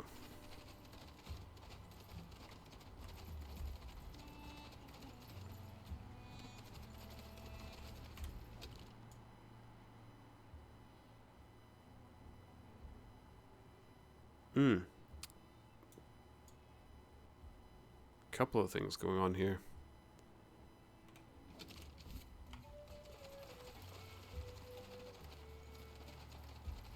That one I don't have a Tem to bring them. There's something up here. Is that the hotel or? He's in the southern town, I think, closest to Neuro Cabin teleport. Okay. Well, I'll just sweep through. Maybe these are things that I just need to hand in that I never finished. Bakari. Ah, I was expecting Peyton. He's late for today's lesson. He sent me. Can you teach me? You found the right place then. Yes, I can teach you. Since you're a friend of my most advanced pupil, I suppose I can give you a starter lesson. Ever played an instrument before? A guitar. Well, the basics are the same. Here, try with this digital pad. Si, do, re, si, sol. Do, si, la, sol.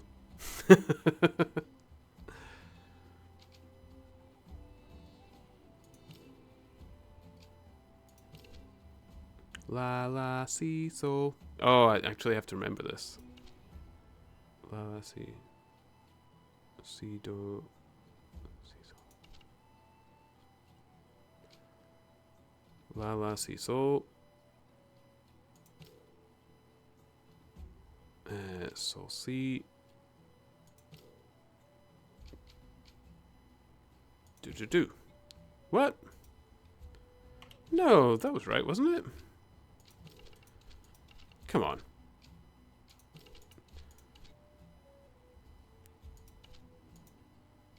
Boop, boop, boop, boop, boop. La la sea soul. Yeah, got that right.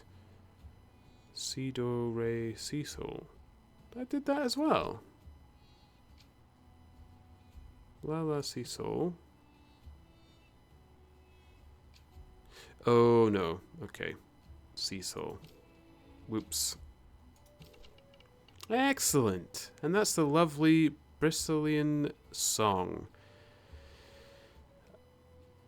Algigant Dalpi. An immortal classic. That's all I can teach you in one seating, young musician. Now, go and try to get as much practice as you can. Oh, this is the crystals in the other place. Ah, yes, I remember that now. Boop, boop, boop, boop, boop. We'll just sweep down across those ones, and then we'll get to move through. We have time, don't we? We have time.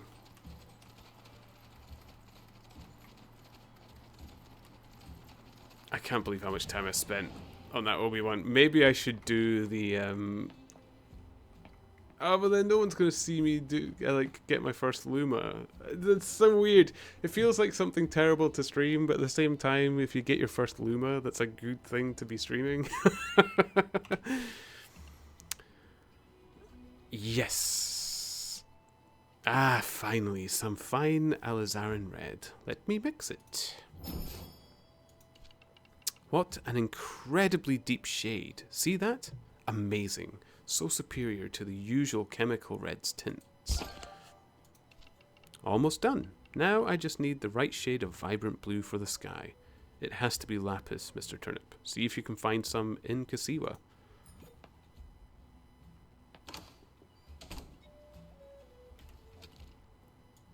Boop, boop, boop, boop, boop. Straight south. Cricketoon. I was never a fan of Cricketoon. Other than the noises it made when it spawned, to be honest. I liked Cricketot. Ooh, there's a sticker down there.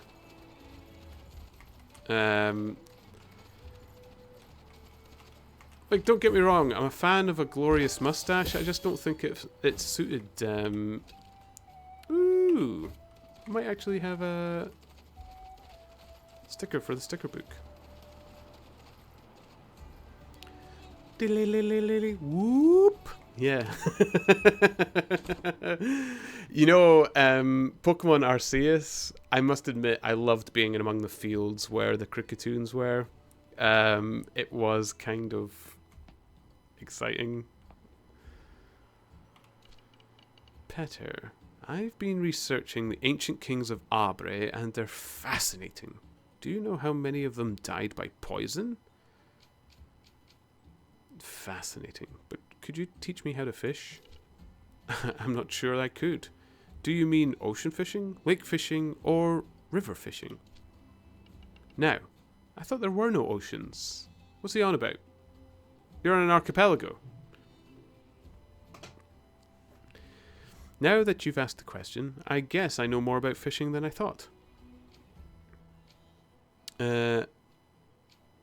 Whatever, just teach me how to fish. So, yeah, fishing. You need a fishing rod and the right headspace. Fishing is a mind game, buddy. This is the ancestral art of lake fishing, and its core tenets are: pay close attention. I'll pay close attention, I guess. You cast, then you wait. Meanwhile, you drink. Deep.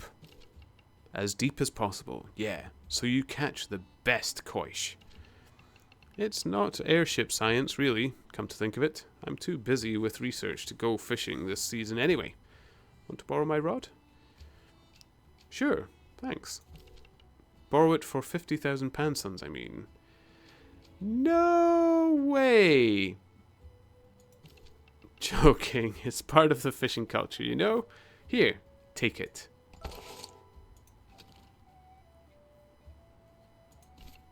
Go fish 'em all. Happy fishing. Remember what I said. And most important of all, quit your job. Will do. Get near a water body and keep still for a moment to start fishing. Every deep water spot is valid for fishing. Fishing is all about rhythm and paying attention to the water. When the Temtem takes a bait, press F to reel in. Do it 3 times in a row and the battle is on. Reeling in too soon or waiting too long will result in a fail and the fishing process needs to start over. Okay. So we can do the Koish competitions as well. He's in the southern town, I think. Closest to Nuru cabin teleport. Okay. Boop boop boop boop boop boop. Nuru.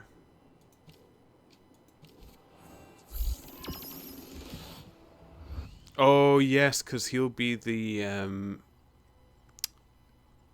he's still the dojo leader, isn't he? Koish competition is pretty good on feathers. Will you give it a go while we're here? I've not tried fishing. Do I have to say anything to enter it? Any luck finding the Koish of the week? Not yet, I'm still on it.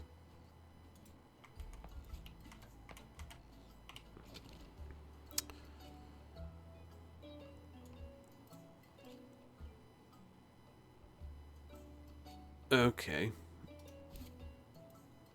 It takes quite a while. It's about 20 to 60 minutes just to catch a Koish. Ugh. Okay, pass.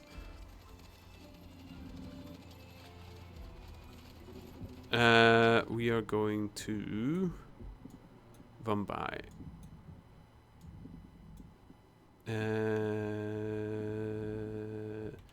It's actually good we're going to Vambai because I could do with a... Oh, sticker. Ooh, sticker.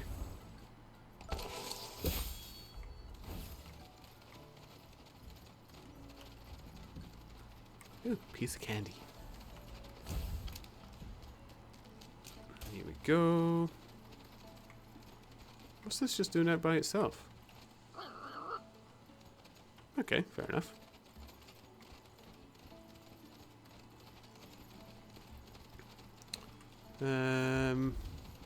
Here we are. Now, let's find the Temporium first. I could use the map. Yeah, that would be quicker.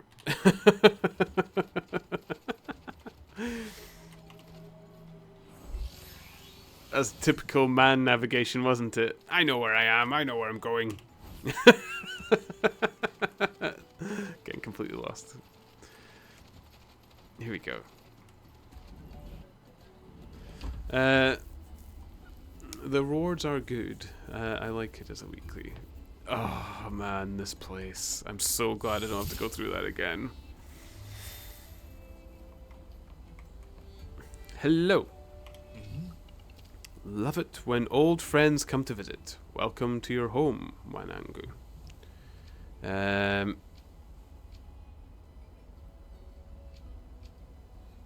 I expected to see Nella here. Sorry to disappoint, but no, she's not here. She dropped by to say hi, and I thought she was going to ask for her dojo back, you know?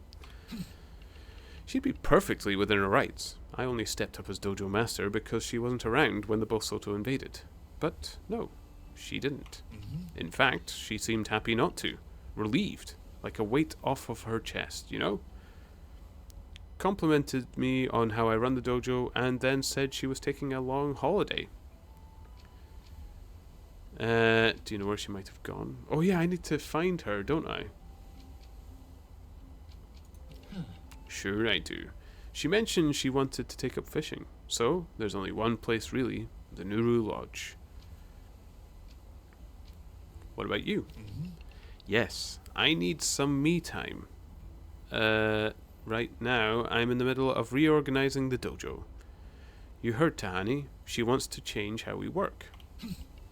Elected representatives sent to the Congress permanently in session, regular briefings and reports, constant accountability. She's making sure every island participates and that the Congress is always aware of what's going on. Okay. Yes, and enjoy your days to the fullest, my boy. This peace is what all true tamers strive for.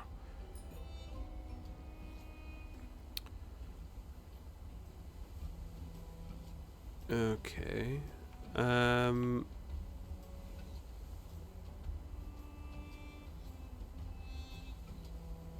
Was that...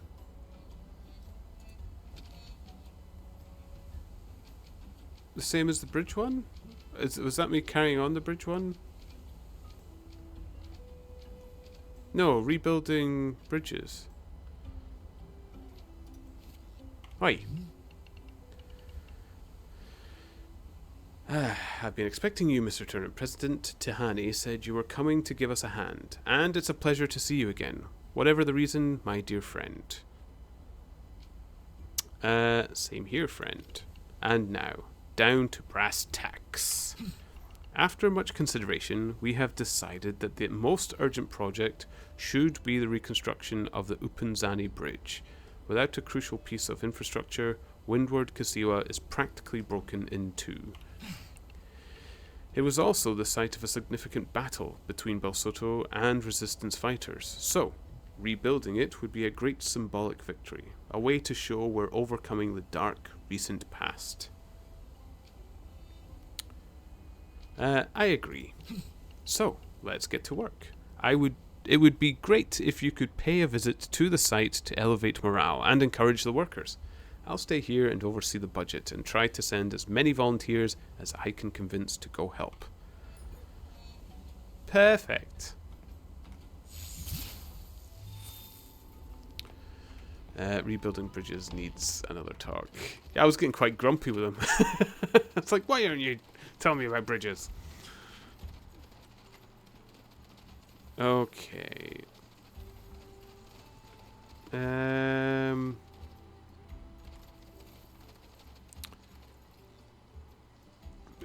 Which way was it? Where's the bridge? Ah. Oh, it needs it from the other side. I think I got fast travel to Upunzani though, didn't I? Oh, I could talk to Nala on the way. Whee!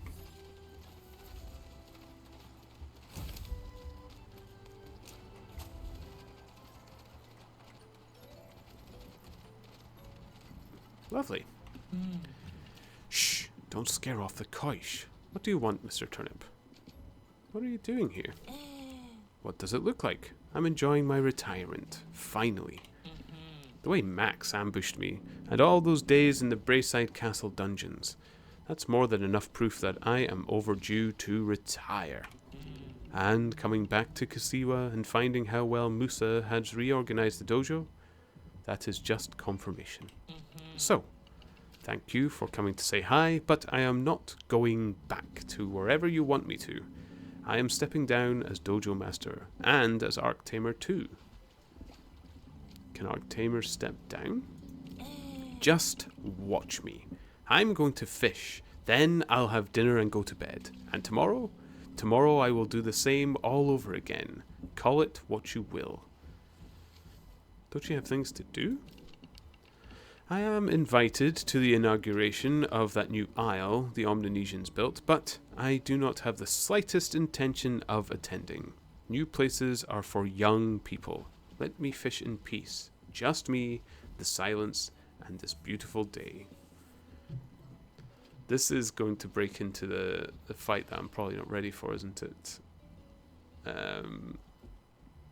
Surprised nobody has rioted against that dojo's crazy quicksand. I'm surprised health and safety haven't got involved.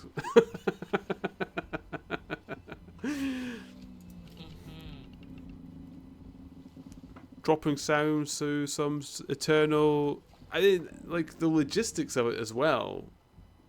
Baffles me. There's some odd dark magics going on in that place. How can you keep falling to the same floors? Mr. Turnip, listen to yourself. I don't want you to give me anything. Why would I? And why would you? You cannot change people's minds just by giving them the right Temtem, defeating them in a fight, or saying the right thing. This is not how things work. People are not like quests in one of those games of video.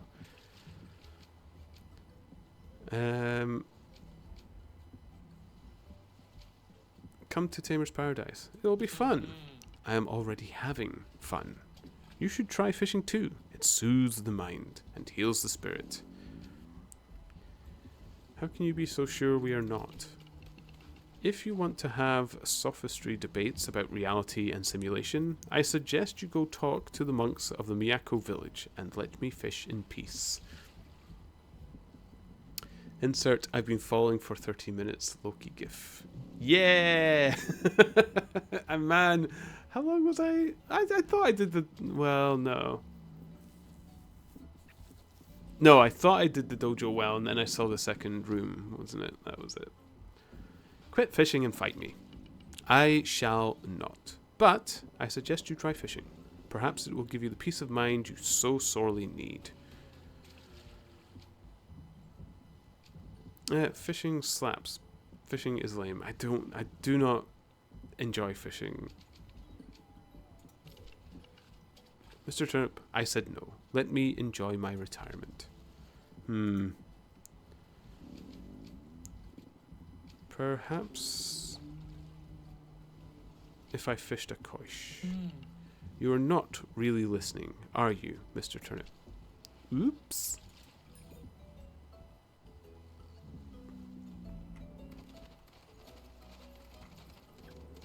Okay, let's boop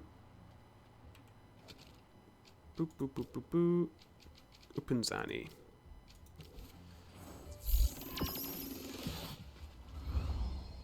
Oh, you gotta love the fast travel. This is so good. Just buzz through everything.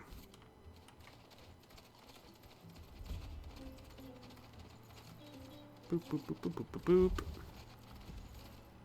Oh, it's Max. Great.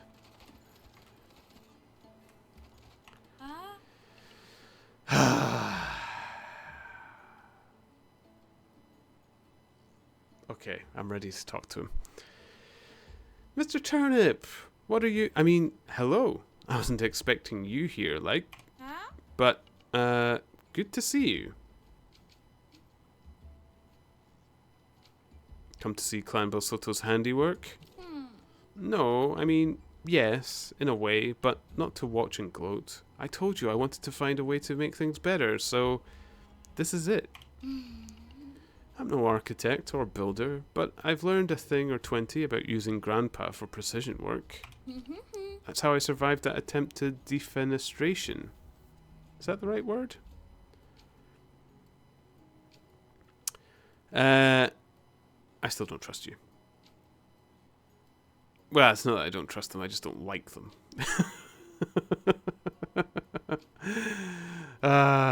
Your much-loved rival once again. They're trying to force him back in my face, and I hate it.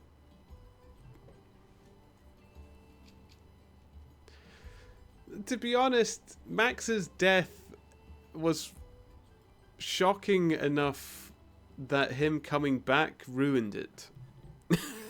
So it's like... I think I hate the cop-out as well, which is the part that... This feeling that I should have to like him sort of thing. It just... No. No.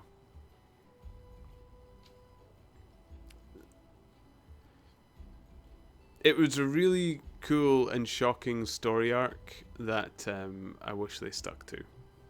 Yeah, I think that's reasonable. Yeah, I think it worked. Like it brought a maturity to this game that I was like, wow, perfect. Anyway, is there anything I can help with? Sure. Yeah. Let's see. So, we're making good progress. The only problem is that we need some additional beams to cantilever the structure, plus stronger aerial support while we move them into position. You need beams? Yes, that's the first thing. We need to order them from the Smith's Guild in Tukma. They'll take some time to make, and, well, for obvious reasons, I'm not extremely popular in Tukma. The Tukmani have every reason to hate my guts, but we need to build this bridge. So, if you could help with that, it would be great. And aerial what? Yes, aerial support. By which I mean we need extremely strong flying Temtem to help us move those beams over the chasm. I've tried everything I have. Grandpa, Volerend, none have the strength. I think I know what could work, but I've seen one of those only once in the possession of Konstantinos, so I guess it's gone now. He called it Turok. Can you somehow find us one?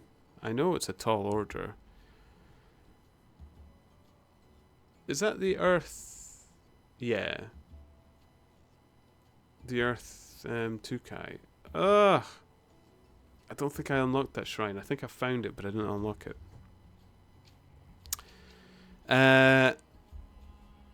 No problem. For Kasiwa. Thank you.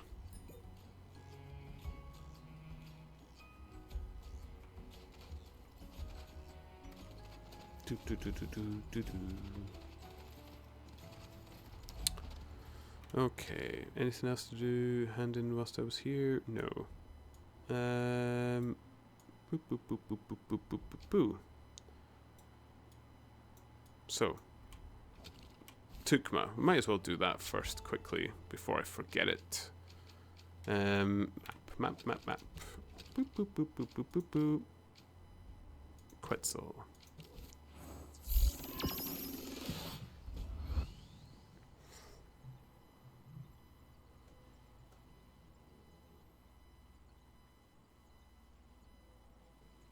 Baby boy. Do.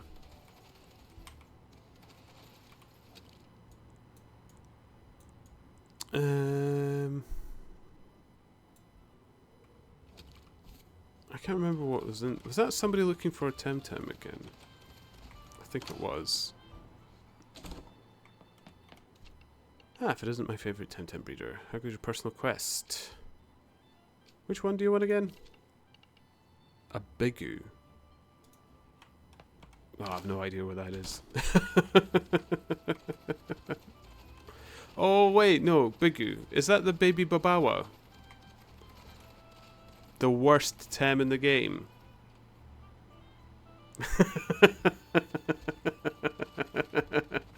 Yeah? Oh, you agreed, Kilo. Yeah, it is the worst Tem in the game, I know. Yeah. Perfect timing.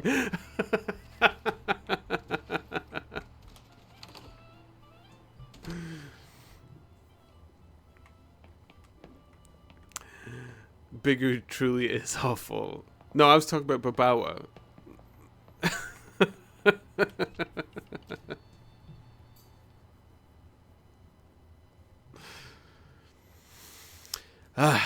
Don't tell me you're here because of the Kasiwa job, right? Yes, we need more beams. Good thing it evolves into something great. I don't get it. I don't... like, how could you mock me for Electrode and Obi-Wan, and that's your comeback? We're like two people arguing over Temtem that no one else likes. We left in our own corner in a pub debating something nobody else cares about. Gotcha, some more beams. Don't worry, it won't take very long. The mines are back to full capacity. The good times are back.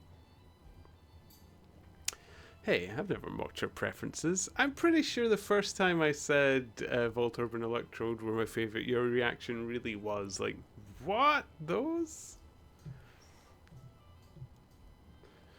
Maybe it was somebody else.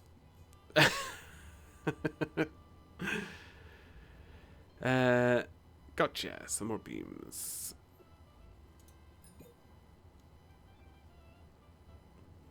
Find a rare and precious Turok for Max. I wonder if it would be just quicker buying one. Although I need to do the shrine anyway, and it'd be a good way to be... I've been falsely incriminated. It could very well be the truth, because just like me projecting the Mayo, I still don't 100% believe you all didn't have that dirty thought. I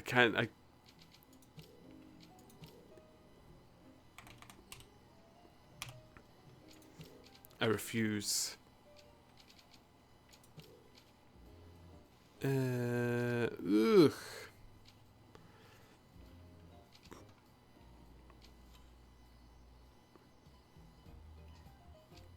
$1,750. Are they really worth so little? Oh, right, these ones are perfect stats. That's why they're expensive. Okay, that makes more sense.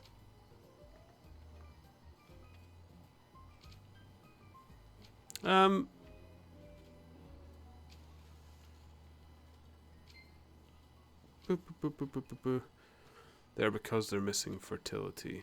Oh, right. Okay.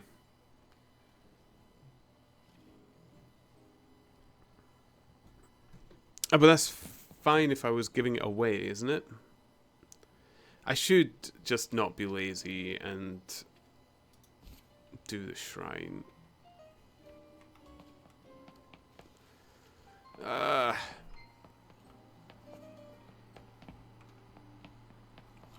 Oh, is this where you do the sticker trading as well? Oh, you could.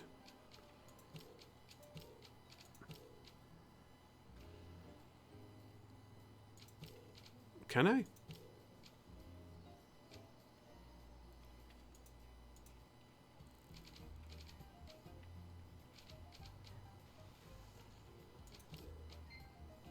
Can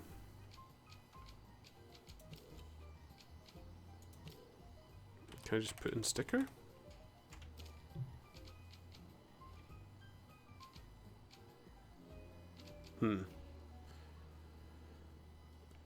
No, stickers can't be traded. They're only directly with other players. Oh, okay. Oh, so I have to talk to real people. I'm saying that as if it's a bad thing.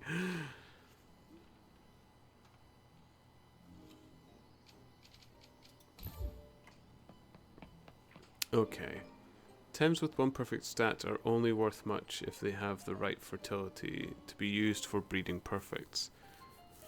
Okay. Don't worry, I'm a real people too. Are you my imagination?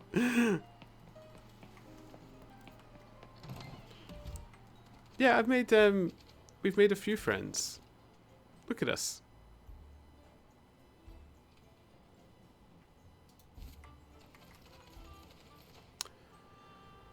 Okie dokie. So,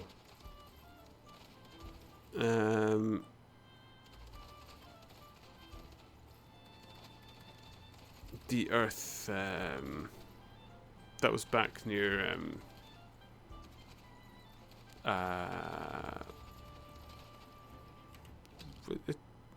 Upinzani. Yeah, the mines beside Upinzani. It was in that dark tunnel, but you had to sift through, if I remember rightly. What I have been wanting to do, though, is if we leave here...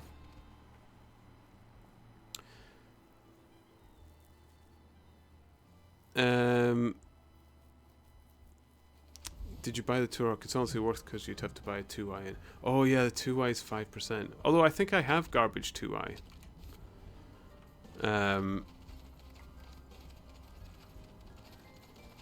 Where's the thingy here? Ooh, nice.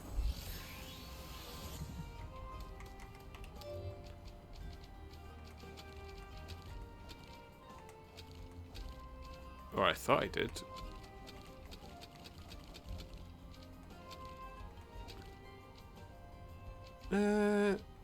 I thought I had some 2i.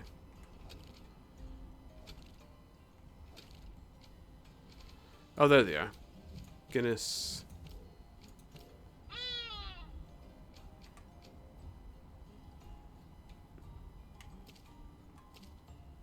Yeah, I had a couple of bad ones. Why are they in such an odd place? There we go. That works better. Oh wait, this was my mixed stuff, wasn't it? Yeah.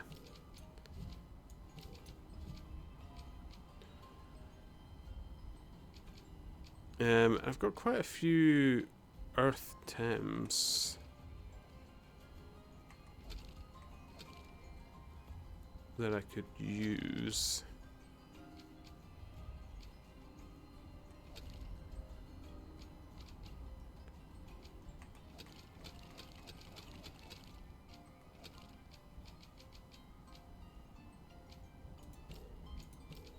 Oh no, they're melee.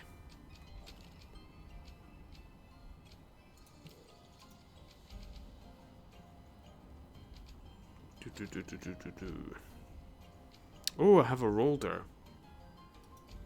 We know they're good. I could probably do that. We've got a Volphy as well, although it's not a very high level.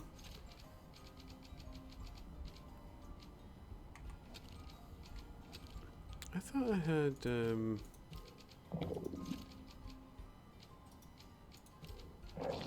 I've got an iridescent earth Koish.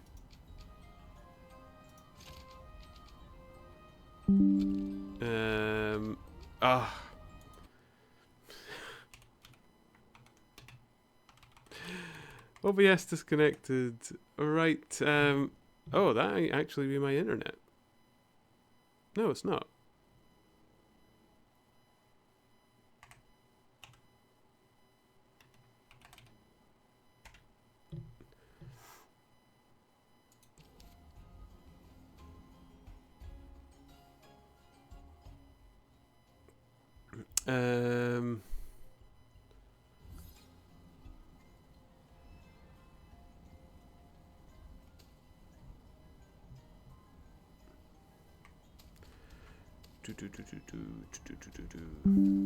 There we go, we're back.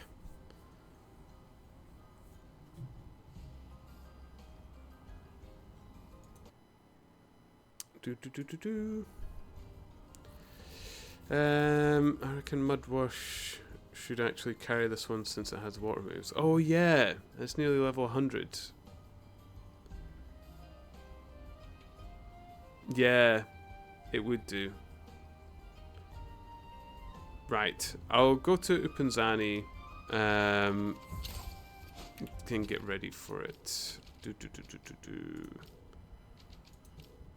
There we go.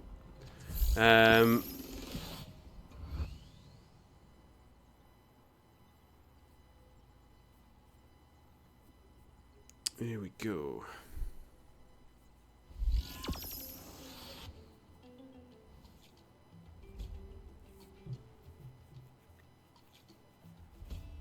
Perfect.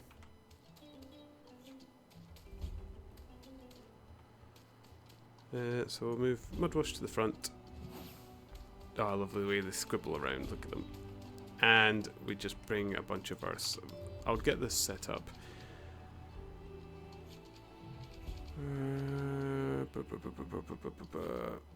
Oh, we've got Mudrid as well.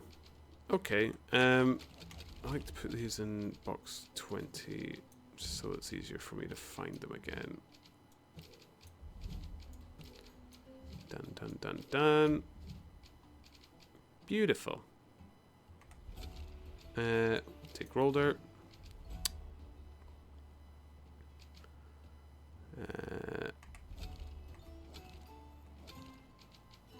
Take the Madrid. I'll just take the best level ones I've got.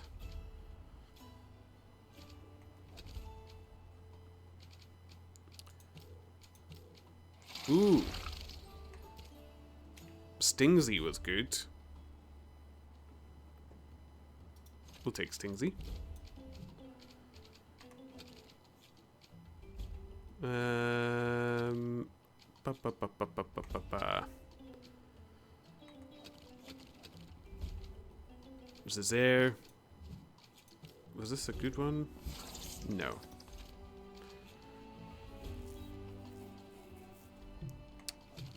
Ba, ba, ba, ba. And we've got a Volcrane. Yeah, it's kind of low leveled. What else have we got? What else? What was this again? Oh, it's just neutral. Yeah. That's just nature.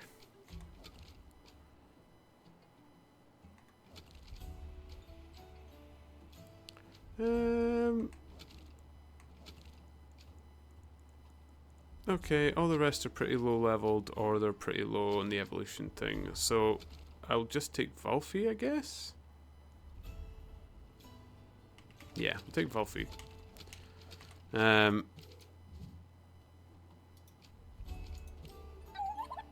They've at least got leafy moves.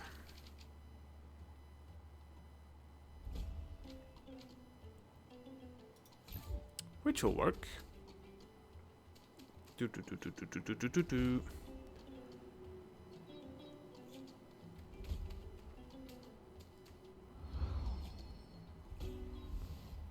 So, which one? Oh, is there no map inside here? What? How can there not be a map? Oh, yuck. Oh, and I should have gotten my mount. Oops.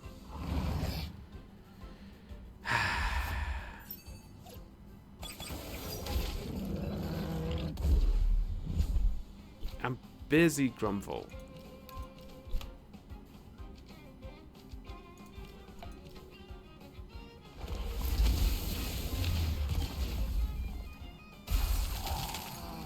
There we go. Do.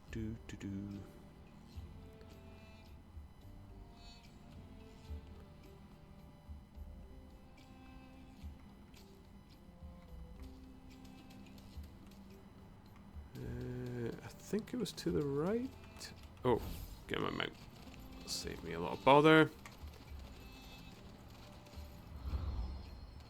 Yes, this was it. I can barely see. Oh, creepy guy. I can see the gate above.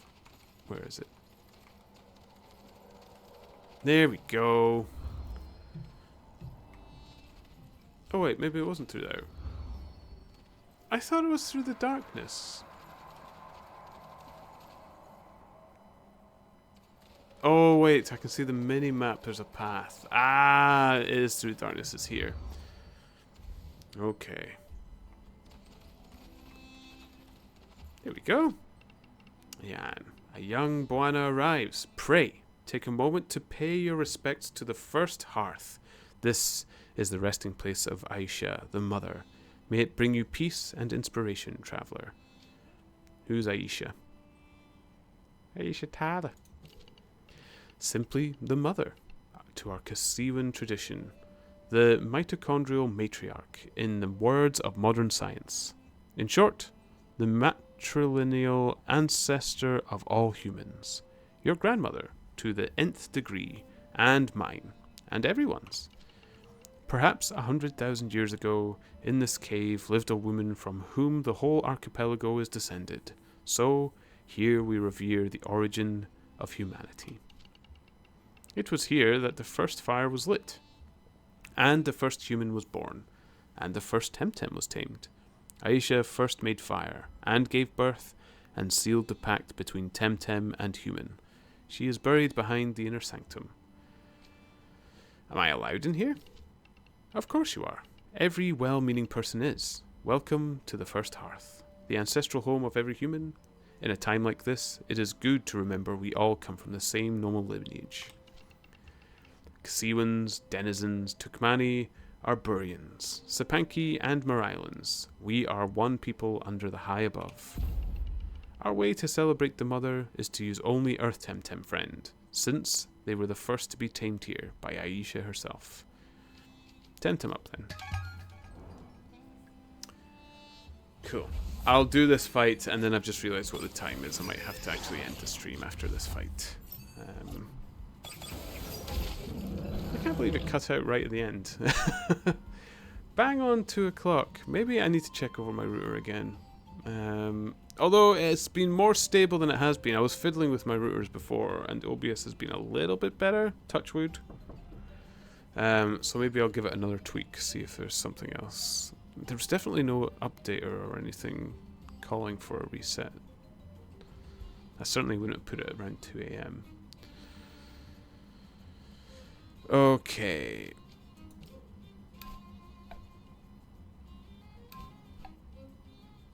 You do that, and then you can at least stoneball Bun Bun.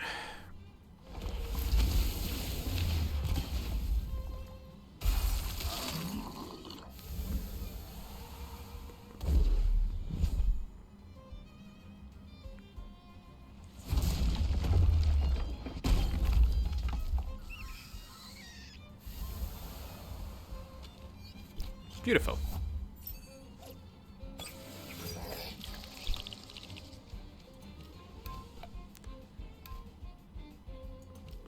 Okay. Oofed.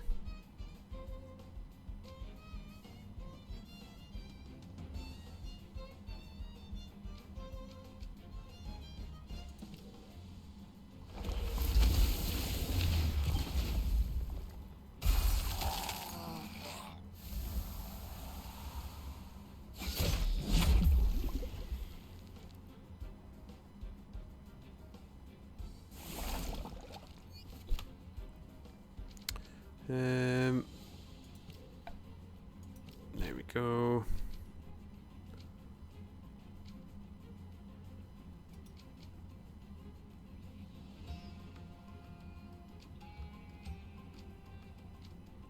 Oh. Low-level Rolder really struggles on stamina. Maybe I should headline something else. Maybe like Zazair.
Done.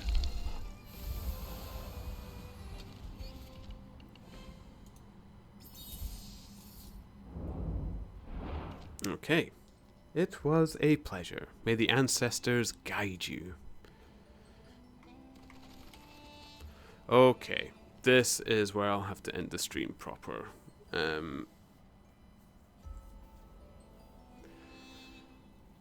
Oh, I don't know how to describe that one. That will be one thing really did a number on me. I will have to try it again though.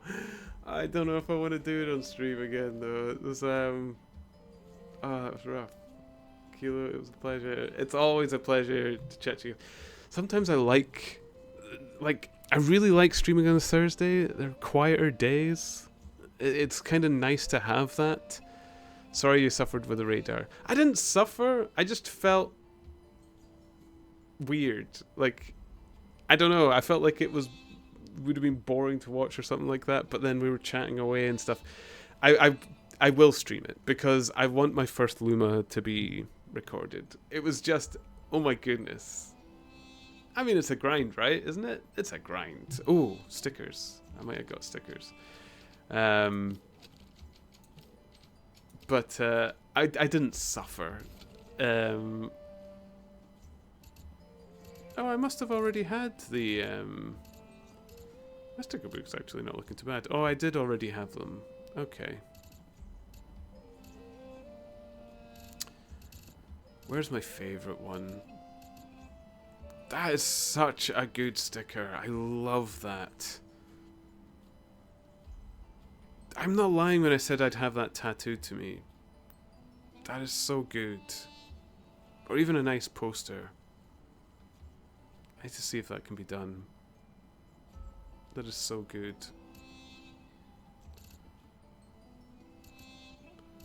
I don't think I have an Obi-Wan or Obi-10 sticker, do I? No. But, yeah, Kilo. I didn't suffer. Anyway, digressing again. I should call it a night. I will be streaming again tomorrow. I will try to do a... I'm going to do it. I'll try and do an edit of that tower, because that was incredible. I can't believe I completed it first time on the first go. With all my little muck-ups as well. I cannot promise how it will come up. Oh!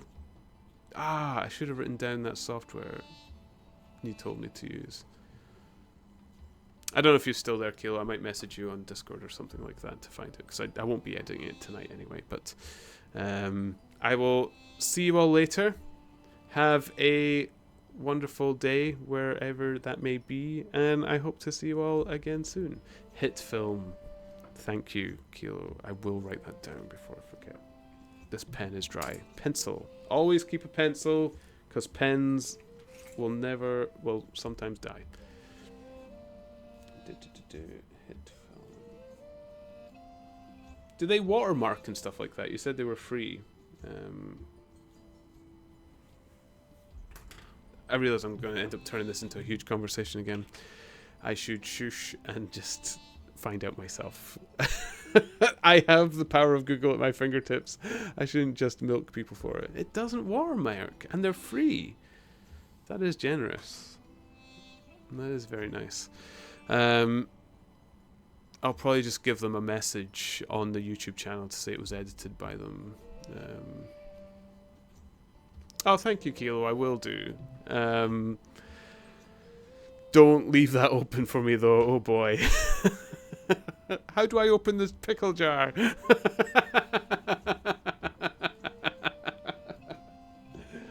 I do have a jar of pickle downstairs. I'm kind of nibblish as well.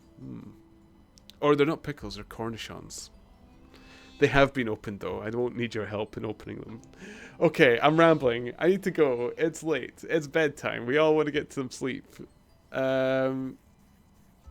It was great to see you all. Have a wonderful day.